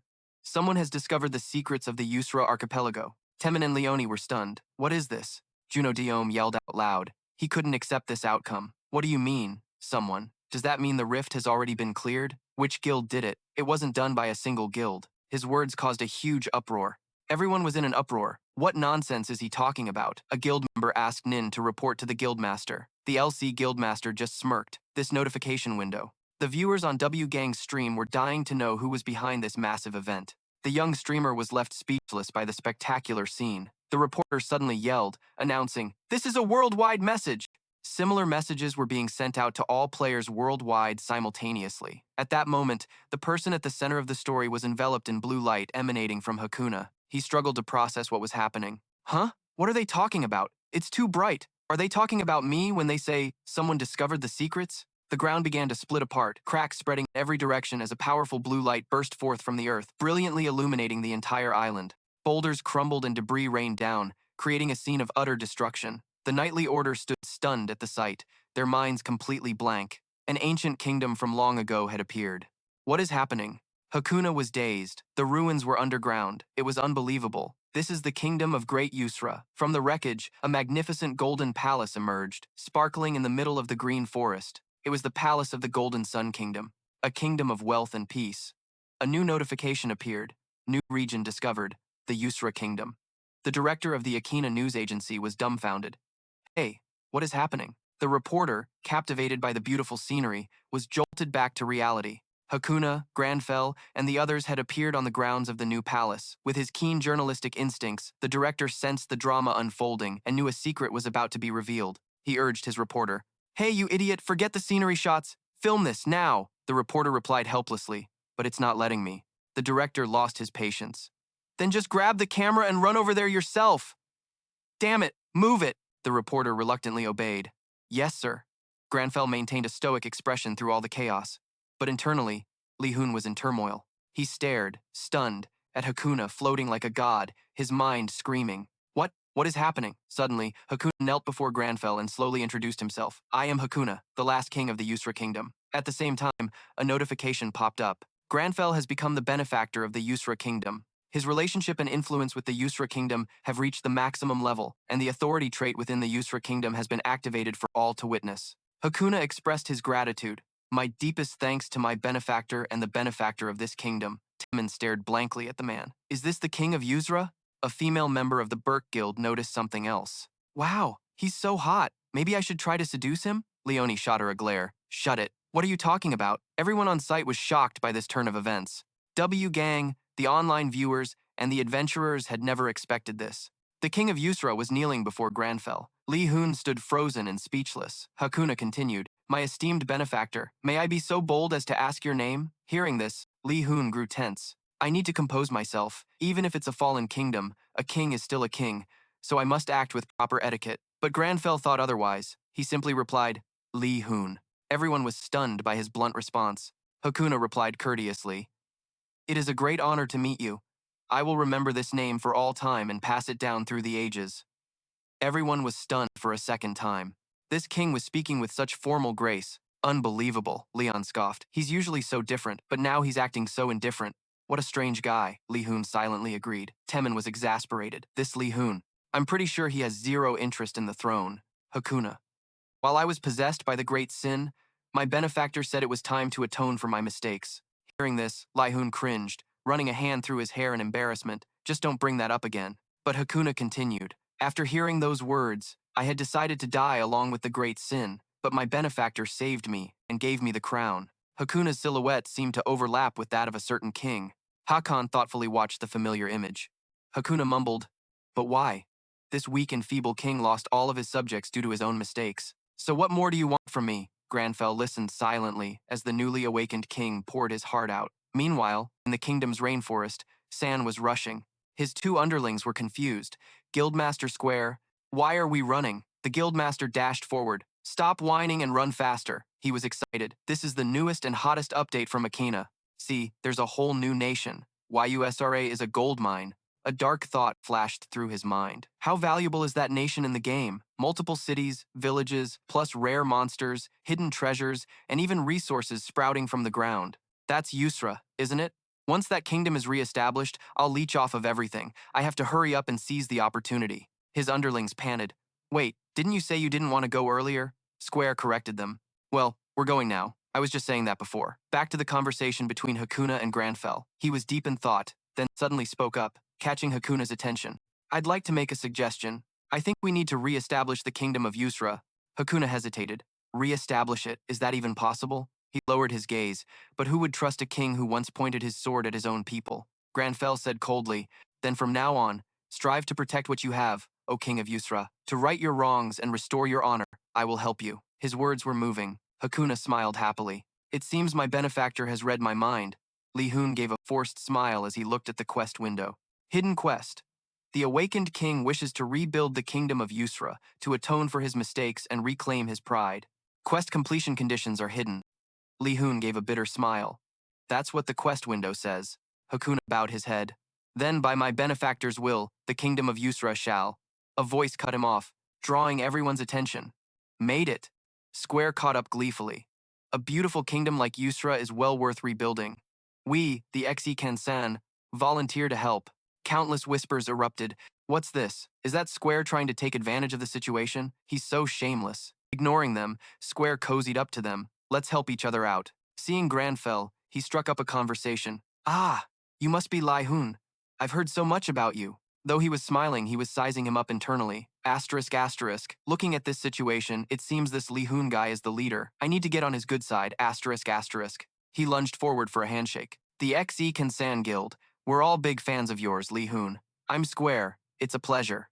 The others who knew Grandfell's personality snickered to themselves. Asterisk, asterisk. Oh man, this is awkward. He's not getting a response. I have a bad feeling about this asterisk, asterisk. He looks a little. Seeing the cold face radiating killing intent, he broke out in a cold sweat. Asterisk, asterisk. Crap, did I do something wrong? Asterisk, asterisk. Silence fell, and an awkward atmosphere spread. Hakan tried to break the ice. Hey, you're really blowing it. Temmin nodded. Asterisk, asterisk. This guy is definitely going to get the cold shoulder. Asterisk, asterisk. Leon was exasperated. Asterisk asterisk. What did he eat to get so gutsy? Asterisk asterisk. Frozen, not knowing how to proceed, Square quickly tried to smooth things over. Hey, that was rude of me. Just running up and grabbing your hand like that. Grandfell grimaced in annoyance. Asterisk asterisk.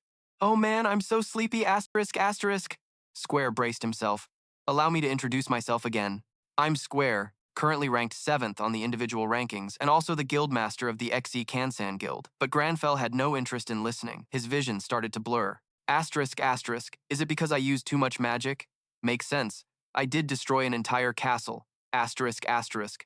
Asterisk asterisk performed a cleansing ritual and created a whole bunch of drama. Ugh, I'm suddenly so tired. If this keeps up, I'm gonna pass out right here. I need to wrap this up quickly and go to bed. Asterisk asterisk.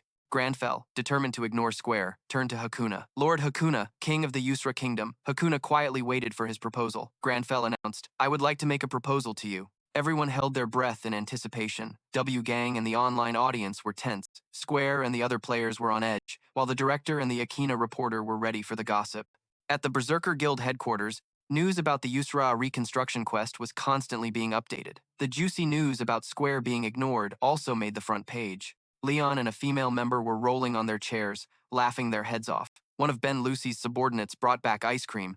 I brought the ice cream, he asked the person reading the newspaper, who was also Ben Lucy's subordinate. What's going on? Why are those two laughing like maniacs? While reading the paper, the man replied, Ah, they probably read the news about Square getting the cold shoulder the other day. He was surprised. What was that? The news of Square's humiliation spread far and wide, and everyone was laughing at him. Ben Lucy's subordinate also found it funny, exclaiming, Serves him right. The man joined in on the laughter. Only the guy reading the paper remained unfazed, eating his ice cream, not wanting to join in. The laughter reached a nearby guild headquarters. Square's humiliation became a hot topic on the bulletin boards. Ga hugged Timin tightly, laughing loudly. We did it. He ruffled his younger brother's hair. Timin, you did an amazing job. You're my pride and joy. I can't believe you got the quest to rebuild the Yusra kingdom. I'm so happy I don't know what to say. Timin humbly replied. I just did what you told me to. Ga said excitedly. Let me give you a kiss. Timin refused. Don't! This affectionate scene made another member cringe. What the? Why are the analyst and the guildmaster so happy? Is that quest really that good? A member explained, it's not just good, it's the first kingdom to appear after Akena merged with the real world. It's sure to bring enormous benefits you can't even imagine. Ignoring the two brothers' affectionate display, he continued with the rest of the team. Many people are trying every way possible to build a relationship with the King of Yusra, right? That's why Square even humiliated themselves. Don't you watch the news? The other member realized, oh, that incident? The value of Yusra doesn't just stop there. It brings massive benefits to the guilds. Being the first national level update, Yusra is famous for its endless resources, undeniable growth potential, and monsters that help you level up quickly. Everyone believes that if they have a good relationship or influence with Yusra, they can receive titles upon completing the reconstruction. Countless people are flocking to find Grandfell and Lee Hoon, promoting themselves. Please let us join the Yusra Kingdom reconstruction quest too. We're from a nearby guild. We're really good at digging. Mr. Lee Hoon, where are you? They ran past a cracked wall, feeling the wall continue to crumble. Grandfell emerged from the rubble. Lee Hoon was exhausted. I'm so tired. He peeked his head out to observe, unable to leave the house with those guys around. Wherever he went, he was hounded. Maybe I should just go to the lab in the magic tower. Suddenly, long, curly locks of hair dangling from above caught Grandfell's attention. Jessie unexpectedly appeared in a strange pose, hanging upside down with her hair cascading to the ground. She smiled and greeted Lee Hoon. Have I been waiting for you long? Grandfell maintained a calm expression, but inwardly Lee Hoon was panicking. You scared me. Geez, I thought you were a ghost. In his private office, he imagined teaching Jessie a proper greeting. A formal, aristocratic greeting. Step 1. Do not wear a hat in front of your elders. Step 2. Withdraw your hands. Step 3. Bow at a 90-degree angle, keeping your back straight. Step 4. Say, hello, how are you doing? But after imagining it, Jessie's pose just seemed comical. Grandfell didn't know how to comment, lost in thought. He tried to be polite, but his mind was a mess. I'm dead tired. He received Jessie. I don't have any tea to offer you, but please, have a seat. The trouble has been dealt with, so you don't need to rush. Just tell me what's on your mind. Jessie sat down, concerned if he was okay. What if you're exhausted after returning from the battle on that archipelago? Do you really think you're still okay? Grandfell's mind was screaming, I'm so sleepy. He still tried. What do you want? Jesse started talking a mile a minute. I have some questions about magic. I've watched many of your videos, Lee Hoon, and it seems you've completely mastered the processes of exploration, intervention, and manifestation. Grandfell covered his face in exhaustion. Today has been way too long. Jesse chirped. You can even reason with new knowledge alongside the head mage Marcelo. Marcelo, my master, even said you're beyond a genius. But Grandfell no longer had the strength to listen. I still have many things to think about, especially regarding the sin of greed. To call itself a great sin, yet not know of the purification ritual. How could such a powerful demon not recognize its natural enemy? A demon hunter of all things? Jesse was still enthusiastic. So the power you used, Lee Hoon, was advanced magic, right? She paused. Realizing Grandfell had already drifted off, she said softly, Mr. Lee Hoon. Seeing Grandfell fast asleep, it was clear he was exhausted. Jesse didn't know what to do. Looking at his face, even in sleep, his brows were furrowed. She climbed onto the table and gently touched the hair covering his eyes. Grandfell woke up with a start, looking at the afternoon sun through the window. He thought, was it a dream? When did I fall asleep? There was a note from Jesse on the table. I'll come again next time. P.S. Your hair is so long it's covering your eyes. Grandfell realized. I must have been really tired. To fall asleep right in front of a guest. He blamed himself for being rude to her. A quest notification appeared. Quest. Marcelo's research project, the leader of the Magic Tower wishes to meet you to discuss the next level of the advanced magic you are jointly researching. Note. The number of high-ranking mages to persuade is 20. Grandfell rubbed his eyes. That's right, he wondered. Why is it so quiet? The mages of the Magic Tower would never easily accept a traveler like me participating in something like this. What's more, I'm the one Marcelo personally brought to this discussion. They must be expecting a lot. Grandfell tried to stay awake, but Lee Hoon let out a long yawn. But why today of all days am I so sleepy? A knock sounded at the door. Grandfell pulled himself together. Come in. The visitor entered. Ah, it's Marcelo. I have something I need to discuss with you. Grandfell continued. I know why you're here. The Magic Tower leader, Marcelo, was surprised. They need proof of the usefulness of the advanced magic we are researching together. Marcelo looked at Grandfell, a bit surprised. What's with his hair? He blamed himself. This is so embarrassing. It's because of my incompetence that they, the mages of the Magic Tower, now doubt your abilities, Lee Hoon. Grandfell, wearing a vest, stood up. That's not it. You don't need to blame yourself. His only inner thought was, so sleepy. The answer surprised Marcelo. What? Grandfell stepped aside. Please, lead the way. If they don't believe in me, then I'll just have to make them believe. The system announced that Grandfell must persuade a majority of the high-ranking mages and participate in the council's convocation. At the conference, a beautiful female mage sitting at the head of the table presided over the meeting.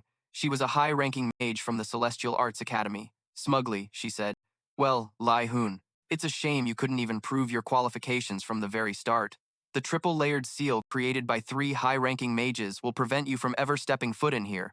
But it seems I expected too much from you, let alone being able to step in here. Seeing Grandfell fail to notice the hidden door, she gloated even more. Right now you can't even see the hidden door, so what else could you possibly do? An image appears as Yusra thinks to herself, Adventurer Lee Hoon, you couldn't prove your strength from the very beginning. Truly, the 3-layered seal created by 3 high-ranking mages will prevent you from entering, so don't even dream of setting foot in here. You can't even find the hidden door over there. Suddenly, an event left Yusra and those around her stunned and speechless. Her face showed clear astonishment, and she thought to herself, impossible. How could he destroy the 3-layered sealing magic so easily? How is that possible? Grandfell strode in confidently, and everyone stared at him in utter disbelief. Yusra's thoughts surfaced again.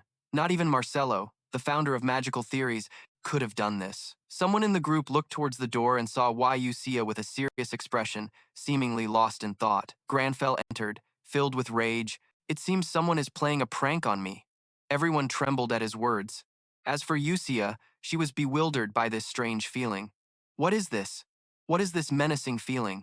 Grandfell walked straight towards Yusra. I came here because it seems you all wanted to send me a greeting. Meanwhile, Yusra was still lost in thought, wondering how an adventurer like him could have gotten this far. The image of his footsteps appeared clearly. If you're going to waste my time with pranks like this, you'll have to take responsibility. Grandfell closed in, cornering her against her chair. Are you confident enough to bear all the responsibility? His cold, sharp gaze stared her down, creating a tense atmosphere. Suddenly, a wave of drowsiness hit him. So sleepy. Meanwhile, Yusra trembled and stammered. Lee Hoon screamed internally. He can even fall asleep while standing. This is no good. Let's just go home and sleep. At that, Lee Hoon immediately took action. Grandfel turned around, adjusting his tie as he walked away. I'll let it slide this time, but please don't be so rude to me again. Yusia watched him go, her face still showing she hadn't recovered from what had just happened. She laughed while thinking to herself, a prank? Just a prank? He destroyed a sealing magic that even I'm not sure I could break. Suddenly, someone seemed to realize something, exclaiming, huh? I remember now. That silver-haired guy. I heard he was the adventurer who joined the magic law discussion at the magic tower without an invitation. Oh my god, is that true? If that's true, then with that kind of power, it makes perfect sense that Marcelo would encourage him to participate in research. With a shocked expression, Wyusia thought to herself, so that kid, is he the adventurer who saw through the Archmage's illusion magic? An image of a tower appeared, its peak radiating a brilliant blue stream of magic into the night sky. Lee Hoon appeared with a pale, lifeless face. Something took Grandfel by surprise. A notification on his screen displayed the quests he had to complete, and he mused to himself, did the number of mages who acknowledge my power increase because of what happened? It's only 3 people. That's too few. I didn't think it would be this low. Lee Hoon let out a long yawn, his face showing his disbelief. He sat down and adjusted his tie. However, they are all high-ranking mages, scholars who have reached the pinnacle of their respective schools of magic. Starting like this is already very good.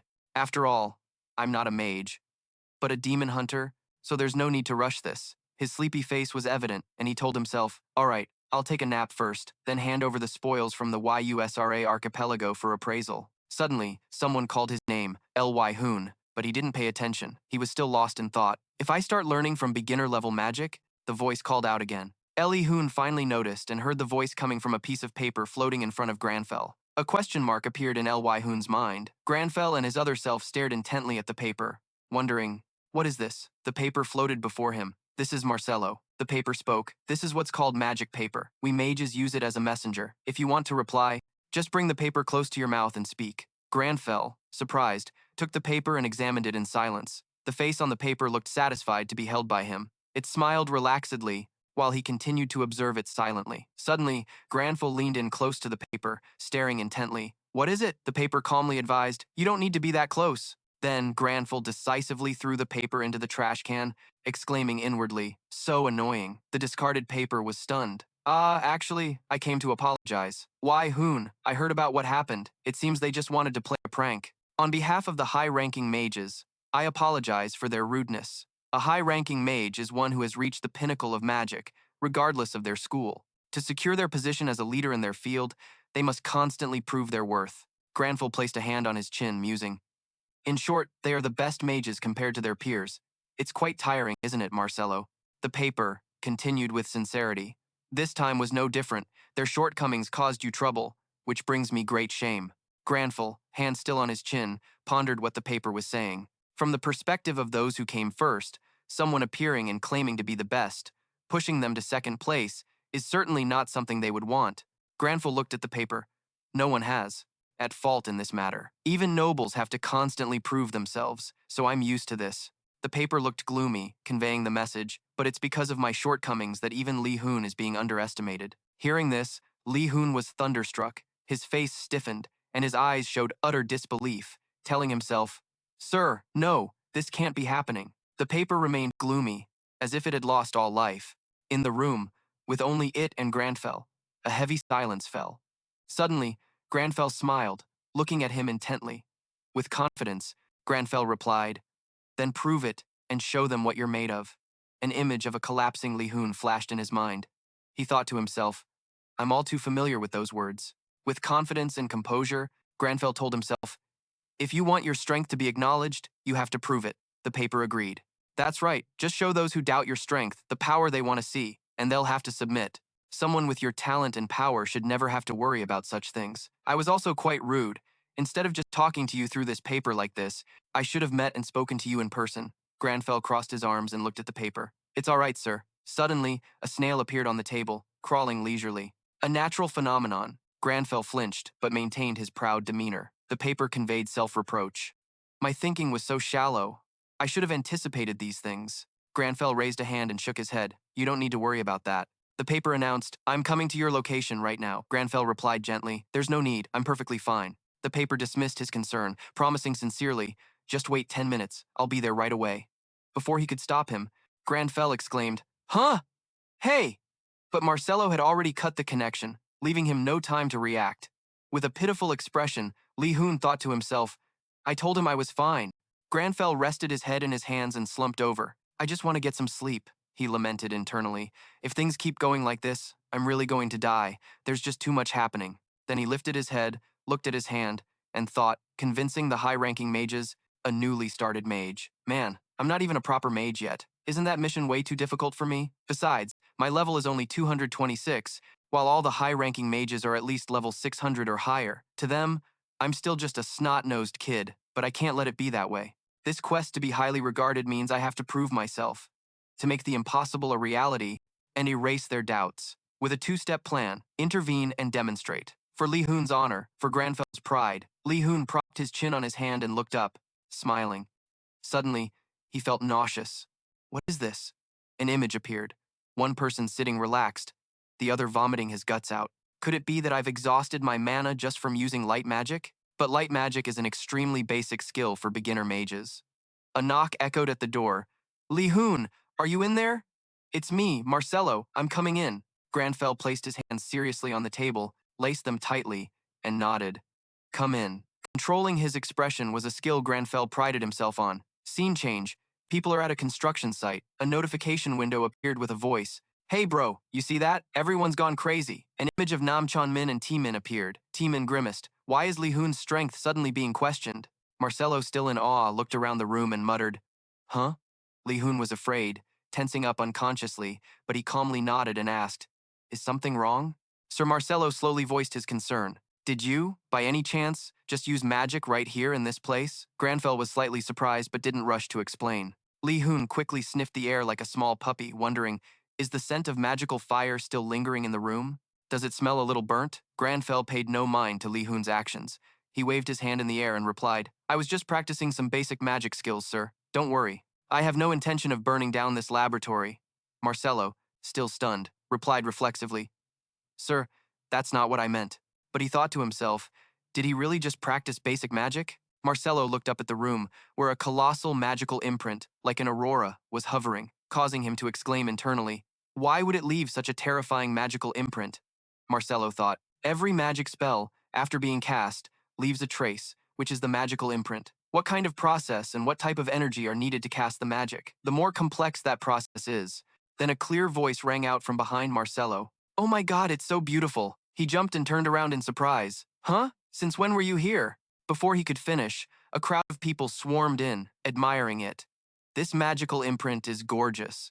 Was this created by your magic, head mage Marcelo? Are you planning to summon a dragon in this laboratory?" Marcelo weakly tried to explain. "No, it's not. This is the magical imprint of the traveler, Lee Hoon." He said it was basic magic. Another mage exclaimed in shock. "What? No way. How could basic magic leave such a terrifying magical imprint?" The crowd grew more boisterous, looking up at the hovering magical imprint with praise. "My goodness, this magical imprint is so beautiful," one mage admitted. "I couldn't resist, so I barged in here to see it with my own eyes." A bald mage with an imposing aura asked Marcelo, "Marcelo, was this your magic? What level of magic did you ultimately use to create a magical imprint? As magnificent as this?" Lee Hoon stared blankly at the crowd, wondering, what is this? What are all these people doing here? Outside the door, the crowd continued to grow, their voices filled with admiration. "Hey, this way. That magic seal came from this lab. Some are saying this seal could even win the 823rd Magic Beauty Contest." The former champion of the contest added, "I was the winner of the last Magic Beauty Contest, but I wonder if I even stand a chance this time?" Another mage asked, "Sir Marcelo, what kind of magic did you use?" Marcelo froze, then slowly explained, "Ah, this wasn't my doing. It was adventurer Ly Hoon over there." He pointed towards him, trying to clarify, but when he turned back, Grandfel was already gone. Marcelo looked bewildered. Huh, where did he run off to? On the other side, Grandfel was running with all his might to get away from the crowd. Ly Hoon panicked. "What the heck is a magic seal? These magic fanatics are insane. I have to find a way to get out of here fast." The determination to escape was written all over Grandfel's face. Ly Hoon was certain that if he stayed here, he'd never get a moment's rest for the rest of his life. Before he could get far, a group appeared, consisting of a pink-haired girl, flanked by a chubby, bald boy, a boy with spiky blonde hair, and a tall person wearing a monster-shaped hat. All four of them looked excited. The pink-haired girl spoke first. It's adventurer Lee Hoon. Oh my gosh, we finally found you. We've been looking for you. She pointed right at him. You did an amazing job at the Crystal Palace. Then she took out a multicolored cube, like a 6x6 Rubik's Cube. She challenged, do you have what it takes to solve this puzzle? This is a pastime of the sages, known as one of the three great paradoxes of the Magic Tower. To date, the fastest record for solving this puzzle is 9 days, 3 hours, 21 minutes, and 7 seconds, she said proudly. The more you abuse your magic power, the harder the puzzle becomes. Even Sir Marcello took over 10 days to solve it. Grandfell walked past the four of them and snapped his fingers. Reverse magic. The Rubik's Cube returned to its original state. The group was speechless and then screamed, oh my god, that's a new record! Lee Hoon, 1 second, congratulations. As he was running down the stairs, a system notification appeared. Successfully persuaded a majority of high-ranking mages, 7 out of 20. He rejoiced inwardly. That's 7 people already. At this rate, I'll be done soon. While he was focused on the panel, a flash of light from a phone shone right in his face. Grandfell stared blankly at the eager crowd of reporters below. He's coming out! Grandfell froze, looking at the jostling reporters, his face a mask of confusion. They held up phones and recorders. One reporter held up a recorder and asked loudly, can you confirm if it's true that you single-handedly defeated the great villain on the islands? Another one asked, is it true that you just stole someone else's credit? That person continued, there's a lot of controversy surrounding this right now. Could you give the public an explanation? Both Grandfell and Lee Hoon were surprised by this information. They didn't know about the rumors. Lee Hoon wondered, what's this? What controversy? Grandfell's face hardened as he replied, stunning everyone. You people are so rude. I have no obligation to answer people who don't know basic manners. Lee Hoon was still reeling from Grandfell's words when a crowd of mages swarmed in from behind. He's here! The mages clamored with questions. Hey, Mr. Adventurer, we have a question about your magic seal. Is it true that what you created was the light of basic magic? The one asking was holding a Grandfell-shaped doll, clearly a die-hard fan. An old mage asked, just by casting a magic skill in the lab? I've studied magic my entire life and have never been able to do what you did. Lee Hoon was freaking out, screaming internally, oh my god, what is this? In front of them, the reporters continued, there are suspicions that Lee Hoon was the one who delivered the final blow. Furthermore, is it true that Square was also there? Lee Hoon panicked even more. I'm so dead! Behind him, the mages were shouting, adventurer! And in front, the reporters were calling for Lee Hoon. He worried, this is not good. He felt like crying his eyes out. What now? What am I supposed to do? Trapped like a fish in a net? Is there any way to escape this encirclement? Suddenly, a strange surge of magic appeared, making Lee Hoon exclaim, huh? He followed the flow of magic and discovered it was coming from the wall next to him, surprised. What's that? It was a beautiful pinkish stream of magic flowing from the wall. Lee Hoon noted. The flow of mana on that wall suddenly changed. A red-haired man, possibly WAI gang, held out a phone towards Lee Hoon. Hey, Mr. Lee Hoon, just one word. Seeing their fervor, Lee Hoon decided, I don't know. Then he quickly slipped into the glowing wall, leaving the crowd dumbfounded. The reporter's jaw dropped. Huh, him? The crowd clamored, looking at the wall. What was that? The mage with the doll cried out, Mr. Adventurer! The old mage was surprised. Huh, my magic tower? Other reporters asked each other, Mr. Lee Hoon, where did he go?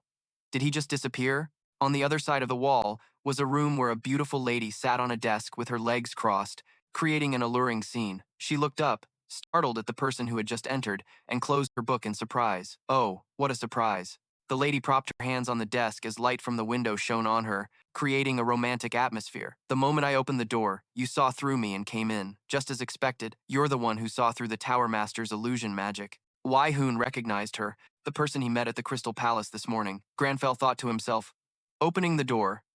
Does that mean she helped me? He admitted. At that moment, I just felt that the wall's magic was being interfered with. The same thing happened when I sensed the Tower Master's illusion magic. I felt the wall's magic fluctuating in space. At that time, I just tried to find the wall's altered magical power and return it to its original state before the interference. This magic is too simple. She was stunned for a moment, then covered her mouth and giggled. Then she burst out laughing, leaving Lee Hoon confused and blushing. What's so funny? What's with that tone? Why are you smiling like that? Do those two want me to thank them for helping me? She was serious. Honestly, Lee Hoon felt like he could cough up blood and die on the spot from being so underestimated. She continued. If you want to be highly regarded, then prove your abilities. Is that what she meant? Lee Hoon was embarrassed. Huh. How did she know that line? She was serious. Adventurer Lee Hoon. She calmly placed a hand on her chest. You're probably the only mage who would call the Tower Master's illusion magic simple. Well, it's a bit late for introductions, isn't it? She extended her hand and bowed slightly. I am Yuzia, a high-ranking mage of the healing school. She looked him straight in the eye and said, as per the decision of the head mage Marcello, I hereby recognize Adventurer Lee Hoon's qualifications for joint research on new magic. A system notification popped up. You have persuaded the majority of high-ranking mages, 8 out of 20. Grandfell stared in amazement as the number changed. It was already 8 at night when he got home. Lee Hoon scrolled through the hot news on his phone. The top story, surprisingly, wasn't about him catching the great villain of the archipelago. The third story was Yuzia talking about him with a mix of praise and criticism. Lee Hoon's eyes widened. What is this? What are these people asking me to explain? He kept scrolling. Please don't mess with me like this. G and Berserker had to explain the situation. The comments below defended him, saying it's true that Lee Hoon caught that monster. I saw the supportive replies. If you weren't there, don't say anything. Just shut up. A few people were skeptical, but one comment said, honestly, if I were just watching this video now, I'd believe it all. The more he read, the weirder it got, and he was surprised. What the heck are these people doing? But Lee Hoon was bothered by something else. He looked at the tall man in front of him, who had just finished cleaning and was now doing pull-ups. But why aren't I done yet? A system notification popped up. Train your weak body 500 times. He looked at the notification and wanted to cry. I can't go to sleep yet? Does Grandfell not have any concept of work-life balance? Lee Hoon looked at his stats. He had reached level 226. He noted to himself. However, from constantly repeating the daily quests, the strength and agility stats he received as rewards were 33 and 35, respectively. Compared to other players at the same level, I was 10 to 20 points ahead of them. Lee Hoon silently gave a thumbs up to Grandfell's diligence. I just repeated the daily quests. But the gap is this big? Yes, it's amazing. Grandfell calmly chopped carrots while Lee Hoon continued to get excited. Of course, for a demon hunter, strength and agility stats aren't very useful. I have no close combat skills and no area of effect skills. Anyway, there were a few redeeming advantages, like being good at completing miscellaneous quests. He wiped his nose, accepting the reality. At least I should get some extra magic power points.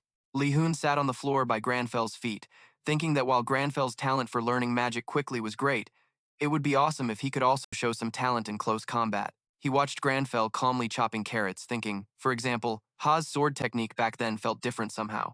Grandfell paused, closing his eyes to think about Hakon's fluid sword movements. Something strange. This feeling is like I'm floating. Because his eyes were closed, he didn't see the floating blue magic particles appearing around him. Lee Hoon stared at Grandfell in astonishment. The carrot-chopping knife elongated, and a world-shaking power sliced through the kitchen. Water and carrots flew into the air, the brick wall cracked wide open, and water sprayed everywhere. This is the one sword, two cuts technique, the 100 slashes of the heavenly wind. Lee Hoon was stunned, his eyes wide. What the heck? In a single strike? He learned a new sword technique just by chopping carrots? Outside, the gushing water created a rainbow in the sky. Down on the street, a little boy with his mother pointed at the rainbow. Mommy, look, water is spraying out over there. An old man from afar exclaimed.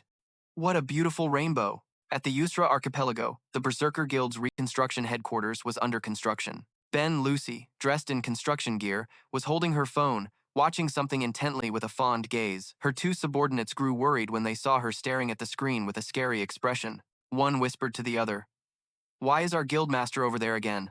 And what is she always watching on YouTube? The other guy, holding his phone, looked helpless and said, I have no idea. Back to Ben Lucy. The screen showed a video of a reporter defending Scar regarding the incident on Yusra Island. So the story is that Scar handled the bug monster along with the Night Order. We hope everyone understands that we cannot respond to all the controversies. Before the man could finish speaking, Ben Lucy switched to another video. This time, it was Gang. He was shouting about Lee Hoon's greatness. Of course, our Mr. Lee Hoon took down all those monsters by himself. I was there. I witnessed it. A huge disaster was about to happen. Because as soon as the Great Sin appeared, everyone was frozen stiff with fear. The noise from the video annoyed Ben Lucy. She switched to another video, and it was another nameless account defending Scar. So I think the #1 player, Scar, was the one who handled it. Everyone was practically paralyzed in front of that mysterious phenomenon. A player with an unknown background like Lee Hoon took down a Great Sin by himself? How can anyone believe that? It was only because of Scar that the Great Sin was defeated. Ben Lucy couldn't take it anymore. She screamed in anger and smashed her phone on the ground, sending pieces flying everywhere. Damn it. Why do these idiots who don't know a damn thing talk so much? Her two subordinates witnessed her outburst, each reacting differently. One looked at her with concern, thinking, that's her true personality. Where does she even use a foul mouth like that? And wondered why she smashed a perfectly good phone. The other guy was used to this. He calmly took a sip from his can and replied, she uses it when fighting other guilds. What else? A pink-haired girl who had just arrived saw this, was only slightly surprised before cheerfully asking Ben Lucy, oh my, Miss Ben Lucy, what's got you so angry again? The first guy finally processed his partner's answer, thinking, right, she uses it when fighting other guilds, but it's fine since it's so hot. Meanwhile, Ben Lucy was still fuming, telling the smiling pink-haired girl that she couldn't believe those scumbags were bringing up the great sins and spouting nonsense. It was true that Lee Hoon had caught them all by himself. What was all this about, just piggybacking off him? And lucky to have the night order, they don't know a damn thing. As she grumbled about Lee Hoon, the pink-haired girl figured out the reason and questioned her. Oh my. Are you getting indignant on Lee Hoon's behalf now? Hearing the question, Ben Lucy's face turned beet red as she frantically rambled. What? No way. Why would I do that? Am I crazy or something? It's just because he helped complete the first quest. And he helped with the quest this time too. That's right. It's because he helped. Seeing Ben Lucy trying to justify herself, the pink-haired girl giggled and asserted, but you're also mad because Lee Hoon was being bad-mouthed. She still vehemently denied it. Ben Lucy yelled, I already told you it's not like that. Her two subordinates started teasing her. One of them, holding a can, smirked. Looks like the guildmaster is falling in love. The other pretended to be sympathetic but played along. You're so cruel. What crime did Mr. Lee Hoon commit to deserve such a punishment? Immediately, both of them were buried in a pile of dirt by Ben Lucy. Seeing this, the pink-haired girl walked away with her, consoling her. Hey, calm down now. Those worthless scumbags will shut up soon enough. Don't be like that. Let's go talk about something interesting. The pink-haired girl suddenly remembered something and brought up the ennoblement to Ben Lucy. Do you remember back when we played Akena, when your national influence grew strong enough, you were granted a title? Hearing the question, Ben Lucy began to reminisce. The pink-haired girl calmly explained, after rebuilding that ruined kingdom, you'll also receive influence points and your relationship with the Yusra kingdom will increase as a reward, right? The Yusra kingdom has a friendly relationship with them and holds high influence. The girl continued, you'll be granted a title and even given a territory. Even the soldiers and hunters in the kingdom will have to bow to you. As she spoke, Ben Lucy remembered the ennoblement ceremony in front of everyone, and the smug satisfaction of seeing Locke and Scar having to bow to her. A pleased smile spread across her face. Seeing Ben Lucy calm down, the pink-haired girl spoke up, finally smiling. Are we? Caught. Ben Lucy blushed and denied it. No, I'm not. The girl ignored her shyness and continued cheerfully. Our dear leader looks so much cuter when she smiles. Ignoring the two buried guys. The two of them joked around. The excited pink-haired girl ruffled Ben Lucy's hair and pinched her cheeks. She struggled, signaling for her to stop. While her cheeks were being pinched, Ben Lucy worriedly thought, the Yusra Kingdom reconstruction quest is definitely a great opportunity. Thinking of the abundant minerals, a few ideas came to her mind. A natural treasure island where we can get Akena's resources. Even without entering the spatial rift, not to mention the title, just getting the mining rights would be incredibly valuable. But this is an opportunity everyone would covet, so why did he give it to us? Recalling when Lee Hoon made the proposal to Hakuna, Ben Lucy couldn't figure it out and just sighed, concluding, so I'm indebted to him once again. I wonder when I'll ever be able to have tea with him. She ruffled her own hair, wondering. The pink-haired girl didn't hear clearly, and asked curiously, Ben Lucy? Ben Lucy brushed it off. It's nothing. While they were talking, a cool-looking Grandfell walked past the castle walls under construction. He received a message from his landlord. Opening the notification, Grandfell saw the complaint. Young man, I rented the house to you because you were honest, quiet, and clean. What am I supposed to do with the house all smashed up like this? Seeing the landlord's frustration, he calmly replied, it's my fault for carelessly using an uncontrollable power. Just send me the bill for the repairs. The landlord, sensing his lack of sincerity, exploded. What did you just say? After sending the message, Grandfell stared thoughtfully at the time on his phone. Damn, it's lucky I awakened my sword key, but I almost caused a huge incident because I can't control the power at all. He recalled the scene of holding a kitchen knife that was emitting a brilliant sword key, sweating and frantically thinking, how do I reduce the magnitude of this sword key? He remembered his health bar dropping so fast he was bedridden for 6 days just from using it. He could only scream internally as his stamina depleted in real time. Grandfell calculated as he walked, even if I search for sword key online, all I get are results about novels. First off, I've come to Yusra Island unexpectedly, but I wonder if Hakuna would teach me about sword key. Just as he arrived, he was stopped by a guard. Wait, please halt. Hearing the order from the Yusra kingdom, Grandfell was taken aback and blurted out, huh? The soldier explained. The kingdom is currently under reconstruction, so unauthorized personnel are not allowed to enter. Then he asked him to present a permit. May I ask if you have a Yusra resident ID or a certified entry permit? Grandfell calmly replied, I do not. He thought to himself, they've already set up a pretty good system, huh? Hearing the answer, the soldiers' eyes lit up as he said, in that case, you cannot enter. I'm very sorry, but please be on your way. He looked at the soldier's cheerful smile and thought, is he someone who immigrated to the Yusra kingdom? His face is so bright. He's kind of cute. Despite being rejected, Grandfell still asked, I came to see Hakuna. Is there no way? Hearing Hakuna's name, the soldier confirmed again. Huh? Are you talking about Sir Hakuna? Yes. The soldier gave Grandfell a strange look, then his expression changed, becoming contemptuous because that was a high-ranking person. Grandfell found his attitude a bit annoying. This is getting on my nerves. Nevertheless, he still tried to ask. In that case, could you pass a message to Hakuna? Before he could finish, the soldier sneered. Denied. No can do. This guy is ridiculous. He started berating him condescendingly. Who do you think you are? Casually saying the names of Sir Hakuna and His Majesty. Do you think pretending to be close to them will get you out of this? You think I've only met one or two adventurers like you? What's this about being His Majesty's benefactor? That's Lee Hoon. You're just full of... While the soldier was loudly berating him, Hakuna excitedly ran out to meet him, waving, Sir Lee Hoon. The soldier was stunned by Hakuna's friendly demeanor, while Grandfell just snorted and called out to him. The soldier's jaw dropped in terror. A notification popped up, revealing his relationship with the Yusra kingdom, which made the soldier tremble uncontrollably. Grandfell remained calm on the outside, but Lee Hoon, on the inside, was surprised. So knowing my name triggers this effect? Hakuna asked. My benefactor, did you come to Yusra to find me for a personal matter? Grandfell replied, I came because I have something to discuss with Hakan, but it seems I need a permit. Hearing this, the soldier's face went pale. Hakuna scolded, a permit? What are you talking about? My benefactor holds authority equal to my own in the Yusra kingdom, causing the soldier to tremble even more.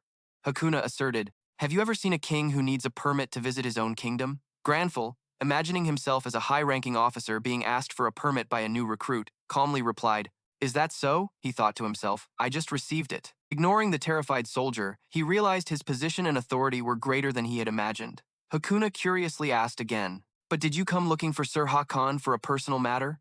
Seeing Hakuna's curiosity, Grandfell hesitated. The scene shifts to the coast, where the First Leon Knight Order was training. Jessica, the commander, was shouting, your stances are a mess. Stand up straight, raise your swords higher.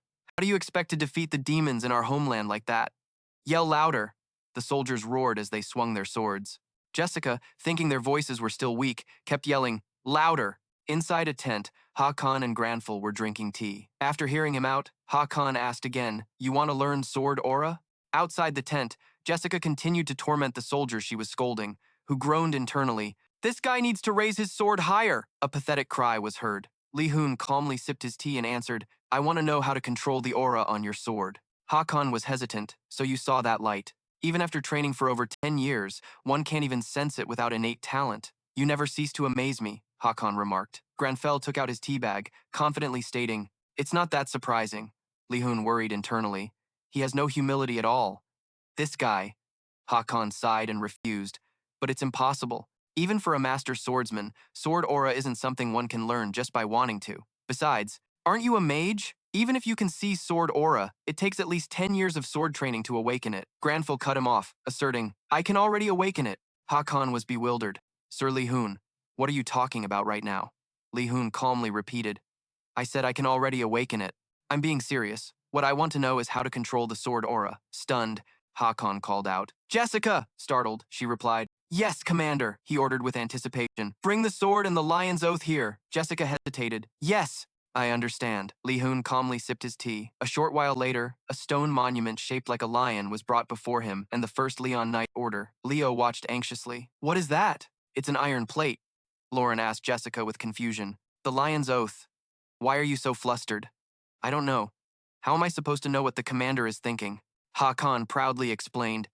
That iron wall is called the Lion's Oath, a relic passed down through generations of the First Leon Knight Order. It is made from a metal nicknamed iron that does not exist in this world. Its hardness is formidable, comparable to an absolute unbreakable oath. One of the two sword marks on the lion's face belongs to the first commander of the Knight Order, and the other is the mark I made. Grandfell was slightly surprised. Hakan raised a sword and asked, So Sir Lee Hoon, he offered the sword to him with a challenge. If you can truly awaken your sword aura, then try to become the master of the third sword mark. Grandfell noticed the sword looked strange. Lauren interjected, Commander, how can you let an outsider do this? Jessica spoke up. Stand down. There's no way an adventurer has that kind of ability. The commander must have already thought this through. Lauren was about to protest, but Grandfell smiled. I can't wield that sword. The three of them wondered, what on earth is he planning to do? He walked over to the Leon Order's training sword rack and said, Instead, let me borrow this one. Hakan and Lauren were stunned. He's choosing a training sword? The blade won't even hold up when he strikes it, they both thought as Grandfell picked up the sword. A powerful sword aura then erupted from him, leaving Lauren and Jessica stunned. Hakon's eyes went wide, and the soldiers stood with their jaws agape. Grandfell used his powerful sword aura to completely shatter the lion's oath. Lauren was speechless. Impossible. This is absurd. Such a powerful sword aura? How could a mage possibly do that? Grandfell calmly asked. Is this enough? Meanwhile, his HP bar was plummeting, and he was on the verge of collapse. Hakon gave him an admiring smile. Young Master Lee Hoon, you truly never cease to amaze me. Now I'm even more curious about your potential. Regarding the training, he made an announcement while observing Grandfell's trembling hands, mistaking it for excitement at the opportunity to gain new knowledge. Hakon looked at the three of them and announced, All right, Jessica, Enox, Lauren, he will be training with you. His hands were still trembling. Jessica and Lauren promptly acknowledged the order. Hakon explained to Grandfell, We will start with the basics of swordsmanship. Jessica, Enox, and Lauren are all excellent swordsmen and experts in sword aura. Therefore, you will begin by training your body with them. However, you are not to use a sword unless given permission. Hearing this, Lee Hoon was so happy he could have cried internally. He knows exactly what I need. Ha-Kan is the best. Grandfell calmly replied, Let's do that. And so, the training session resumed with him as a participant. Lauren observed Grandfell, thinking that he was a mage who wanted to learn swordsmanship, was favored by the commander, and yet had refused his offer. The captain's sword, which means he respects the commander. Lauren decided that if that was the case, he would have to act properly even if he didn't want to. Jessica introduced herself. I'm Jessica, your instructor for this training course. Remember that the Leon Knights training is extremely harsh. Now, go change into your training uniforms. She thought differently from Lauren. Even though he could use sword ki, he was still a mage. If his stamina is low, he won't be able to use sword ki in actual combat. I'll make you wish you were dead, you incompetent mage. But when she saw Grandfell's toned physique, Jessica bit her lip, gulped, and stared at him with desire. Whoa, those abs are a work of art. Women go crazy for that. Lauren noticed and spoke up. Jessica, did I just hear you gulp? Jessica tried to suppress her feelings and ordered, Let's begin training. The most fundamental part of swordsmanship is the grip. As she instructed, she raised her sword and commanded, Everyone, raise your swords. Lauren watched. He pointed out everyone's mistakes. You're leaning too far forward. Place your left hand at navel level and slightly forward. Jessica loudly corrected a soldier. Keep your thumb tight and don't point your right foot outward. He continued instructing, only use force in your right hand when attacking. Everyone, perform a downward slash. Lauren thought to himself, she's really passionate. Grandfell followed the instruction, wondering, how did Hakun hold his sword? The pressure was fast, clean, and powerful. Recalling the image of Hakun swinging his sword, he closed his eyes, focused, and raised his own sword high. Suddenly, Grandfell's eyes snapped open. Like this? He slashed downward as if enlightened. Sand and pebbles flew everywhere. Lauren and Jessica were stunned, their hair standing on end as if they'd been electrocuted. Lauren approached Grandfell while fixing his hair. Wait a minute, mister. Lee Hoon, how could you? He replied, I tried to imitate it. Sir Hakun, Lauren asked again doubtfully. Imitate? Nonsense. That was the commander's sword technique, the ultimate level that all Leon Knights strive for. Jessica recalled Hakun's swordsmanship, but after observing him, she became wary. To think he perfectly replicated it after seeing it just a few times. With such a powerful sword key, I thought he was just a slightly unusual mage, but I've never seen a genius like him. That was Jessica's assessment after seeing Grandfell's display. He just held the sword and commented cheerfully, This is pretty good. Hakun watched from a distance, certain. He's a natural talent. He could even surpass me. What a shame that someone like him is a mage. He smiled proudly, deciding he had to guide Mr. Lee Hoon, well, so he wouldn't be taken by the world of magic. I have to recruit him first. Hakuna arrived and called for Captain Hakun. Hakun replied, Your Majesty. Hakuna said to him, I heard my benefactor wanted to learn swordsmanship, so I came to take a look. He commented cheerfully, This beach has a bit too much sand, don't you think? I'm afraid it might affect my benefactor's health. Hakuna's serious gaze fell upon the people behind him, startling them. Everyone quickly grabbed brooms and started sweeping frantically, as ordered. Are they afraid Mr. Lee Hoon will get sick? Don't leave a single grain of sand. Sweep it all up, Hakuna continued. Now that I look, the sun here is also quite bright. Will my benefactor faint from the heat? Hakun worried. A deathly glare sent everyone into a panic, and they began hauling trees from the forest to plant on the beach, creating shade for Lee Hoon. Everyone worked with the fervor of a locust swarm. Each person carried a large tree, their spirits high as they completed the mission. After the job was done, Hakun praised Hakuna. Your attention to every little detail for today's training session is truly an inspiring example. For the people, Hakuna beamed with delight. Is that so? Hakun was fired up. I can't believe your majesty is so concerned. As the captain of the knights, I cannot just stand by and watch. All right, Jessica and Enix Lawrence said in unison. Understood. To everyone's confusion, Hakuna excitedly threw off his armor. It seems I've been too idle. I will also participate in the training. Don't feel pressured just because I am your superior. Treat me exactly like any other trainee. Enox broke out in a cold sweat. What? What is the commander saying all of a sudden? Jessica's stress level skyrocketed. She tried to stop the commander. Please, calm down first. We must consider the opinions of the other trainees. Everyone chimed in. Right. Hakuna confidently pointed at Grandfell. Your opinion. May I join? Who? Me? Lee Hoon felt the killing intent from Enox and Jessica and thought, it seems if I agree, I'll become a major criminal. Grandfell calmly said, Of course, your majesty is always welcome, but inwardly, he was delighted and didn't care. Sir Hack, I've finished my training. Could you train with Jessica and Enox? Hakuna replied, Excellent. A great idea, Mr. Lee Hoon. Jessica and Enox were pushed into a difficult position, their blood boiling. This bastard. The command rang out. Now then, let's begin. Attack me until you are satisfied. A loud, yes sir, echoed, and the most awkward training session. With the knight commander began. Everyone trained seriously. At a magnificent tower, a hand knocked on a door, and a voice from inside called out, Come in. The magic tower. Mathit's laboratory. A man was working. When a cloaked figure entered, the man, a high-ranking mage of the dark magic school, was addressed. Mathit, you have elevated the school of dark magic, which was once considered a cult, to its current position. If it weren't for Marcello, this man would have become the head mage of the magic tower. Mathit looked coldly at the newcomer. What is it? The cloaked figure presented a few items. I came because among the items Mr. Lee Hoon requested for his evaluation, there are a few related to dark magic. Mathit wondered, Lee Hoon, are you talking about the traveler who partnered with Marcello? Is that so? Observing the items on the table, Mathit thought, indeed, these are not easy to obtain. An impure crystal, carp scale silk, and especially the Overlord's magic orb. A vampire count. These are items an ordinary person would find hard to obtain. Just who the hell is this, Lee Hoon? After a moment of contemplation, Mathit, with a grim expression, ordered a message scroll to be sent to Lee Hoon. I will appraise these items myself. As night fell, the training on Yusra Island came to an end. The exhausted warriors lay on their beds, groaning for their mothers, but one person continued to train tirelessly. A system notification appeared. Physical training, 20-kilometer run, complete. 1,000 push-ups, complete. 500 pull-ups, 465 out of 500. 300 BP exercises, complete. Grandfell was still training diligently, but Lee Hoon's soul was screaming in exhaustion. Grandfell, my muscles are killing me. I'm dead tired. I've hit my limit thanks to Hakon's daytime training. Recalling the morning, Hakon had gone on a rampage, forcing everyone to train like mad. It's been a while since I've gotten to train. This is fun. Let's do another 100 laps. The system announced, 20-kilometer run, complete. Lee Hoon's soul fumed. Hakon, you damn old geezer. Just take a hint and get lost. A system reward appeared. You have trained beyond your limits. You have met the conditions. You will receive a reward. Lee Hoon was surprised. A reward condition? Before him was a status window showing stamina 35, agility 37, and mana 126. Luckily, all his fatigue vanished, and he was overjoyed.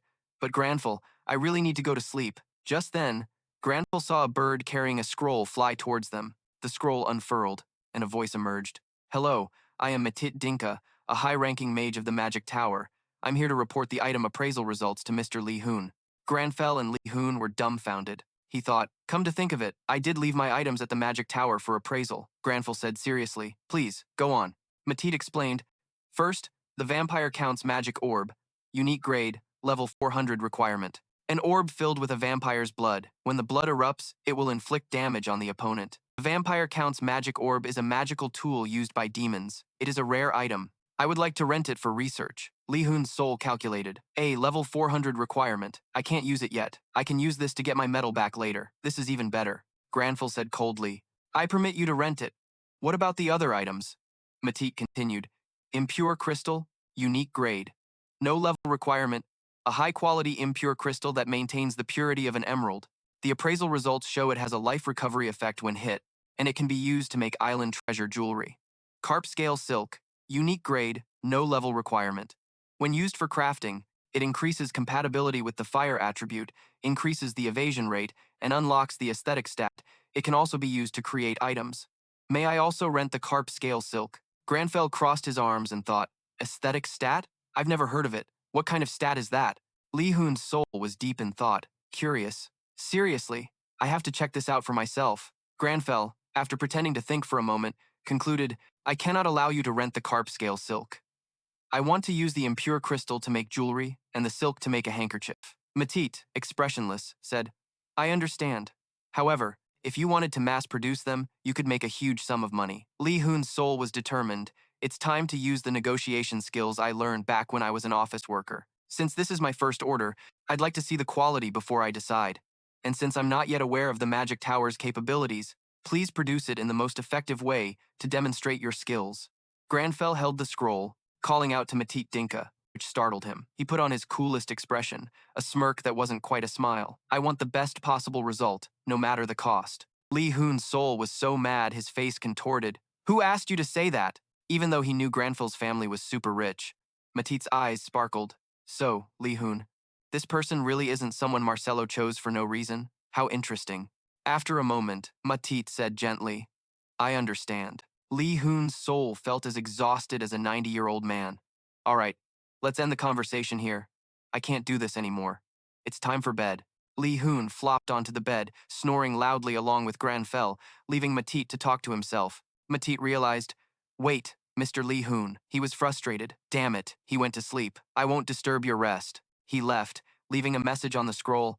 I will wait for you in the Sky Garden. The full message read, I will wait for you in the Sky Garden. I cordially invite you to have a conversation with me. High-ranking mage of the Dark Magic School. At dawn on the island, while everyone was still fast asleep, a figure was diligently jogging along the coast.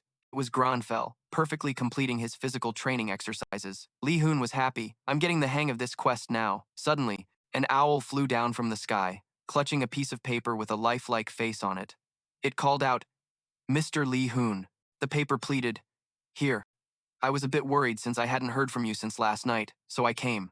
I apologize in advance if you find this message bothersome. Lee Hoon was surprised. Hey, what message? Grandfell calmly asked. A message? It turns out a message had been sent early in the morning, Grandfell said with regret. I didn't see that message. The message included a note. I will wait for you in the Sky Garden. I cordially invite you to have a conversation with me. High-ranking mage of the Dark Magic School, Matit.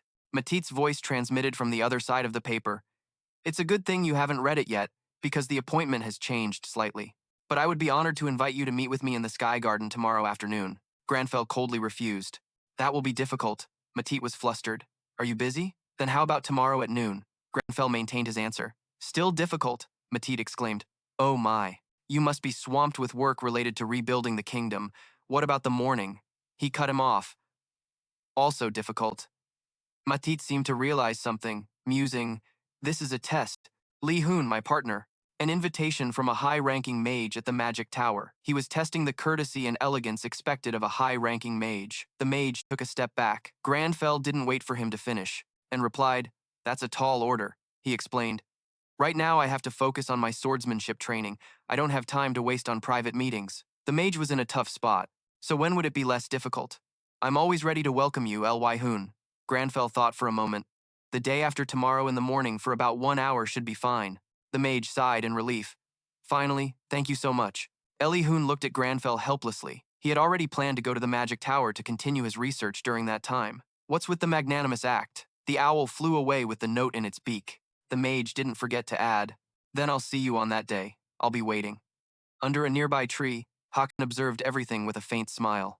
During the daytime training session on Yusra Island, everyone was focused on their swordsmanship.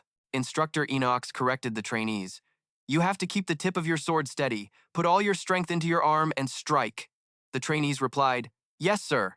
In a corner of the training ground, H.A. Khan slowly approached Grandfell. He wondered, What's this about? Hakan explained. I'll say it again. I can't possibly teach you. Grandfell asked. What does that mean? Hakan said calmly.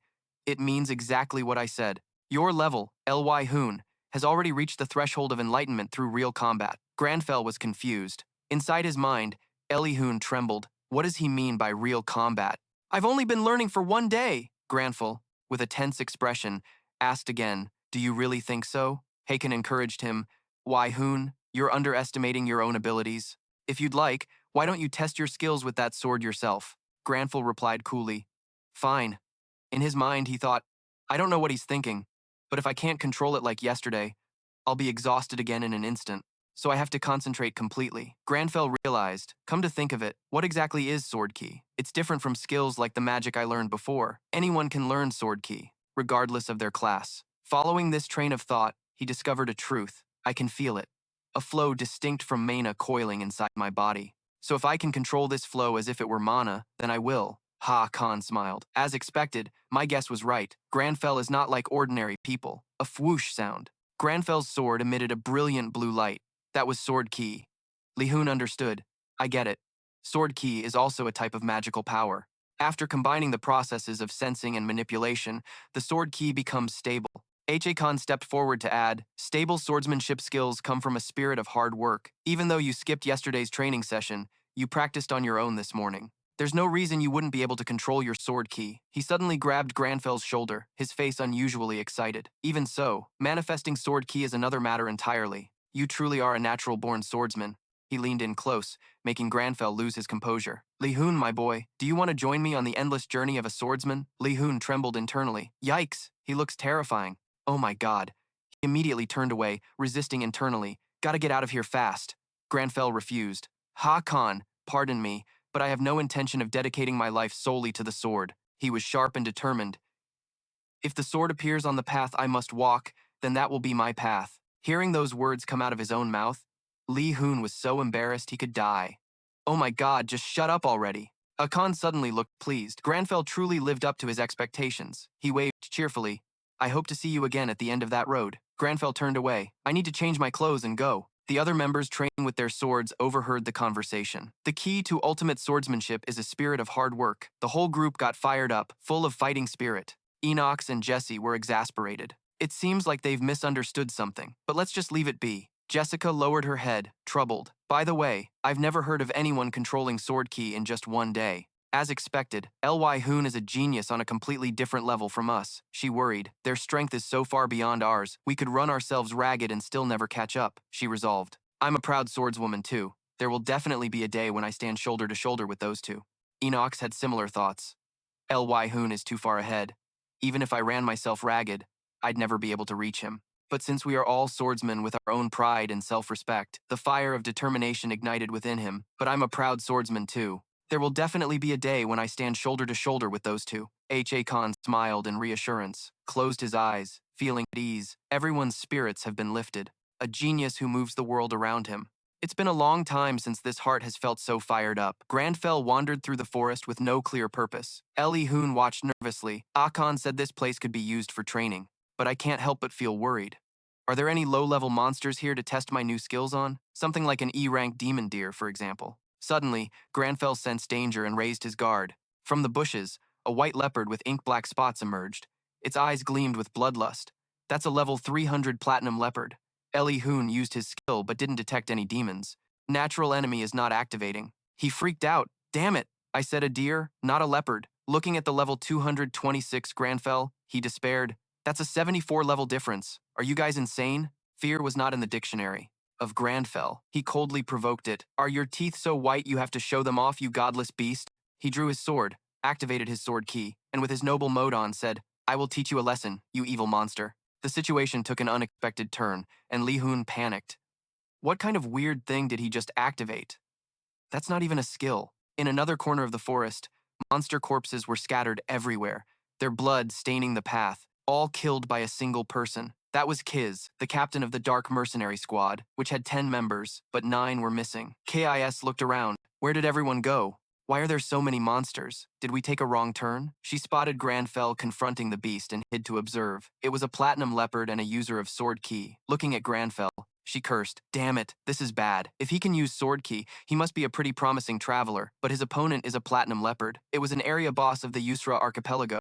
Seeing the unfavorable situation, KIS decided, whatever, I'm relieved I don't have to face a leopard, which is why I was slowing down. It's best to hurry to the kingdom. While that guy handles the monster, KIS smiled. Sorry, traveler, but I also have a promise to my comrades. She recalled her dark mercenaries. Let's regroup in 3 days. After being summoned from Akena to Earth, our miserable lives are over. We'll start over at the gold mine. Seeing the situation was to her advantage, she happily ran off, humming, I can become a noble again if I claim territory in Yusra. Just you wait. My life as a noble isn't far away. Meanwhile, Lee Hoon was not doing well. He grabbed his head, losing his cool in despair. I'm so screwed. Despite having sword key and a level difference of 74 levels, unlike the Deadly Sin incident, I can't activate natural enemy this time.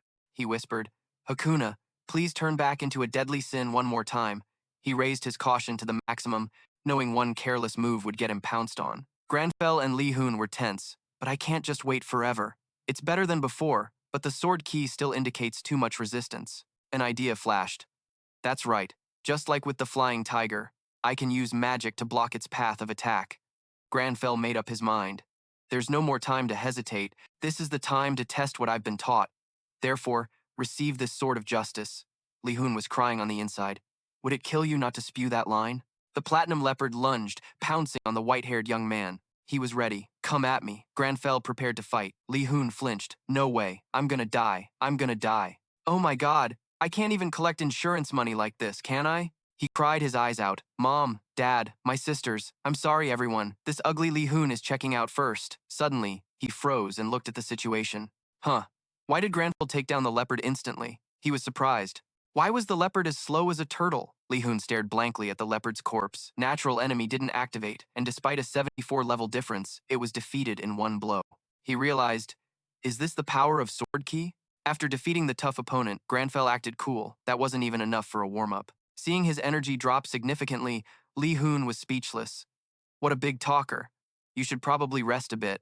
At the Sky Garden, on the day of the appointment, Mattis was anxiously waiting for his esteemed guest, Lee Hoon, the traveler acknowledged by Marcelo. I hope I can figure out what kind of person he is. A thud was heard as someone appeared. It was Grandfell, walking with a limp and a heavy gait. He spoke in a low voice. Are you the high-ranking mage? The mage replied immediately. That's right. I am Martis Din, a high-ranking mage of the School of Dark Magic. You must be Lee Hoon. Mattis observed him silently, feeling as if the very ground shook with his every step. He was truly an extraordinary individual. Grandfell replied politely, Yes, it is an honor to meet you. Mattis, despite his calm exterior, was internally in turmoil from exhaustion. Recalling the frantic battle with the beast, Lee Hoon felt his energy completely depleted. Damn it, my muscles are killing me. I overdid it practicing sword swings and using sword key, and now my body is trembling so much I can barely stand. Trying his best to suppress the pain, he stepped forward. So, what do you need from me? Mattis formally invited him to sit. First, please have a seat. Suddenly, the black ring on Mattis's hand emitted a strange light. He was startled. The ring measured sensitivity to dark magic. It turned pitch black in an instant, and I've never seen a black this deep before. He was astonished. What in the world is hidden inside this person? Grandfell looked skeptical. Meanwhile, the exhausted Lee Hoon struggled to stay upright. Why is he looking at me like that? I'd better just sit down, or I'm going to die. Mattis recalled his past, a time when he had no accomplishments. He was once maliciously tripped by a classmate. That person taunted him. Oh, Mr. Mattis, my apologies. As Mattis lay humiliated on the ground, his classmates sneered. Why aren't you more careful? Don't tell me you were going to throw away all those precious ingredients. Why are you so obsessed with such primitive curse magic? Even my dog could use that kind of magic. It's so stupid. But Mattis was not discouraged. He was determined to achieve something. A common magic with such unique curses is being ridiculed like this. Would a true scholar outright deny it? I will show those fools the true value of this magic. One day, in the lecture hall of the Magic Academy, Mattis presented his research on dark magic. He explained the theory and practice. After using a sufficient amount of magic, you can make an animal move as if it were still alive. Because it uses a type of ma, a discipline different from existing magic and one that could solve problems current magic cannot. Suddenly, a shout interrupted him. Ridiculous. The high-ranking professors in the front row were furious. What is this blasphemy in our sacred academy? How dare you bring such hideous magic to this conference? Get him out of here. Be gone, Mattis, you've finally lost your mind. Mattis tried to explain. Don't just dismiss it so impulsively. Look at its essence. The problems we can't solve with existing magic, we'll be able to solve the world convergence with this. Seeing Mattis persist with what they considered madness, they turned to the headmaster. Headmaster, you don't need to listen anymore. Please make a decision. No matter how much you value diversity, this is unacceptable. Ignoring them, the headmaster smiled kindly. Mattis, have you given this magic a name yet? The professors grew impatient, and the great mage Mattis was surprised. Only the headmaster was willing to listen. He collected himself. Now, he was excited to talk about his brainchild. From now on, I will call it dark magic. After that, dark magic was used by other mages, but the glory didn't last. Mattis was in despair. Damn it, I thought dark magic could fix the world convergence, but a year has passed, and there's been no progress in the research at all. A year later, the magic tower appeared on Earth due to the world convergence, and Mattis hit a dead end, desperate for a breakthrough. There's clearly a possibility of stopping this convergence, but I can't do it alone. It turned out he was just sinking into despair and self-destruction, unable to stop the world convergence. Meeting Grandfell, he realized. But beyond Akena, I never expected to find someone with such an immense amount of dark magic. He hoped that with him, he could break through all the limits in his dark magic research. Grandfell sat down, sipped his tea, and asked coolly, High-ranking mage, is the light on your ring related to today's topic? The time I can spare for you is 1 hour. The tea is getting cold. Mattis realized his rudeness and chided himself. Forgive me. These rings measure the target's sensitivity to dark magic. In other words, it measures your talent for dark magic. However, this is the first time it has shown such a deep, pure black color. Grandfell was surprised. Dark magic. For some reason, that sounds familiar. Mattis explained. It's a type of magic different from the one you usually use. He channeled his energy to demonstrate on the spot. If magic is a power manifested by discovering and interfering with the host's magical power, then dark magic uses the darkness within as its magical power, like a strange energy source. He looked at Grandfell. This dark magic is created by influences in the subject's mind, especially concerning their past. The deeper and darker the subject's past, the more powerful the dark magic's energy becomes. Mattis realized with a shiver, but if you're this sensitive to dark magic, then your past, Lee Hoon's past, is something I'm too scared to even imagine. Grandfell mused. The darkness within the past. Lee Hoon screamed internally. I get it. He's talking about my dark past. So embarrassing. This is basically social judgment magic. On second thought, Lee Hoon realized it couldn't be him because of Grandfell's character settings. Despite this, an uncomfortable feeling arose. Grandfell frowned, prying into someone's past at our very first meeting. Is that how you conduct yourself? Mattis was apologetic. Forgive me. I was deeply disrespectful to you. It was careless of me to commit such an indiscreet act, he offered. I will report myself to my superiors and the Council of Elders to receive formal disciplinary action. Grandfell was speechless. You're being a bit dramatic. Surprisingly, he accepted the apology. I accept your apology, he smiled. The spirit of research is the true virtue of a scholar. I don't dislike a scholar who is so devoted to dark magic. Mattis was stunned. This was the first time anyone had ever said such words to him. Grandfell's curiosity about dark magic surprised Mattis. He asked, but if dark magic uses a different magical power than existing magic, could one use dark magic when their mana is depleted? Mattis excitedly grabbed Grandfell's shoulders. Are you interested in dark magic? Then would you like to join me on this path of magical research? Grandfell was silent. This feeling, this situation. Wait, I feel like I've seen this scene somewhere before. He recalled Ha-Kon asking something similar. Do you want to join me on the endless journey of a swordsman? Suddenly, a notification popped up. The number of high-ranking mages convinced was now 9. Grandfell was surprised. The number of mages who acknowledged him had increased from 8 to 9. Could it be Mattis? He turned to leave. My time is up. I will contact you later. Lee Hoon sighed in relief. All right. Mission accomplished. Let's get out of here. If I stay any longer, I'll probably get captured and locked in the tower. Mattis didn't stop him. Thank you. Back in Grandfell's research room at the Magic Tower, he was still working diligently. Lee Hoon was tired, but I still have to share a body with him. He opened a book the moment we got back. I'm so exhausted. Suddenly, messages from the high-ranking mages arrived, expressing goodwill and welcoming him to the Magic Tower. The mage conquest mission was complete. Lee Hoon was ecstatic. All the high-ranking mages have acknowledged me. I guess I really am an influential person. The system announced that he would receive a reward. In addition, his relationship and influence with the Magic Tower had also increased significantly, while also activating new features in the Magic Tower. Lee Hoon was ecstatic. His relationship and influence with the nationally influential Magic Tower had just increased dramatically. After the Yusra Kingdom, is the Magic Tower now in my hands too? Grandfell coldly deleted the message. What's the difference? Lee Hoon got annoyed. Can't the two of us be happy at the same time? He was curious about the reward. By the way, what does activating new features even mean? Looking at the information panel, Lee Hoon was stunned. Huh? This is on the news. The anchor reported on the First Nation from Akena to arrive in the real world. The capital invested in the Yusra Kingdom is beyond anything we could have imagined. The Life and Berserker guilds are also pouring investments into the Yusra Kingdom. Expert, what are your thoughts on this? The seasoned expert assessed it as a wise decision for the future. I can summarize it like that. In fact, that future isn't even that far away. Goon and Taemin were watching the news together. Goon heard the expert's commentary. Hasn't the Life Guild already risen from rank 5 to rank 3 in the guild rankings? Taemin asked for his opinion. What do you think? Namchun Min was lost in thought. What is there to say? How to repay Mr. Lee Hoon was all he could think about. Taemin agreed. Yes, it's truly thanks to Mr. Lee Hoon that we've come this far. He recalled the horrifying memory with his brother. If it weren't for Mr. Lee Hoon's help, his brother wouldn't even be sitting here right now. Moreover, it was Mr. Lee Hoon himself who suggested the Life Guild invest in the Yusra Kingdom. Taemin checked the news updates, which mostly revolved around Yusra and Grandfell. They were really only talking about Mr. Lee Hoon.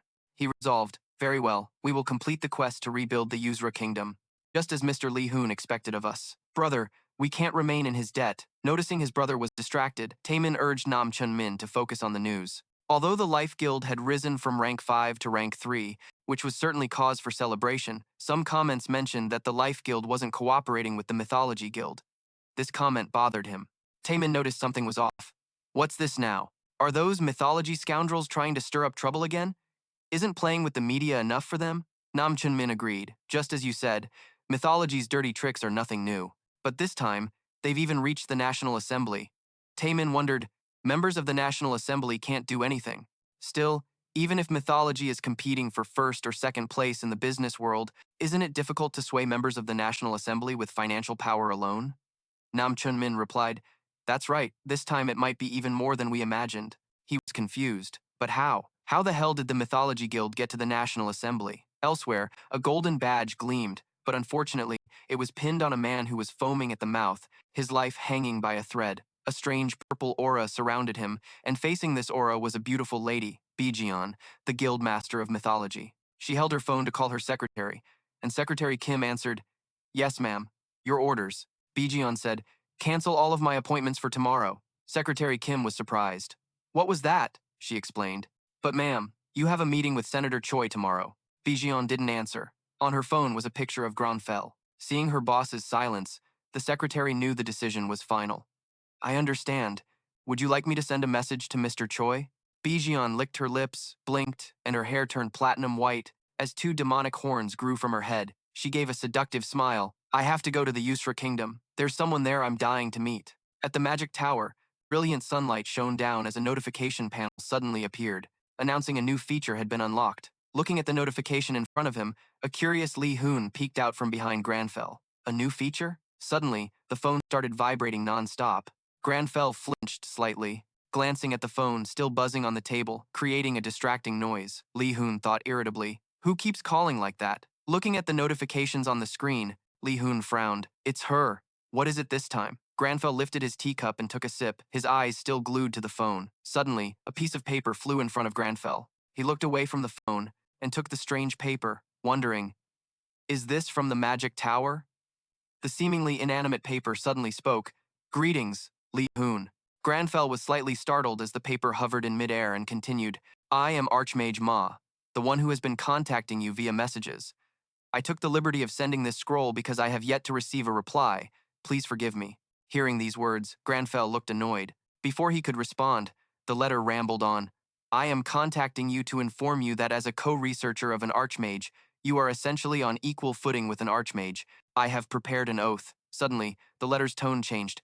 Adventurer Lee Hoon, it's a pleasure to meet you. I am Venger Tom. I have prepared a small gift to welcome you. Adventurer Lee Hoon. Hello. I am Nat R. Adventurer Lee Hoon. Hello, Mr. Adventurer Lee Hoon. Hearing the continuous stream of words from the letter, Lee Hoon was stunned, his face darkening. What the hell is this? His instincts screamed at him. Gotta run! Staying any longer will be the death of me. With a sharp look, Grandfell turned and sprinted away from the swarm of letters chasing after him, accompanied by calls of, Adventurer! The scene changes to the Yusra Archipelago Palace, bathed in the brilliant golden light of prosperity. The palace looked even more magnificent under the sun. Hakuna laughed heartily, turning to Grandfell.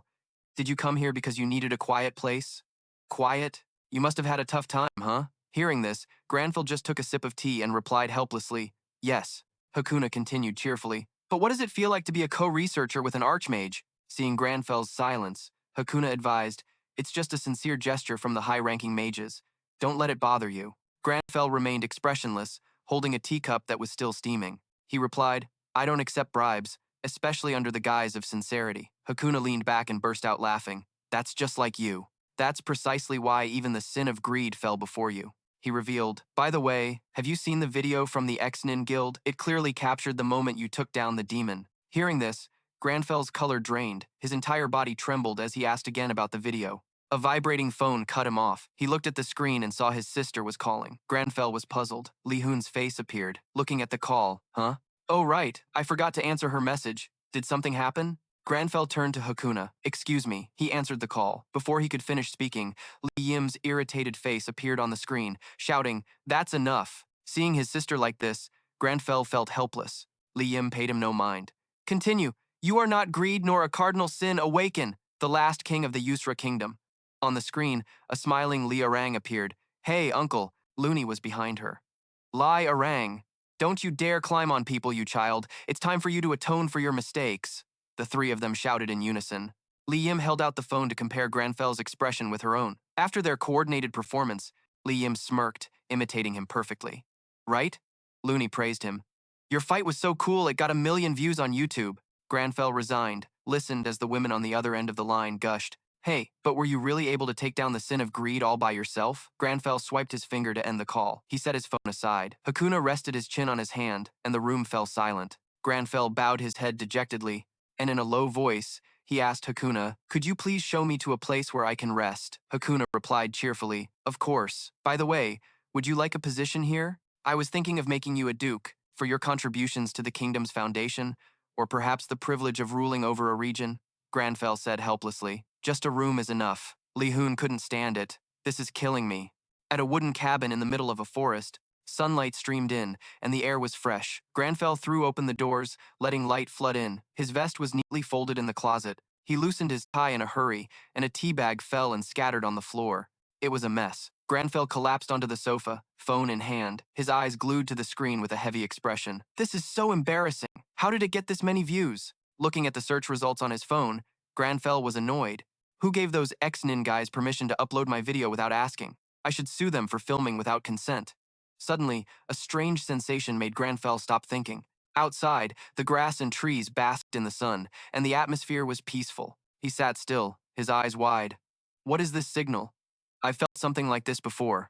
Dust particles appeared around Grandfell's nose, the window burst open, and a mask was already covering his face. With his hair a mess, he mumbled, It's dust.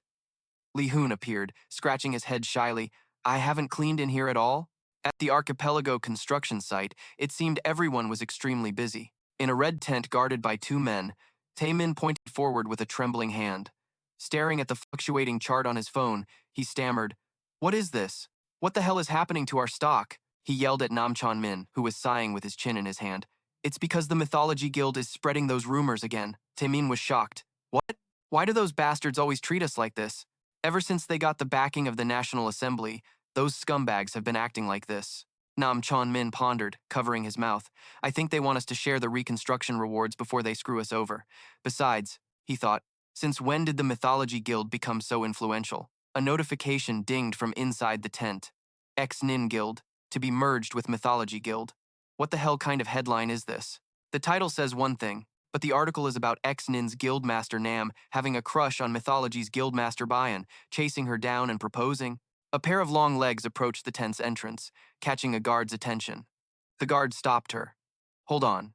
Why are you here? Taemin's voice echoed out. I can spread rumors like that too. Guildmaster Nam Taemin despises Bijian. You want to know why? Because her giant butt is hairy. Taemin threw his hands up in the air, His face flushed with anger. B. Jian appeared, wrapping her arms around Taemin. Oh my, is that so? Where did you hear that from? Her sudden appearance stunned both of the ex-Nin members.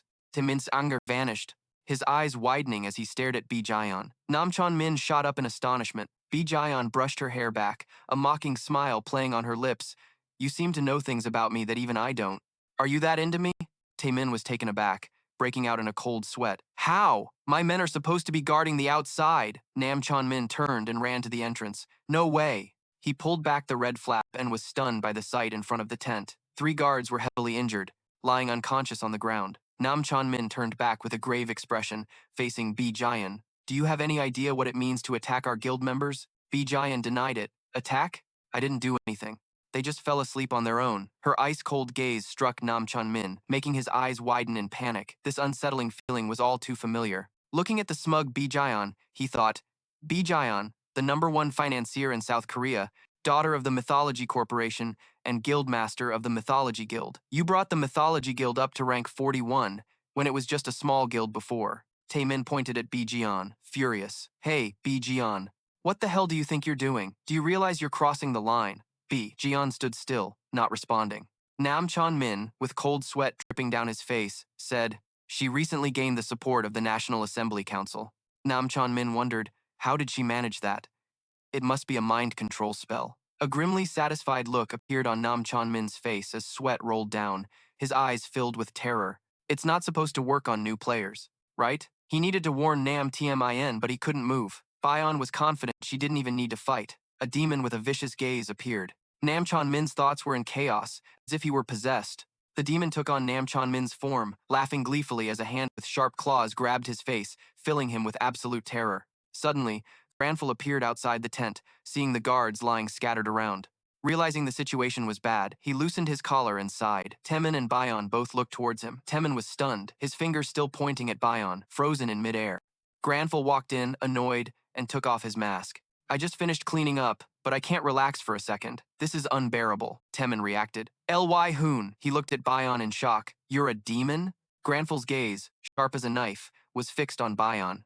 A video titled Secret Video, Lee Hoon's Unedited Great Sin Mission appeared. In it, Grandfell looked directly at the screen with a determined gaze and said, it's time to correct your mistakes. He held up his phone playing the video, his eyes burning with anger. It was just like a demon to upload videos to revel in the shame it caused. Faced with this situation, Taemin was too stunned to react, and Bion, standing beside him, seemed a little flustered. Confronted by Grandfell's sudden question, Taemin stammered nervously, breaking out in a sweat. The video? Oh, that's...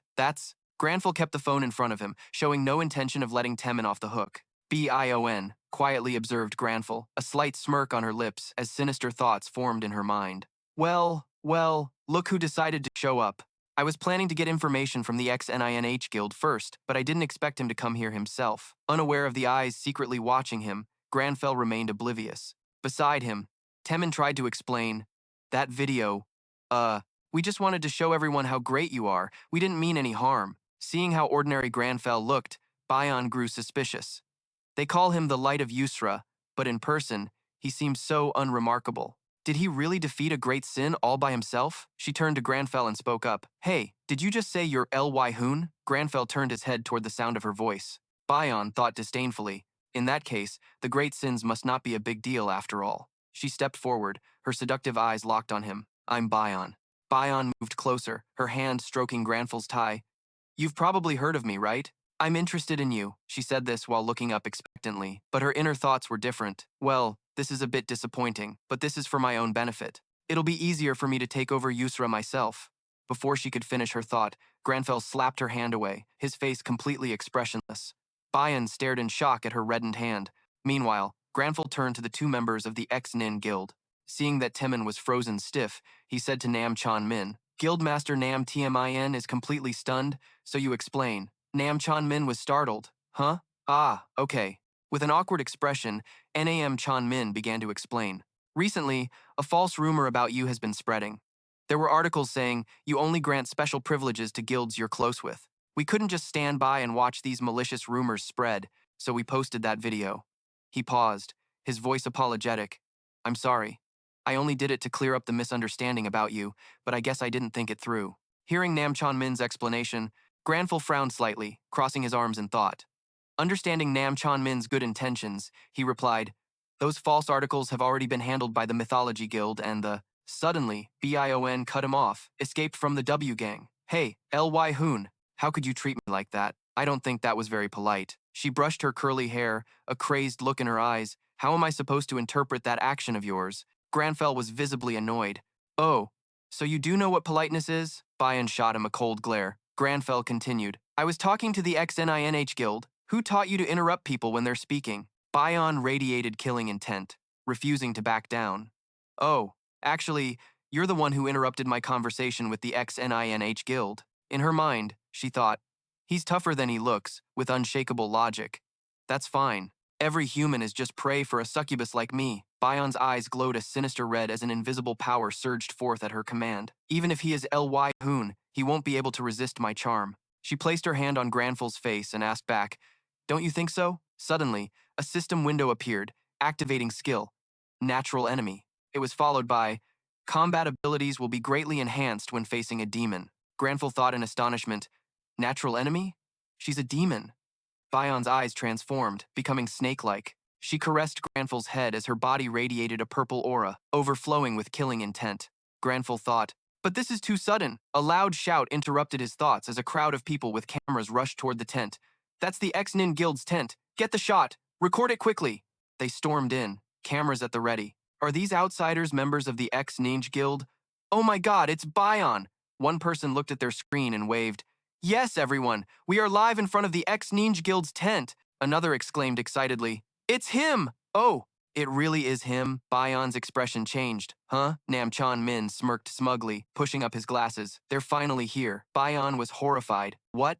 Nam Chanmin raised his middle finger, a cunning smile on his face. "Hey, little Bion, did you think you were the only one who knows how to manipulate the media? Buying out all the information sources and newspaper printing companies won't work." He lowered his voice, speaking spitefully. With his every word, the greedy expressions on the faces of the people holding the cameras became clearer. The reporters clamored, "Bion, Ly Hoon, is this for real? The viewer count is going through the roof. What happened inside the XNINH Guild's tent? This is shocking." Donations kept pouring in. They turned their attention to Bion, Miss Bion. "What was your reason for leaving the Berserker Guild to associate only with the XNINH Guild? Mythology? Why is she targeting Lee Hoon now too?" Lee Hoon was shocked. "What is this? Has Nemesis really been activated?" Grandfell looked at the camera crew, his face showing disgust. Jian sighed. She mumbled, covering her mouth with her hand. Grandfell was startled and turned to see him looking, so Jian flipped her hair. "Well, given the situation, I can't continue our conversation here. Shall we go somewhere quieter?" Her hand rested on Grandfell's shoulder, her eyes filled with affection. "Lee Hoon." Grandfell thought about the sound he just heard. What did she just whisper? Pondering, he replied coldly, a response that stunned everyone. Jian was astonished, her eyes wide open. She mumbled, covering her mouth, her eyes showing panic. Grandfell was firm. "I don't have time for people who haven't made an appointment." He scoffed, "If you wish to continue, come see me after you've learned some manners." This scene sent shockwaves through the crowd. What? Did Jian just get rejected? My god, look at her face. Damn, this is great content. They laughed loudly. Jian, the daughter of South Korea's largest conglomerate, Mythology, and the guild master of the Mythology Guild. She has over 10 million followers on Instagram. She is the biggest celebrity of our time. Whatever she wore, drank, held, or accessorized became a trend and sold out in minutes. She was the very brand of the Mythology Guild, and now she was a living legend in the Korean hunter organization. Everyone liked her. Everyone wanted her approval. Everyone wanted her. So why was the video Jian versus Lee Hoon, who would win, filled with comments mocking Jian? She slammed her hand on the table, her eyes full of resentment, unable to forgive him. In her mind, she wondered why her charms had no effect on that Lee Hoon.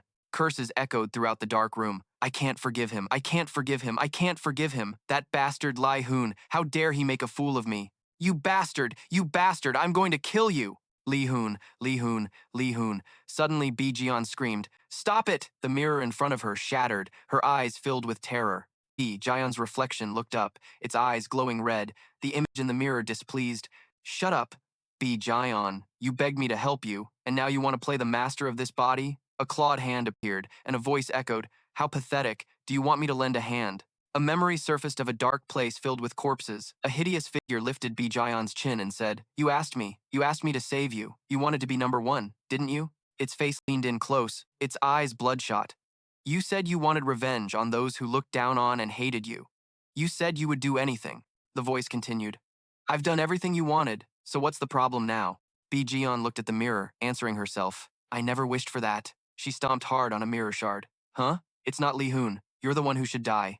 The other personality snarled, smoothing its messy hair. What are you talking about? Who do you think helped you get this far? Even your own father called you a mistake. You B times ch. You should be grateful. A shard of glass flew towards her, and Giant grabbed it and stabbed her own neck. Blood splattering everywhere, but the other personality wondered, Huh? My body is moving on its own. It's Jian. How? How is this possible? Is she crazy? Slitting her own throat? It used its hand to hold its bloody wrist. Are you insane? Jian, are you trying to resist? Looking at its trembling hand, the glass shard near its neck, it was terrified. You should know when to stop. You almost just... The sentence trailed off. Jian foolishly stomped her foot on the ground, wondering, Are you kidding me? Jian, why? Is something missing? I gave you wealth and fame. I gave you everything you wanted. I did it so that no one could ever bring you down again. Jian stood still in the blood-soaked room. The other personality wanted to continue speaking. Ah, the true Jian's silhouette appeared. I did it. The other personality was horrified. Why? Jian calmly pushed the hand holding the glass shard harder. Everything you've done, I could have gotten on my own. Because I am the daughter of the Mythology Guild's chairman, that's why you're so scared. It would have been nothing if you had possessed someone else. But because, you would be nothing without me. Because you're afraid of being alone, the other personality panicked. This is dangerous. I've lost too much blood. I'm losing my strength, it screamed. What the hell are you talking about? Stop. We're going to die at this rate, the scream echoed. Giant stabbed the glass shard into her stomach, blood splattering. You may be crazy, but I'm not. The image of her hand on Grandfell's face appeared. He looked directly at her. Giant's eyes widened. A woman's silhouette was faintly visible in Grandfell's eyes. The image of the real Giant standing behind the other personality as it seduced Grandfell, her eyes wide. He saw my true self. He saw me, not you. A memory appeared. Grandfell turning his back and waving to the real Giant. Goodbye. Giant returned to reality. The other personality clutched the wound on its neck, thinking, Damn it, I'm going to die. This can't happen. I have to get revenge on Lee Hoon. It staggered forward, its hands covered in blood, grabbing the doorknob, thinking, Why are humans so weak? I can't recover. I don't have enough power. I need to absorb something. Anything. Giant pushed the door open and stepped out. A bodyguard saw her covered in blood and panicked. Miss, the blood! Wait, we have to get to the hospital. Before he could finish, the shadow of a demon on the wall crept towards the bodyguard. At the wooden cabin, everything was quiet. Grandfell held a hot cup of tea as the system screen appeared, activating the Nemesis skill. He was startled, his sharp eyes glancing to the side. Damn it! Sneaking here at this hour without permission. You're as rude as the rumors say. He placed the teacup on the table, remaining seated. Come in. A demon. Grandfell's face was cold, the corner of his lip curling up. You're not the guest I was expecting, but I'll be sure to treat you kindly. The faint image of Lee Hoon in the background swallowed dryly, averting his gaze. He looked towards the door and sighed in relief, like he just escaped from prison, thinking to himself, Great! I guess even demons need to sleep on time. Under the moonlight by the window, Bion appeared, her arms crossed, leaning casually against the wall. Her voice even, You're more perceptive than I thought. Lee Hoon, who had just sighed in relief, felt his heart jump into his throat as he clutched his chest with a panicked look. He screamed internally, looking like a frightened cat by the window. Grandfell's expression didn't change. He slowly turned his head and looked at her grimly, breaking into someone's room through the window this late at night. Is that what you call principles? Lee Hoon was silently grateful to Grandfell for keeping him alive. Bion stepped down onto the floor, advancing toward him with a casual, challenging posture and a sarcastic tone. Oh, principles. Are you reminding me of human morality? The killing intent from her grew heavier as she touched her thin lips, a wicked smile and a demonic look in her eyes. Her voice was crazed. But what am I supposed to do about that? I've completely forgotten. Lee Hoon guessed that he could no longer see any trace of the old Bion in her. Grandfell asked suspiciously, What happened? Did she fall asleep again? I can't sense Bion at all. Bion's eyes were blood red, her expression mocking, as she softly mouthed, What are you talking about? I'm right here. Lee Hoon's eyes widened in worry. She's dead. She suddenly grabbed a knife and stabbed herself. I think she died from shock. After that, I couldn't sense any of her life force. Bayon covered half her face, unable to hide her crazed expression. Well, what else could I possibly do about it? She said scornfully. That foolish wench? Did she really think she was so important? Lee Hoon broke out in a cold sweat. Bayon was dead. Why so suddenly? She committed suicide. Want to hear a funny story? Bayon stood next to Grandfell, a head shorter, with her arms crossed and her voice dripping with sarcasm. Her death is all your fault. Her eyes blazed red, and her smile was full of contempt. She kept spouting nonsense about you being the only one who saw her for who she was. A long-haired shadow placed a hand on Grandfell's head. Bayon whispered in his ear, her face a mask of strange surprise. She's the daughter of the Mythology Guild's chairman and his mistress. He was thrown into the eye of a media storm. News about him exploded non-stop. The public was divided, sparking fierce debates on social media. In a flashback, a woman knelt and gently stroked her head. My sweet girl. News articles started appearing when Bayon was just 8 years old.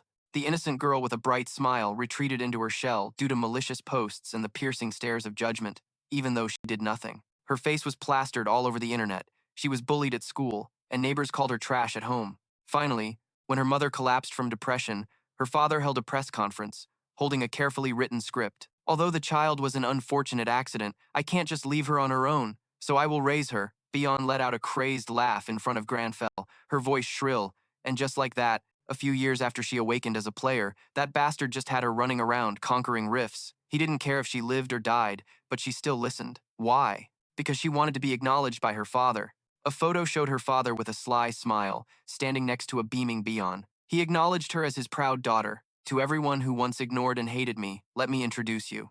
Bill's daughter, Bayon. She screamed with indignation. I will proudly take revenge on everyone who killed my mother. Her face twisted as she leaned close to Grandfell, her voice soft but filled with meaning. But in the end, she didn't do anything at all, Bayon continued.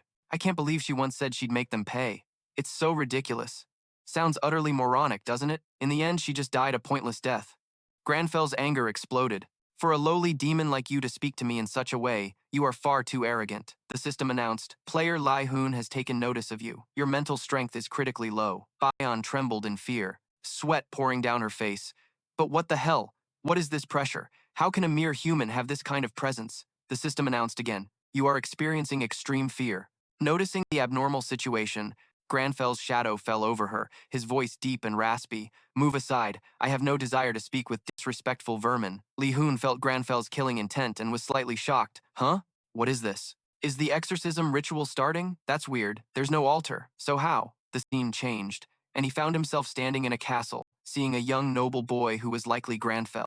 With a pure smile, he realized this was the world within Grandfell's subconscious. Suddenly, he cried out, clutching his chest. Why is this so painful? My heart feels like it's being crushed. Grandfell's subconscious shifted, showing him as older, and the building was now dark and gloomy. Nearing the grand hall, a horrifying scene was revealed, with bodies piled high and blood everywhere. Lee Hoon was stunned. Is this some kind of trick of his? A memory. These were Grandfell's own feelings from the past. Because I'm synchronized with Grandfell, I'm experiencing them as my own emotions. A voice echoed in his mind. I've decided to annihilate all demons for the rest of my life. Back in reality, Grandfell looked like he'd lost his mind, and Bayon's pupils dilated in shock. Her pupils are shrinking. How dare a demon insult the great human race? A massive surge of energy erupted from Grandfell's hand. She never once lost her pride, despite your despicable tricks. And you dare to laugh at the noble sacrifice she made to honor her conviction? Hundreds of swords of light manifested from Grandfell's power, all aimed at Bayon. She trembled. How could I have ever dared to mess with someone like him? Grandfell declared. For this sin of ignorance. Bayon collapsed to her knees, shaking with extreme fear. I will atone for my insolence with my death. After his judgment, the anger faded, the altar vanished, and Grandfell returned to his cold self. He approached and gently helped Bayon up. Can you hear me? I saw that pride of yours clearly. You did a good job. Bayon looked up, her eyes brimming with tears. Lee Hoon thought, man, it seems like you've been through a lot. You should just go home and get some rest. Grandfell held out a hand. It's late. You should go home and cry. He thought, whatever, I guess. As long as you understand what I mean. Huh? Baekjeon fainted, and he reluctantly caught her. He thought to himself that he just remembered she said she stabbed herself. He didn't see a wound, but fainting is normal, so he'll just let her sleep. Here, then. Suddenly, someone called out to him, Lee Hoon. Jessica in her armor aggressively burst through the door with a group of soldiers, her face serious. We were patrolling Yusra when it seems a demon appeared. We came to check if you were safe, Lee Hoon. Jessica was startled, her face turning beet red when she saw Grandfell pulling a blanket over Baek Jion. Jessica quickly apologized. My apologies. We didn't know your girlfriend was here, Grandfell quickly replied. You've misunderstood. He was speechless. I was just covering her with a blanket, Jessica continued. But of course it would be weirder if a handsome man like you, Lee Hoon, wasn't dating anyone. Lee Hoon wondered to himself, why is she suddenly attacking me like that? Behind Jessica Enox, Lauren's face was bright red. Jessica broke out in a sweat. Anyway, I apologize for disturbing you, sir. We'll be leaving now. Enox Lauren ran off in a blubbering mess. Forgive me. Lee Hoon, you're an idiot. Both Jessica and Lee Hoon's jaws dropped, their faces pale. Wait a minute, Enox, what the heck? Let's go together. Grandfell sat exhaustedly in a chair. Lee Hoon felt it had been such a long day that hunting a deadly sin seemed simpler. Suddenly, the system announced a class quest. He frowned. Huh? What's this quest all of a sudden? For some reason, I have a bad feeling about this. At the AO building, the Korean branch employees were buzzing about a new announcement. Hello, this is Akena. A new land is coming soon. A new area. The northern city of Frost has been added. The staff excitedly talked with Guo. This is awesome. Frost is a major city in Akena. There'll be new shops and blacksmiths for sure. He looked at the comments. Right. I knew it. I'm also somewhat relieved about this update. On the W Gang Gang channel, the flushed host was excited. Have you guys heard about the Frost update? Wow, they're finally updating a major city. There's going to be a ton of interesting content coming up. Comments were buzzing with many different opinions. The reporter was cheerful. Akena emergency broadcast, we have news that Frost, the northern city, will be updated. The comments were lively. This is the beginning of humanity's counterattack. It's getting more and more like a game, huh? Hurry up with the update, release it faster, we can't wait any longer. Lee Hoon read the announcement. This is the hunt for the cruel Demon King. The evil claws of the Demon King are beginning to emerge. The last Demon Hunter must act to stop the Demon King's forces.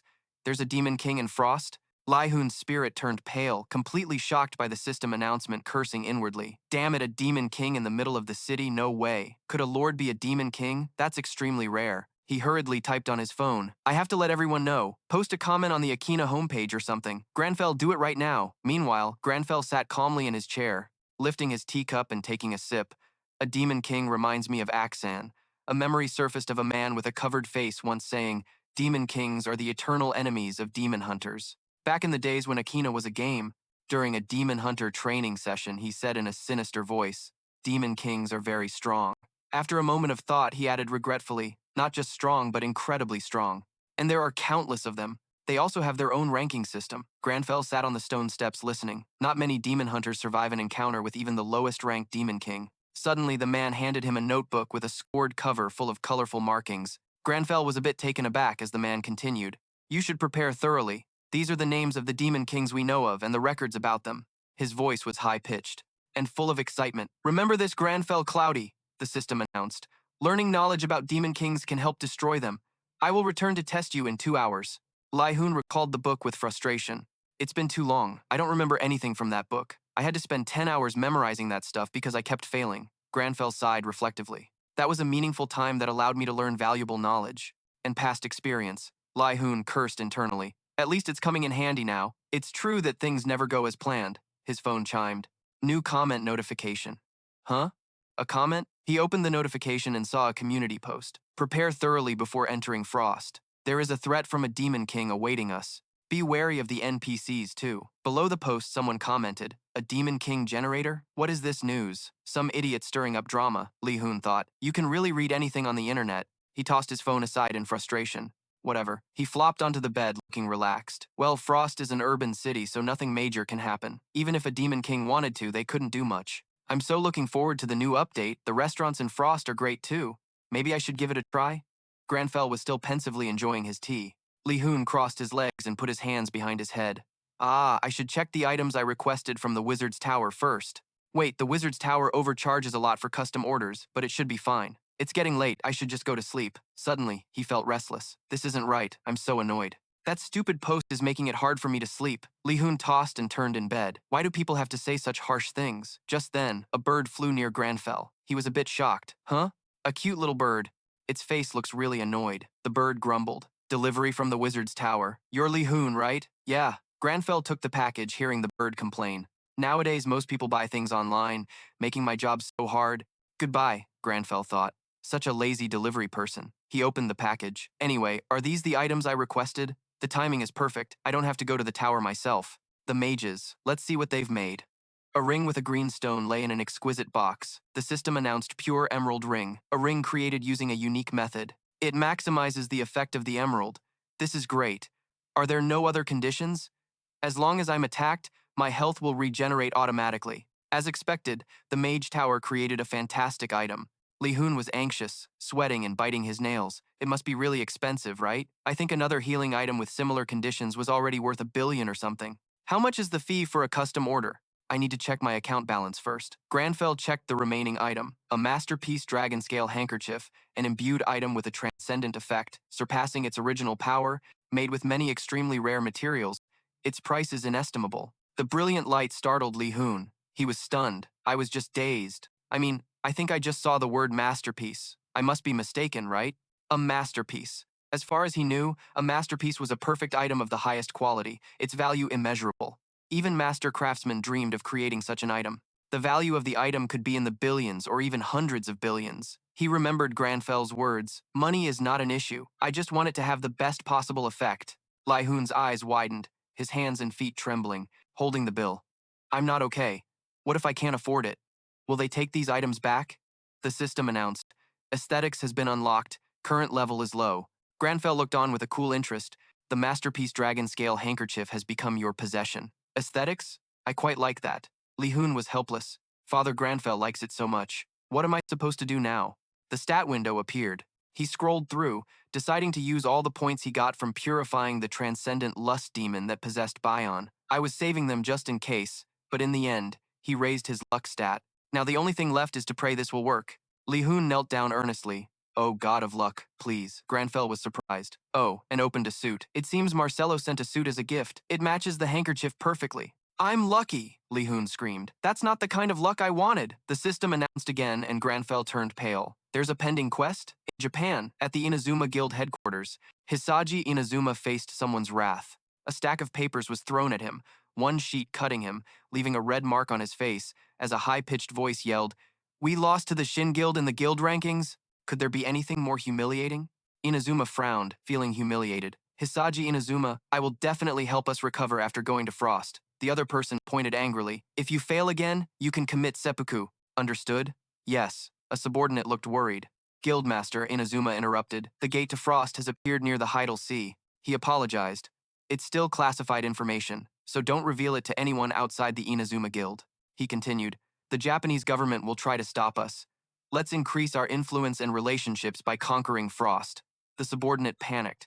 "Are we going to stop other players from accessing it? We still don't even know if Frost is safe. That goes against the Inazuma way." He punched a hole in the wall, making the subordinate turn pale, his glasses falling off, veins popping on his forehead. "Frost is a city for berserkers, and that man from the Shin Guild is the #1 berserker." Inazuma picked up his glasses and said, "We've already lost to Shin in Askura's territory, and in Yusra. There won't be a next time. We will defeat them in Frost." The subordinate trembled. All right, he instructed. "Okay, summon all guild members to Hito. One more thing." Inazuma pointed to the wound on his face, his voice soft but cold. "Mr. Analyst, if you don't commit seppuku for me, you'd better watch your own life." Everyone else acted normally because they weren't responsible for this. The subordinate was less pale but still afraid. "I'll remember this." He secretly sent a message. "The scar has appeared near HKID." The other side replied, "Thank you. We'll send the money after verification. When will you come back to help me?" At the seaport, someone ran up and reported, "We have a report from Inazuma. Post the new info and let's leave right now." "Where is it?" That person opened a computer. "Post about Hokkaido. Hurry up." I'm sure he sent it to others too. News from MBS. The Frost Gate has appeared in Hokkaido. Monsters have appeared near the Hito Sea region. Let's go. On the way to the airport, Demichi received the news and told Locke. "We just got a call from the analyst." "Got it. Hurry up. We're leaving right now." The Shin Guild gathered noisily. "You'll freeze to death if you only bring a swimsuit. Are you an idiot? We're going to bring ski gear." "You're crazy." "You're getting emotional. Everyone. They've all gathered in Hito over there. Today's comments are cute. What about Lee Hoon's post? No nose hair today." Frost, the northern city that provides the Berserker class, was the main base in Akena. When it was a game, this place had NPC blacksmiths and many shops befitting a metropolis. It's no coincidence that people are excitedly calling Frost the starting point for humanity's comeback. If the city is like it was in the game, it will be very useful for players. In Hito, a massive crowd moved across the white snow, heading towards the Frost Gate. Tin, radiating a murderous aura, carried a large blade. "Huh? What the hell? Are you guys crazy? What's going on? Armed soldiers were blocking the way, Taemin shouted, confused. They're asking for passports. Ever since I became a player, I've never been asked for a passport before. Nam Chan-min stood in front and waved his hand. There must be some mistake. Hello, I am Nam Chan-min. The soldier cut him off. Sorry, but you need a passport to enter. Taemin, huh? The soldiers formed a line. Taemin yelled, they're not planning to let anyone in. They're simply blockading the entire area. In front of the snow-covered forest, not just them, but everyone was blocked. From above, a group slid down. Inazuma, leading the way, urged them on. Hurry up, there's no time. We have to get there 10 minutes early. I can see the frost gate right ahead. Drenched in sweat, Inazuma flashed a triumphant smile, finally.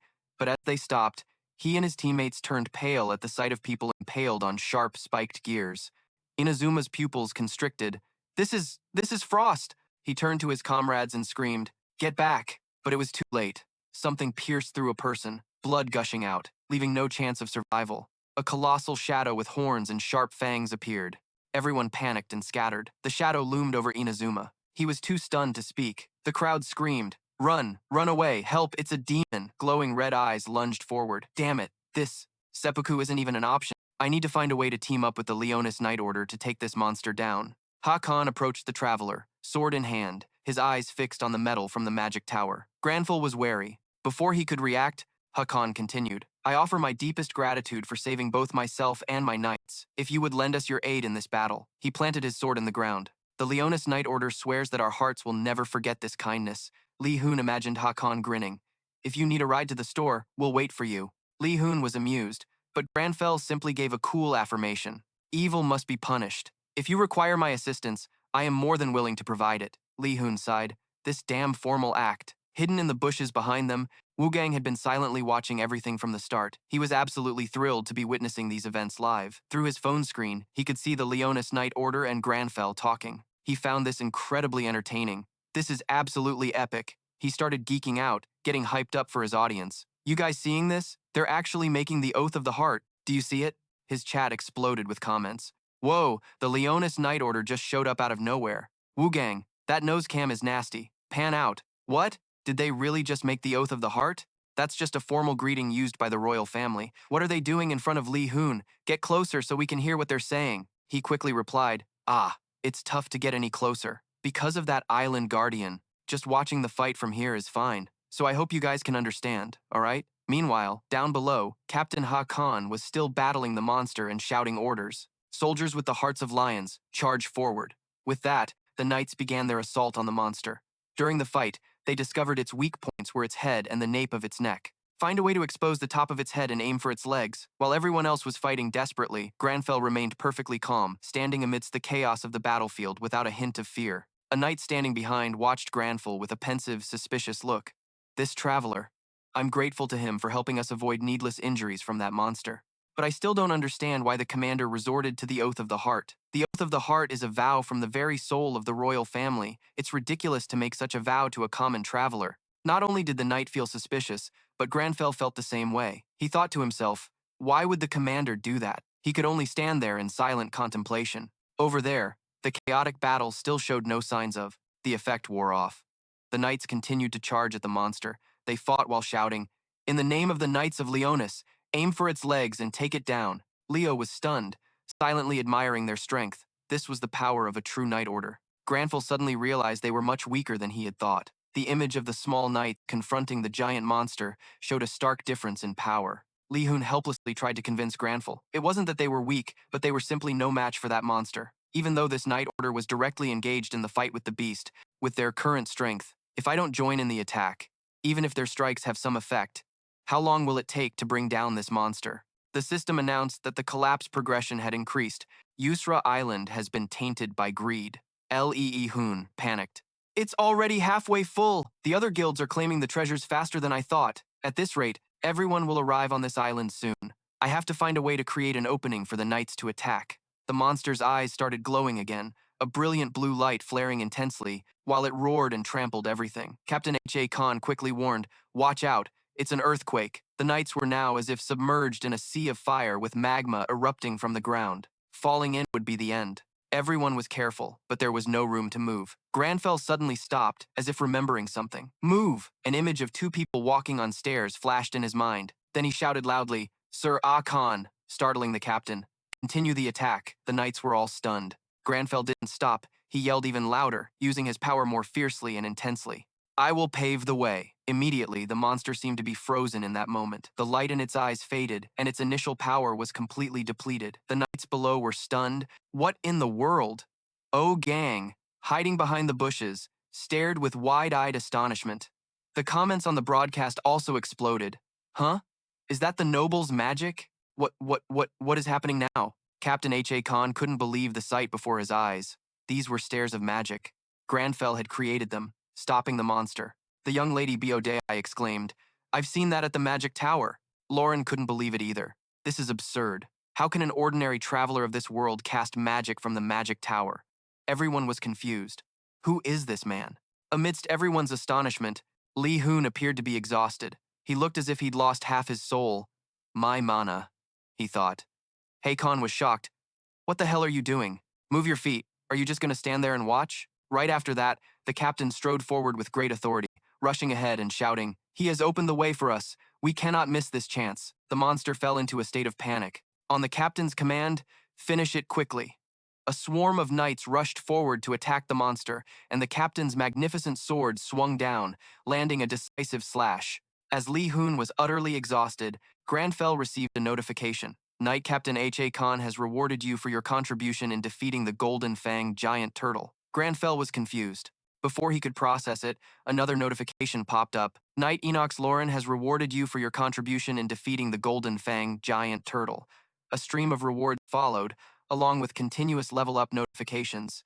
Lee Hoon was shocked. What's happening? The captain approached from behind. Your medallion is one of the gifts the Emperor bestowed upon the magic tower long ago. We owe you our lives. Unexpectedly, all the knights knelt down at once, placing their sword-wielding hands on their chests. Much to Grandfell's shock, Hakan spoke in a low voice. The Leonis Knight Order will continue to support Lee Hoon, the owner of the medallion. Just then, a notification appeared.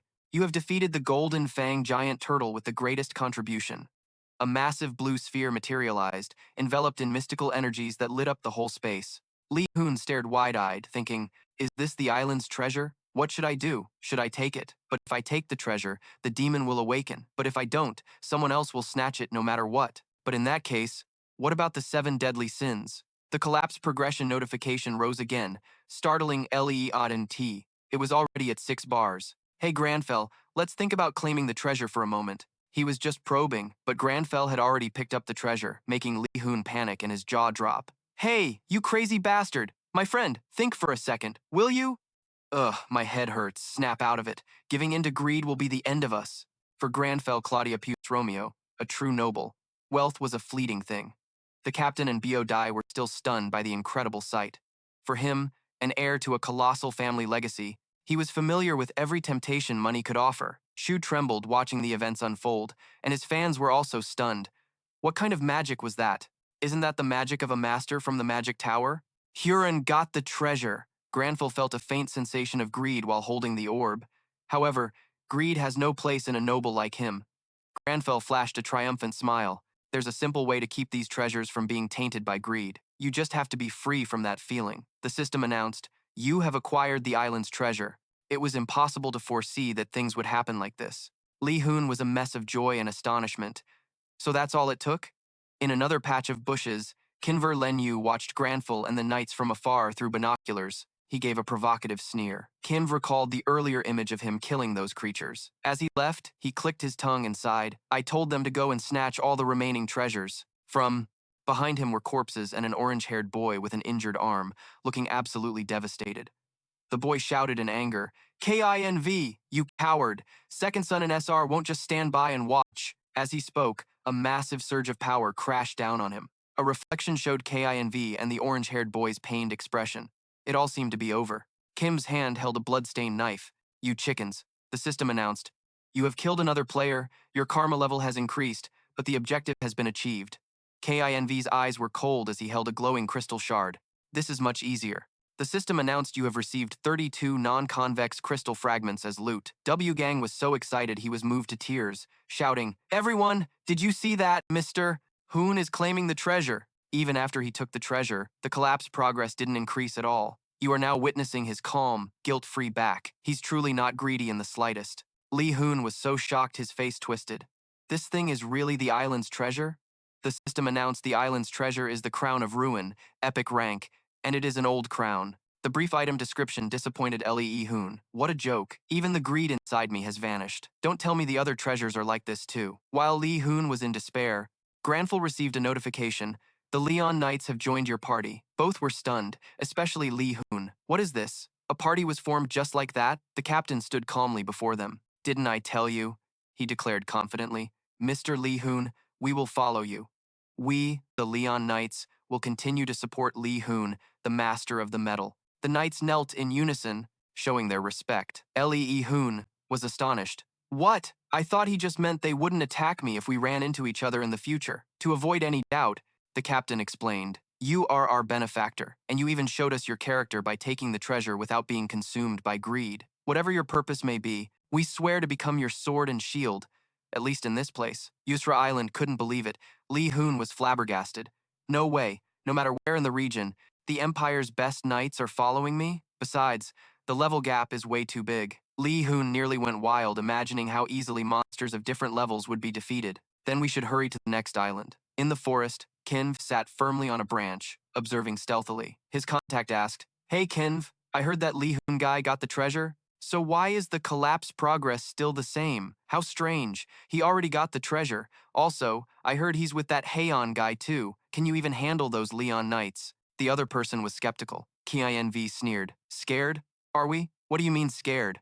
I'm just being cautious. They're not idiots like the Second Sun crew. Kinv looked annoyed. Shut up. If you're chickening out, then get lost. His gaze was sharp. I've already left them a gift on the ship.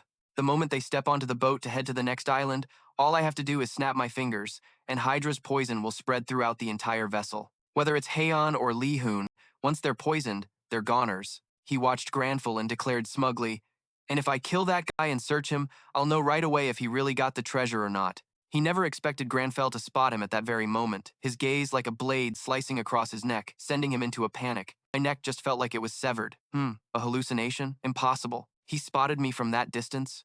Moreover, this terrifying, oppressive aura. Not only could I feel the killing intent from Grandfell's gaze, but even the little squirrel on the branch was trembling. Lee Hoon got excited seeing the squirrel. So cute, it looks like a unique squirrel. The captain seemed to sense something too. You've noticed it as well, haven't you? Lee Hoon exuded a powerful aura. That little rat in the tree, what do you think of it?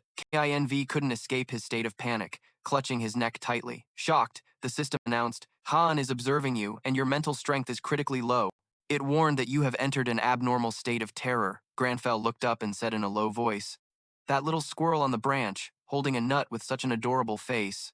Lee Hoon watched the captain, worried. What's wrong? Does he hate squirrels? His expression looks terrifying. The system notification rang out again, leaving Grandfell stunned and confused. Yusra Island is being tainted by greed. Lee Hoon was bewildered. It's already at 8 out of 10. Forget that pathetic crown from earlier. There's only one treasure left. Forget the squirrel. We need to get a move on. Despite everything, Grandfell remained composed. Why are you so bothered by a mere rat? Lee Hoon thought, the good thing is we've stopped the cardinal sin from awakening, so the collapse progress can't increase. Let's go quickly. The captain didn't hesitate. As you wish. On the gloomy island, Kinv looked pathetic, his legs trembling so hard from fear he couldn't move. Contact, trying to reach you. Do you hear me? Why had Kinv suddenly gone silent? He couldn't respond, his legs shaking too much to even stand. He asked himself, I'm still alive? He spared me? Why would that Lee Hoon guy show me mercy? Or is it because I'm just an insignificant punk not worth his time? Whatever the reason, he burst into painful tears. Thank you for letting me live. In his panic, he didn't forget to contact his comrades. I'm getting out of here. His friend was shocked. What? Annoyed. His comrade was confused and angry. What the hell are you rambling about? Speak clearly, he advised. If you guys want to live, do not mess with Lee Hoon. He panicked. Kinver. Hey, Kinver. Park Hyun-jun stared at his phone, falling silent, absolutely furious. Damn it, what the hell is this? He slammed his phone on the ground, and his fat, blonde-haired accomplice grew curious. What's wrong? Park Hyun-jun, that bastard! Hung up on me, he roared in anger. Damn it, how much money did I sink into this? Kinver, that son of a bitch, said the only way was to use Hydra poison, and I even had to take out a private loan to buy it. His accomplice, seeing things were getting out of hand, tried to calm him down. Park Yoon-jun, just calm down. But he wouldn't listen and kept yelling, calm down my ass. He lunged forward, grabbing the other guy's collar and screaming, you son of a bitch. It's easy for you to say since you didn't have to spend a dime. Just then, a red-haired guy showed up and tried to get Park Yoon-jun to stop. Why are you so heated? You're not normally like this. He wasn't listening, completely losing it. Heated? Cut the crap. Why are you idiots so damn calm? Wait, you've already teamed up with that guy, haven't you? How much did he pay you? His accomplices couldn't keep up with his thoughts, looking completely baffled. What's gotten into you all of a sudden? What are you even talking about? You psycho, just calm down and let's talk this out, he screamed frantically. What are they trying to do with my money? Meanwhile, with Grandfell, he suddenly sensed something as he was walking. The captain followed his gaze, confused. Is something wrong, Mr. Lee Hoon? Grandfell's gaze turned cold. It's nothing, he thought to himself. What is that? It's the activation notification for the natural enemy skill, no different from the one I got when I first arrived on the island. But for some reason, this time feels a bit different, as if my demon hunter instincts are warning me. He realized it was close. The scene cut to Park Yoon-jun swinging a knife and stabbing it through the red-haired man. The man gritted his teeth in agony, blood spilling from his mouth. Park Yoon-jun sneered, you bastard. I knew you were greedy, but to go this far. The man's face darkened. What are you talking about? His sharp blade was already drenched in the blood of those who came with him. You're the ones who conspired with Kinver against me, isn't that right? The system announced that he had obtained 62 fragments of the golden fruit. From a hidden corner, WAI Gang quietly witnessed the deadly scene. He trembled in fear. It's all your fault, he overheard the man mutter. I'm just taking back what you all stole from me. Wei Gang was desperately trying to flee, using all his strength to run as fast as he could, thinking to himself, this is a massacre. That supernova is insane. So the rumors about those people killing others in the rifts were true. He hasn't noticed me yet, has he? WAI Gang's livestream viewers were all wondering what was going on, and one of them started to explain. As WAI Gang ran, he wasn't paying attention and tripped over a tree root. If I get caught, I'm dead for sure. First, I have to get out of here as fast as possible. Being careless, he tripped on a root and pitched forward. He staggered in a panic, thinking he was about to fall, but luckily, an adventurer managed to catch WAI Gang in time. Are you all right? Seeing how terrified he was, the adventurer asked, are you being chased by monsters? He realized the person who saved him was from the Adventurers Alliance. The viewers on WAI Gang's livestream were buzzing with talk about the adventurers. Seeing WAI Gang's exhaustion, the adventurer advised, you look worn out, sit down and rest for a bit. Hearing this, WAI Gang thought, even if he'd kill his own teammates for money, he can't make an enemy of the entire alliance. Not if he wants to keep being a player in Akena. Exhausted, he nodded in agreement. Oh, yes, thank you so much. It's okay now. I'm alive. Drones circled overhead, observing everything around them. Reporters were using the drones to follow every development on the island. This is Today Akena News. This is the final island of the YUSRA archipelago. The YUSRA archipelago is divided into 10 islands, and each one holds a hidden treasure. There are many ways to obtain these treasures. The reporters discussed the various ways to claim the treasure, such as hunting the guardian monsters known as the Island Lords, or solving the hidden puzzles scattered across the island, and which teams had succeeded. And what's more, the X-Nin Guild has claimed a treasure, as has the Adventurers Association. Guilds and alliances have secured treasures through many different methods. Through a drone feed, one reporter announced, and this is the final island and the final treasure. Numerous players and guilds have gathered here. Oh, and speak of the devil, the X-Nin Guild has just arrived. Members of the X-Nin Guild appeared on the final island. Our guildmaster sure is greedy. It's all for the guild. The reporter went on to list the treasures the X-Nin Guild had already claimed. They've already secured 2 treasures in the west. Is that right? Even from here, I can feel the powerful aura of the #1 guild. But wait, the pride of South Korea is here as well, right? They say the Gyun Guild already snatched the treasure on the eastern island. Taemin's older brother called to check on him and give some advice. Is everything all right? Taemin, don't overdo it. Just get the best parts. Taemin replied confidently. Don't worry about me. The reporter continued her update. Next to them is the Inazuma Guild. I heard they were on the same island as the Gyun Guild, but it was Gyun that managed to secure the treasure. The Inazuma members were furious seeing Taemin's smug look. Just look at that smug face of his, a team member advised. We'll get our chance, sir. The reporter then explained the expression on the Inazuma Guildmaster's face for the audience to understand his mood. Perhaps that's why the expression on the face of the Inazuma Guildmaster, Hisashi Inazuma, is so grim. The Berserker and Execution guilds have also shown up. Ben Lucy was so angry he looked ready to charge. Fight! I'll kill them! As his comrades held him back. Let me go! No, we're just letting them go this one time, okay? Now lower your swords. Ben Lucy sighed, helpless and still as cranky as ever. The reporter posed a question to stir up curiosity. Who will claim the island's treasure? Please stay tuned to the 2A Akena channel. He paused, as everyone was stunned by the sight. Didichi reminded Elsie. L is over there. Yeah, I see them. A group of people approached. The First Leon Knight Order also appeared on the island, causing the reporter to shout in amazement. It's the First Leon Knight Order. Oh my god. Talk about a turning point. The strongest knights of the Empire have appeared. Also stunned in disbelief, the reporter continuously updated information about the Knight Captain. It said that the level of the Heian Knight Order's captain is terrifyingly high, 600. T-Min called out to his brother in surprise for confirmation. Brother, I'm not seeing things, am I? Ben Lucy was horrified. This is insane. What the hell, this is basically cheating. The reporter continued to announce, and the one leading them is none other than Grandfell. Everyone was astonished to see Grandfell appear with the Heian Knight Order. The reporter described Grandfell as a very determined person, the center of attention. But he seems very determined. You can see in his eyes the confidence that he will definitely claim the island's treasure. But reality was far from the reporter's thoughts. Grandfell was exhausted, so tired. Lee Hoon thought no one would notice him, but it was the opposite. I thought I'd be less conspicuous, but I didn't expect all of them to be staring me down like this. While Lee Hoon was worried, the reporter thought he was very calm. Lee Hoon has appeared with the level 600 captain of the Haon Knight Order. He is standing proudly before the major guilds, but Lee Hoon lamented internally, this is really scary. The blonde guy with a scar near his eye told Inazuma about his encounter with Grandfell. Disgruntled, ha, that guy is the one I met in the Count's territory. What the hell is that monster doing here? Inazuma advised, be careful. We shouldn't show hostility towards him right now. Camila said confidently, oh, let me be clear. No matter what happens, I'm not fighting Lee Hoon. I only have this one life to live. Lee Hoon was annoyed by the attention. Stop drawing so much attention. He glanced around a few times thinking, doesn't she have anything better to do?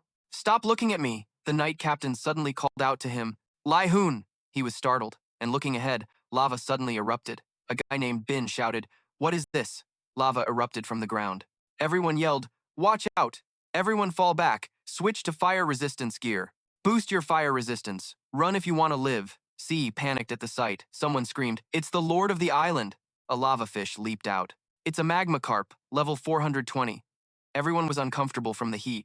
Ben Lucy cursed, damn it, it's hot as hell. The black-haired man in armor said, it's very difficult to approach it because the surroundings are covered in lava. C was helpless. All they could do now was observe the situation. Seeing the magma carp swimming in the lava, everyone could only report the damage. Those without proper fire resistance gear, fall back. Tankers and melee fighters, switch all your equipment to ranged attack weapons. The lava is blocking all attacks. This wall of lava is blocking all ranged attacks. Damn it, how are we supposed to kill it if no one can even get close? The reporter advised T-Min as he tried to attack. T-Min, don't overdo it. The reporter updated on the battle.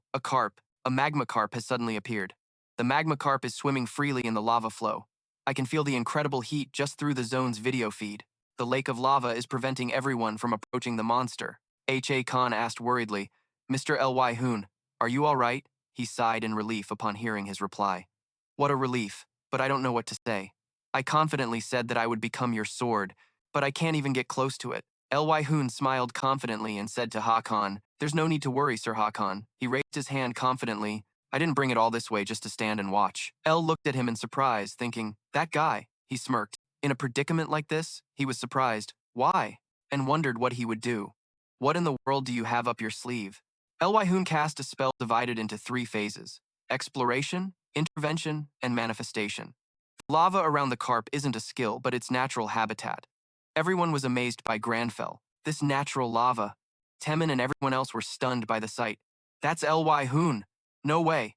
It's like they're just pebbles on the roadside. The lava flew into the sky. The reporter and Elle were astonished. Huh? Everyone exclaimed. My God, what kind of monster is this guy? Lee Hoon made the lava fly into the sky. He grew anxious seeing H.A. Sion hesitate. H.A. Sion. Are you just going to stand there and watch again? Attack, quickly. The viewers on Zone were astonished. What in the world is happening? The lava is erupting. The layer of magma around the magma carp disintegrated, an unbelievable sight. A path to the island opened up. Akon laughed heartily and charged forward. There's no other way. I must respond to the magic you've created. L was surprised and quickly gave an order. Damn it. For a moment there, I was completely spaced out. Attack! All guilds, move out. The path is clear. The XNINH guild attacked. Jono said to Teamin, even with fighter jet support and Ha Khan with us, the chances of defeating that carp are slim. No matter what, we have to hit them hard on the first strike. Understood. Teamin was surprised to see the magma carp jump. What the? Everyone was stunned. It jumped up, then it crashed heavily to the ground. And Lucy exclaimed, "This magma carp is terrifying." Chi shouted, "Be careful! It's jumping to attack again." The reporter analyzed. The monster is on a rampage.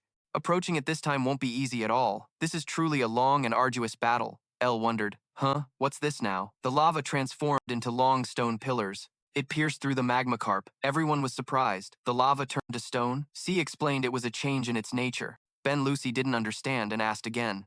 What? He explained it simply, like water freezing into ice. The lava quickly cooled and turned to stone, but creating petrified lava like this was an unimaginable feat. Due to limitations in mana and magical skill, a large-scale transformation, like this at the mouth of a volcano, is impossible. Grandfell called for Houn, and Houn relentlessly attacked the magma carp, destroying it. One magma carp entity has been eliminated. Everyone was stunned. LC gave a helpless laugh. The Shinning Guild is ranked number 1, but this level of contribution is just insane. Oh well, let's head back. The reporter excitedly announced, "We have defeated the magma carp, the lord of the island." The biggest contributors were Leone and the Leonis Knight Order. He was thrilled. This is unbelievable. How could that person with the funny expression take down the alpha magma carp here? How could it be that easy? Before his mana recovered, Grandfell received the reward for his major contribution. The reporter announced it was the island's treasure. According to reports, Lee Hoon had already won a treasure on another island. Grandfell thought, "The island's treasure?" He mused to himself. "This is probably the final reward. This must be the last time, right?" The reporter and the viewers watching on screen were astonished. Huh? Everyone on site was shocked. What? What's wrong? Why is there no reaction at all? Isn't that the island's treasure? A dark energy approached Grandfell. The Yusra archipelago has been tainted by human greed. The self-destruction process is accelerating. Everyone was shocked by the system notification. What? Something's wrong? Wasn't there still one bar left? The number of lost treasures didn't match from the start. Could it be? Could it be that there's another treasure hidden somewhere? Lee Hoon was stunned. This is impossible. Grandfell felt a sense of greed for the treasure. The previously obtained treasure didn't affect the destruction process either. But why is such a powerful demonic energy now erupting all over the island? Clearly, another treasure has been tainted by greed. Elsewhere on the island, adventurers and gangs panicked. A man killed an expedition member to steal a treasure. A player has been murdered. Besides the island's treasure, 14 other pieces of loot were obtained. The adventurers were furious and heartbroken. That bastard killed July. Be careful! Bak Hyun-jun panicked after touching the treasure, his head throbbing. The guy was in agony. Damn it. What the hell is happening? My head feels like it's going to explode. I didn't see this coming. He laughed menacingly. What did you say? You're being controlled? He squeezed the man's neck tightly. You said you want me to let you go? Let me grant your wish. His mental strength plummeted, and dark energy choked him, sending the powerless away. I will help you get what you want. The dark energy wanted to consume him. Now it's your turn to help me. Just then, someone rushed in to stop him. Stop right there! The person swung their sword, putting a halt to everything. Wei Gang, surprisingly, stopped crying. Bode turned around and asked, Hey, are you okay? The Leonis Knight Order. Wei Gang was so happy he burst into tears. If that's the case, Grandfell slowly approached. Could it be that he's unsettled? Am I being mentally swayed by a demon? Everyone was surprised to see him. Sir Lee Hoon. Wei Gang wiped his tears and started a live stream. You've all been waiting a long time, haven't you? My live broadcast will now begin. Grandfell froze. Bode shouted. You're still alive? You bastard. The quest has been updated. Lee Hoon was surprised. Wait, Bak Hyun was possessed by darkness, the villain of the Yusra archipelago. Grandfell was confused. A villain? Why did the island's treasure suddenly flash and then shatter? The treasure was tainted by greed. Grandfell couldn't believe it. Lee Hoon was worried. This is not good. Quest updated. Preventing the resurrection of the 7 deadly sins. Greed is in progress. Prevent the island's treasure from being tainted by greed. Paused. Initiating self-destruction process. A mysterious gaze watched over everyone. They all looked up to see, what is that? C anxiously gripped Ben Lucy's shoulder. Sis, that's a giant hand that suddenly appeared in the sky. Huh? A hand? The hand continuously struck down on the island. Everyone panicked as the ground shook violently. What's going on? What is this tremor? That hand is trying to merge the islands into one.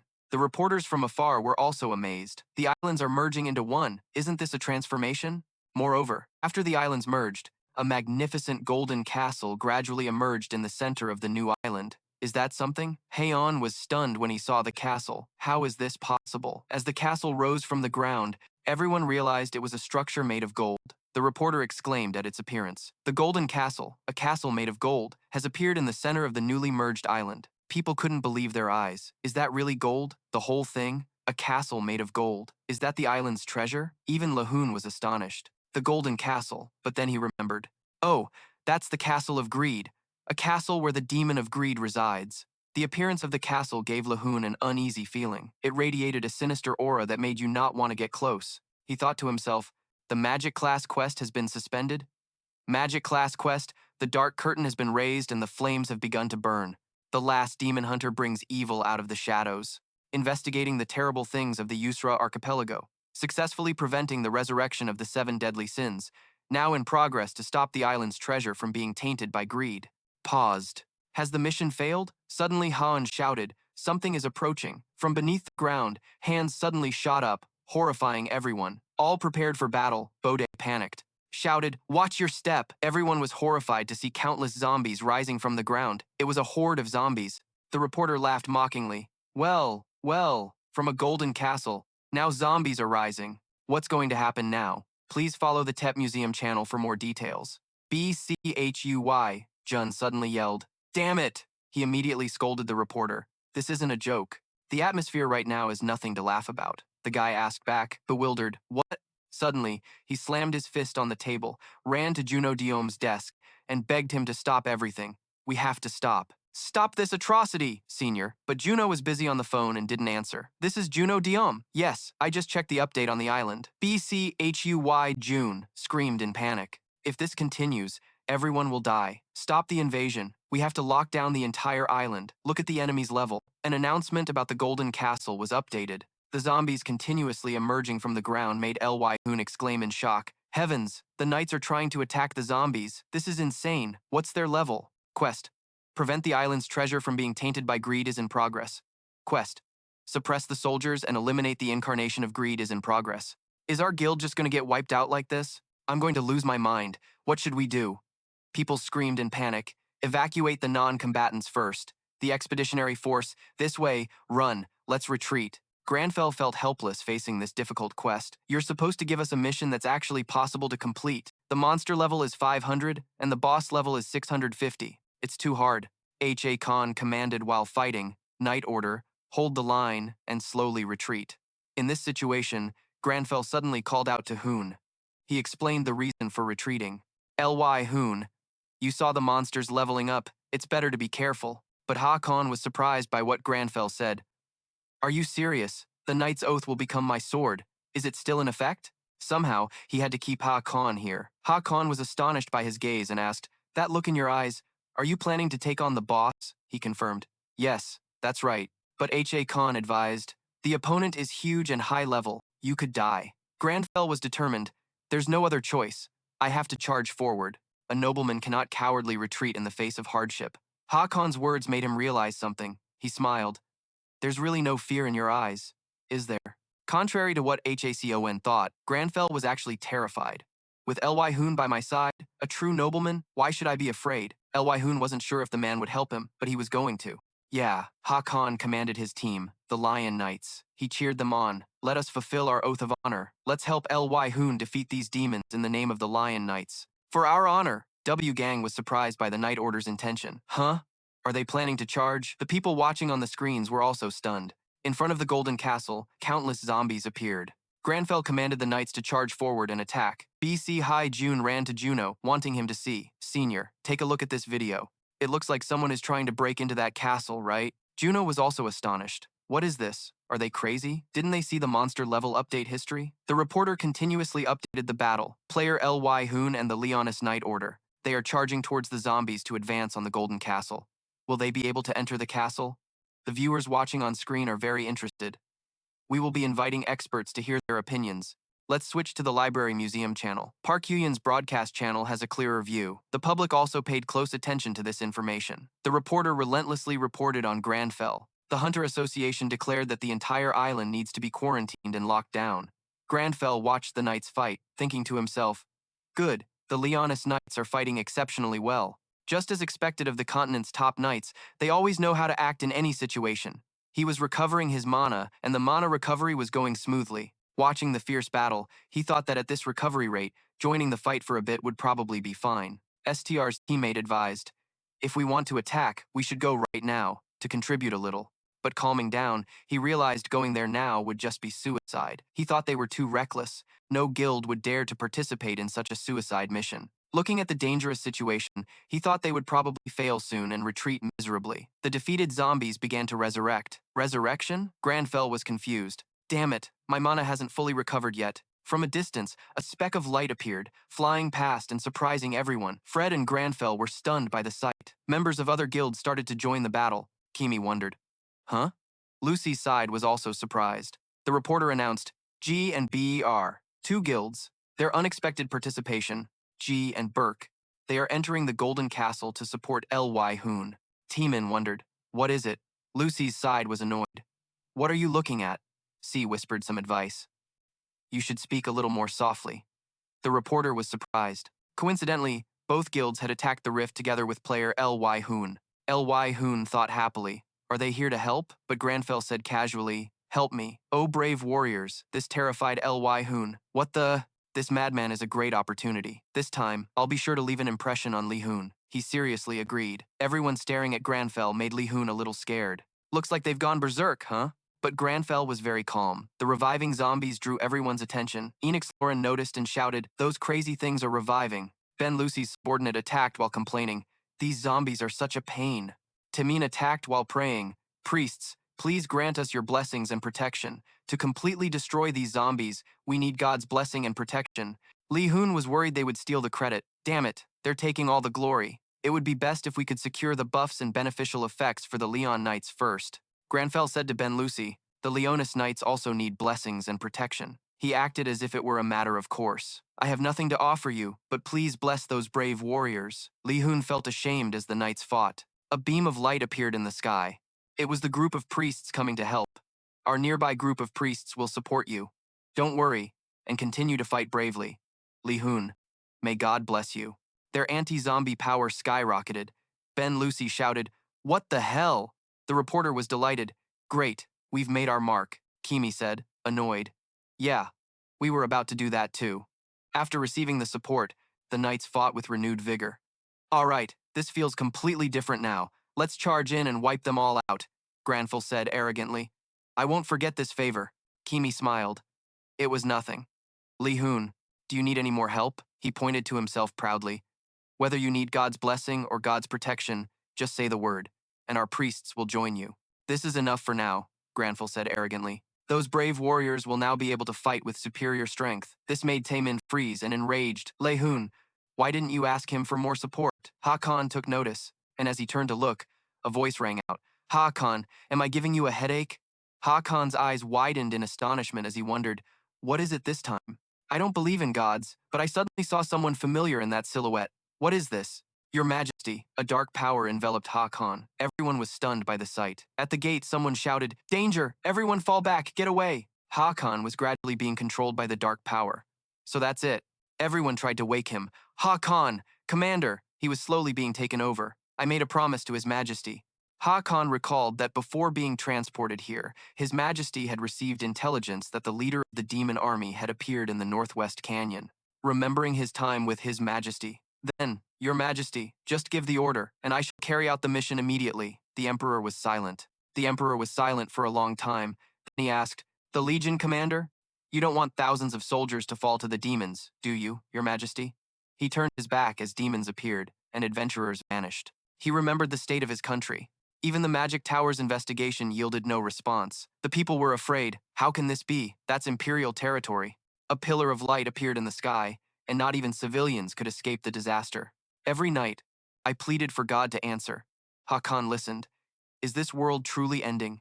Is this truly your will? He saw the king's despair, but God never answered.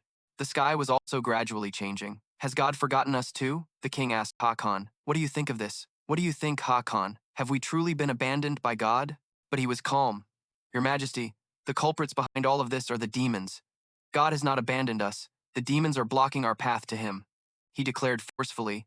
As for Hakan, I will return after defeating the leader of those demons. I will surely open the path for your Majesty to reach God. After Hakan's promise, the king was silent. His next words took him by surprise. It's all right, Hakan. I don't really believe in God anymore either, he said gently. But I believe that you will return to me. Returning to the battle on the island, Hakan shouted, Charge! He relentlessly cheered them on. His Majesty is waiting for us. Do not give up. Don't be defeated. Hakan happened to spot the enemy leader. That was the commander of this demon legion. He thought just killing him should be enough, and attacked. I will kill you! But the enemy sneered. You're too late. He was about to attack with magic, but the enemy vanished. The soldiers were surprised. Hakan wanted to stop him, but he had already disappeared. He and his knights were suddenly transported to the modern world. Hakan was bewildered. Where is this? It was no use. The people of this world were also surprised. What? Who are these people? What is this? He wanted to go back, but he couldn't. I must return to his Majesty. Your Majesty? Hakan saw his king gradually disappear and lost control. To return to your Majesty, I have wandered everywhere. Have you come here now? Everyone was terrified to see him like this. Please forgive your servant's disloyalty for being so late to greet you, your Majesty. Hakan was completely controlled. I will become your Majesty's sword and destroy all enemies. Lee Hoon was so scared he was speechless.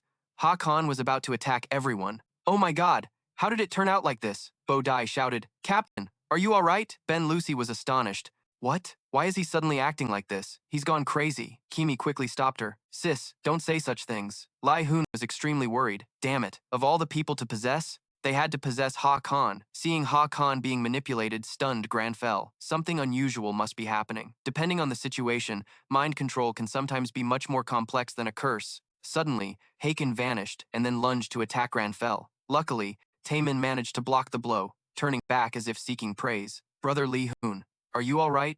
But Grandfell's sharp glare silenced him. His brother chuckled teasingly. Taemin, don't cross the line, he replied nonchalantly. I was just worried about Brother Lee Hoon's safety. Besides, who am I to interfere with anything Brother Lee Hoon does? Oh look, he's annoyed now. What should we do? Gosh, he feels offended. What are we going to do now? Only Lee Hoon remained lost in thought. Preoccupied with the recent flash of magical light, he suddenly flinched. That beam! If it hadn't been for Namjin, I would have been dead. Then he quickly looked for Haken. Where did he go? He found him clashing with Enox Lauren. During the fight, Enox Lauren called out, Captain, please come to your senses. It's us. Enox Lauren yelled, Aren't we supposed to return to his Majesty together? Haken gritted his teeth. Shut up, he roared. How dare you filthy demons speak of his Majesty? Enox, Lauren, and Ascura were stunned. Demons? Captain? You think we're demons? Hey, it's us and Enox Lauren. But Haken no longer recognized anyone. Now you dare to insult my honor as a knight. He swung his sword fiercely. I have no more patience to listen to any more of this. Lee Hoon was surprised. That light. Haken charged straight towards everyone without hesitation. Be careful. He's coming this way. He unleashed a powerful blow at the group. Taemin yelled in panic. Watch out. Everyone was forced to fight back against Haken, but he continued his frenzied assault. Each blow he unleashed was incredibly powerful. They could only try to block his attacks. As he seemed intent on annihilating everyone, they were left to defend in desperation. Each of Haken's attacks cracked the ground, and everyone was getting injured. What about him? He's fine, just took a little tumble. After just a few barrages, everyone was covered in wounds. Help! Somebody help me! I'm pinned under the rubble. Is there a healer here? Help me! I'm fine. You guys go take care of Enox Lauren. Taemin's head was throbbing. That freaking monster. He's more like a natural disaster than a man right now. His brother worriedly asked if Taemin was hurt. No. Taemin replied through his headache, I'm fine. Both he and everyone else were left speechless by the scene. Grandfell blocked Hakon's sword with his bare hand, leaving everyone in utter disbelief. Enox, Lauren, and Ascura were stunned. He had stopped their rampaging captain with just a single hand. What kind of power is that? Even the viewers watching through the screen were stunned. Lee Hoon thought anxiously. Please don't hit me. Haken was amazed. What are you? In Haken's eyes, everyone was a monster. Only Grandfell was a pure white light. How can you be completely pure among these 7 filthy monsters? Grandfell was surprised too. I wouldn't know. How am I supposed to know what you're seeing? Wait a minute. Maybe it's because I'm a demon hunter. Could it be an effect of the demon hunting ritual? Haken furiously demanded. Reveal your identity, or I will strike you down. Grandfell knew he had to say something. If I don't open my mouth, I'm a goner. I have to say something. Crap, Lee Hoon started to panic. I'm screwed. I was too shocked to say anything before. All right, Haken threatened. You won't answer? Lee Hoon grew anxious. Or maybe he's the one who can't answer? That's right! Haken, receiving no reply, grew angrier. It doesn't matter anyway. I'll just end you. Lee Hoon screamed internally. Wait! He raised his hand towards Haken. This gesture made him pause. What is the meaning of this? He thought angrily. Are you trying to trick me? He looked at the white figure, confused and unsure why. Suddenly, his eyes landed on Grandfell's brooch. That brooch, it was the one granted by His Majesty. You saved countless lives. We, the Leon Knights, swear to stand by the side of the one who bears that brooch. Lee Hoon, we will be your strength. As Hakon remembered everything, Lee Hoon was a bit surprised. He's regained his senses? Grandfell was thrilled. Just as I thought, sincerity really does work. I'm not even holding a weapon. I'm your friend. We are true gentlemen, after all. A system notification popped up. Your etiquette skill has increased. Oh, so etiquette was activated? Skill increased. Etiquette level 2. New effects will be added. He wondered what the new effects were. Haken sensed something, spun around, and yelled, Master Lee Hoon, watch out! The demonic energy is trying to control you again. Hakon sensed the danger and yelled, Lee Hoon, be careful! Lee Hoon noticed bizarre dark shadows rushing at him, and he suddenly flinched. Huh? Before Lee Hoon stood a dangerous-looking man. He was surrounded by a dark, gloomy aura. Have you realized that this is his world of illusion? So, who is this man? He looked absolutely furious. He wore exotic clothing adorned with strange patterns and precious, yet cracked, gold jewelry. He suddenly spoke. I only wanted to protect my kingdom. To Grandfell's astonishment, his gloomy voice rang out. My precious Yusra kingdom. The story goes back to a tragic history, where there was once a kingdom blessed with abundant resources from the sea and land filled with glittering gems. The people lived in peace, caring for one another. But one day, a stranger washed up on their shores. The people and their king treated him with kindness, but they were repaid with an invasion. The citizens, who had never known war, were powerless to resist. The kingdom was destroyed, reduced to a pile of burning ruins. The black-haired man, King Yusra Hakuna, could not believe his eyes. He asked with a trembling voice, Why? If you wanted our gems and jewelry, we would have given them to you. The outsider scoffed. Give them? Why would we do that when we can just take them from you? Watching his noble crown shatter into pieces, Hakuna fell to his knees as he heard a voice from the very depths of hell. Why wait for you to bestow it upon us when we can just take it all? Hakuna snapped, undergoing a dark transformation, his body overflowing with a strange, dark power that enveloped the space. Returning to the present, after recalling the painful memory, filled with anguish, he charged at Grandfell. Hakuna gritted his teeth. What's mine will belong to no one else, only to me. Grandfell calmly faced the maddened king. He recalled information about Yusra Island. This is Yusra Island, the legendary treasure island.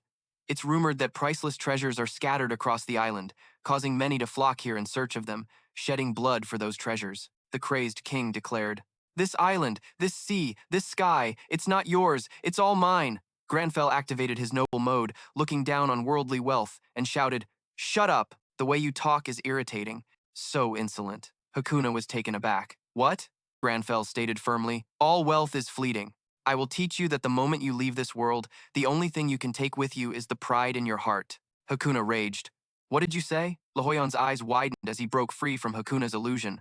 Leon rushed over. Lion, what's wrong? Is the demon playing tricks on you? Grandfell didn't answer, gazing at the magnificent castle before him. He slowly raised his hand, thinking, the castle's foundation, meaning the way it was built. He resolved to focus his power into his arm, just a little bit. By interfering with it just a little, the castle immediately developed countless cracks. The cracks spread, covering the entire castle and reaching deep into its roots. Everyone around them exclaimed.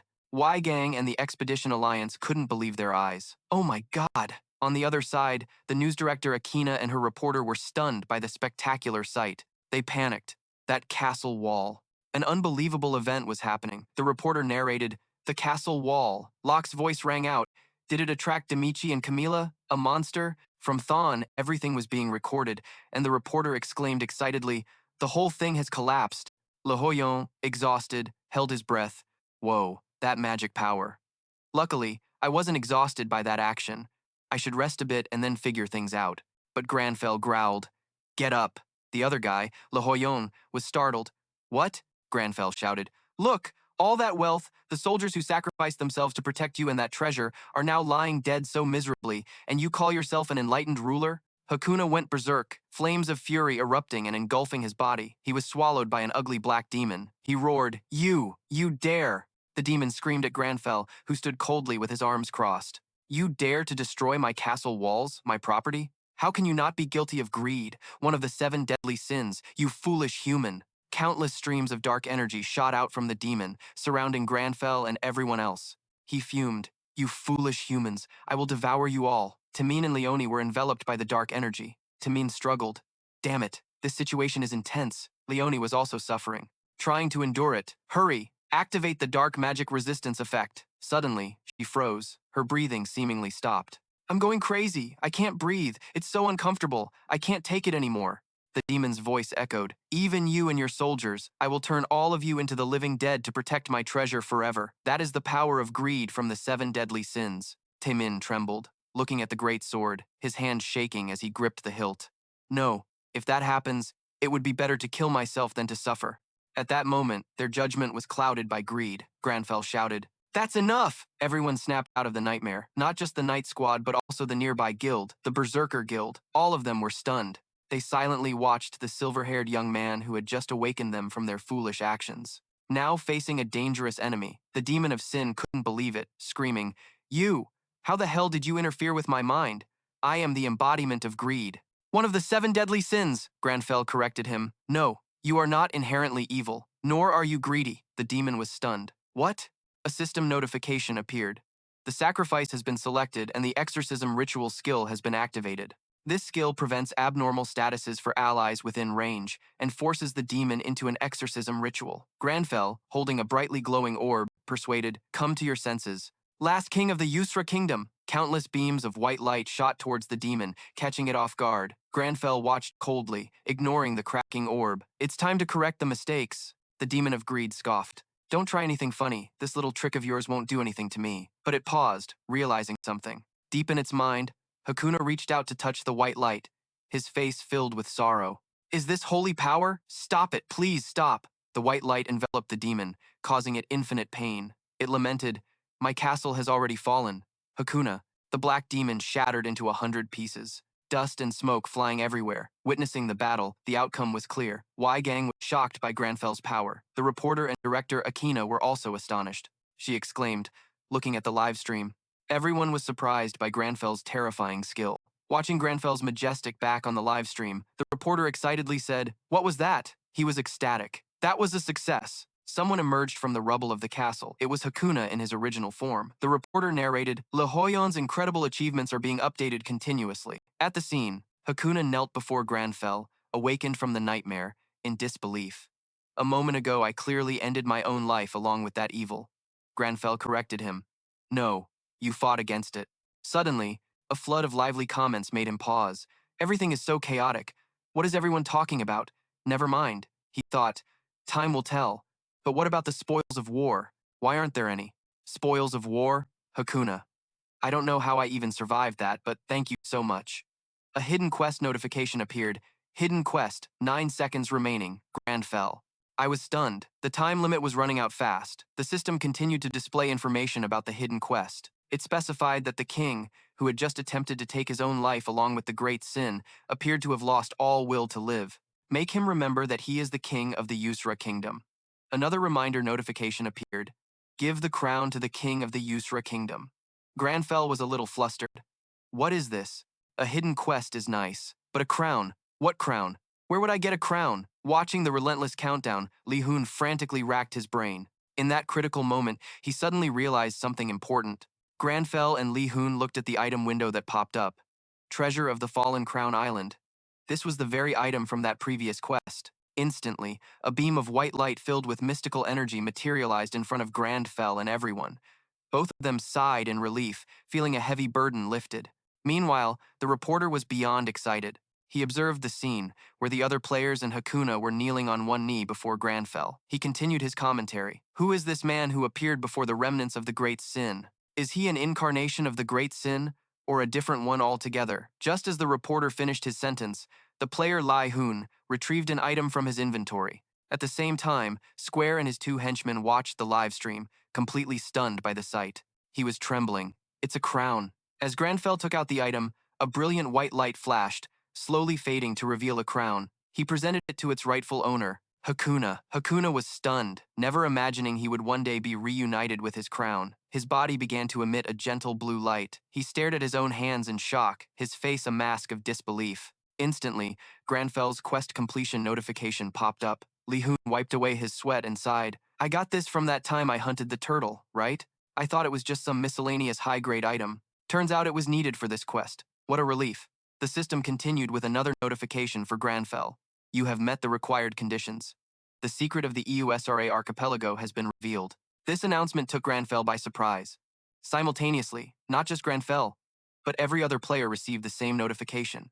Someone has discovered the secrets of the Yusra archipelago. Temin and Leone were stunned. What is this? Juno Diome yelled out loud. He couldn't accept this outcome. What do you mean, someone? Does that mean the rift has already been cleared? Which guild did it? It wasn't done by a single guild. His words caused a huge uproar. Everyone was in an uproar. What nonsense is he talking about? A guild member asked Nin to report to the guildmaster. The LC guildmaster just smirked. This notification window. The viewers on W Gang's stream were dying to know who was behind this massive event. The young streamer was left speechless by the spectacular scene. The reporter suddenly yelled, announcing, "This is a worldwide message!"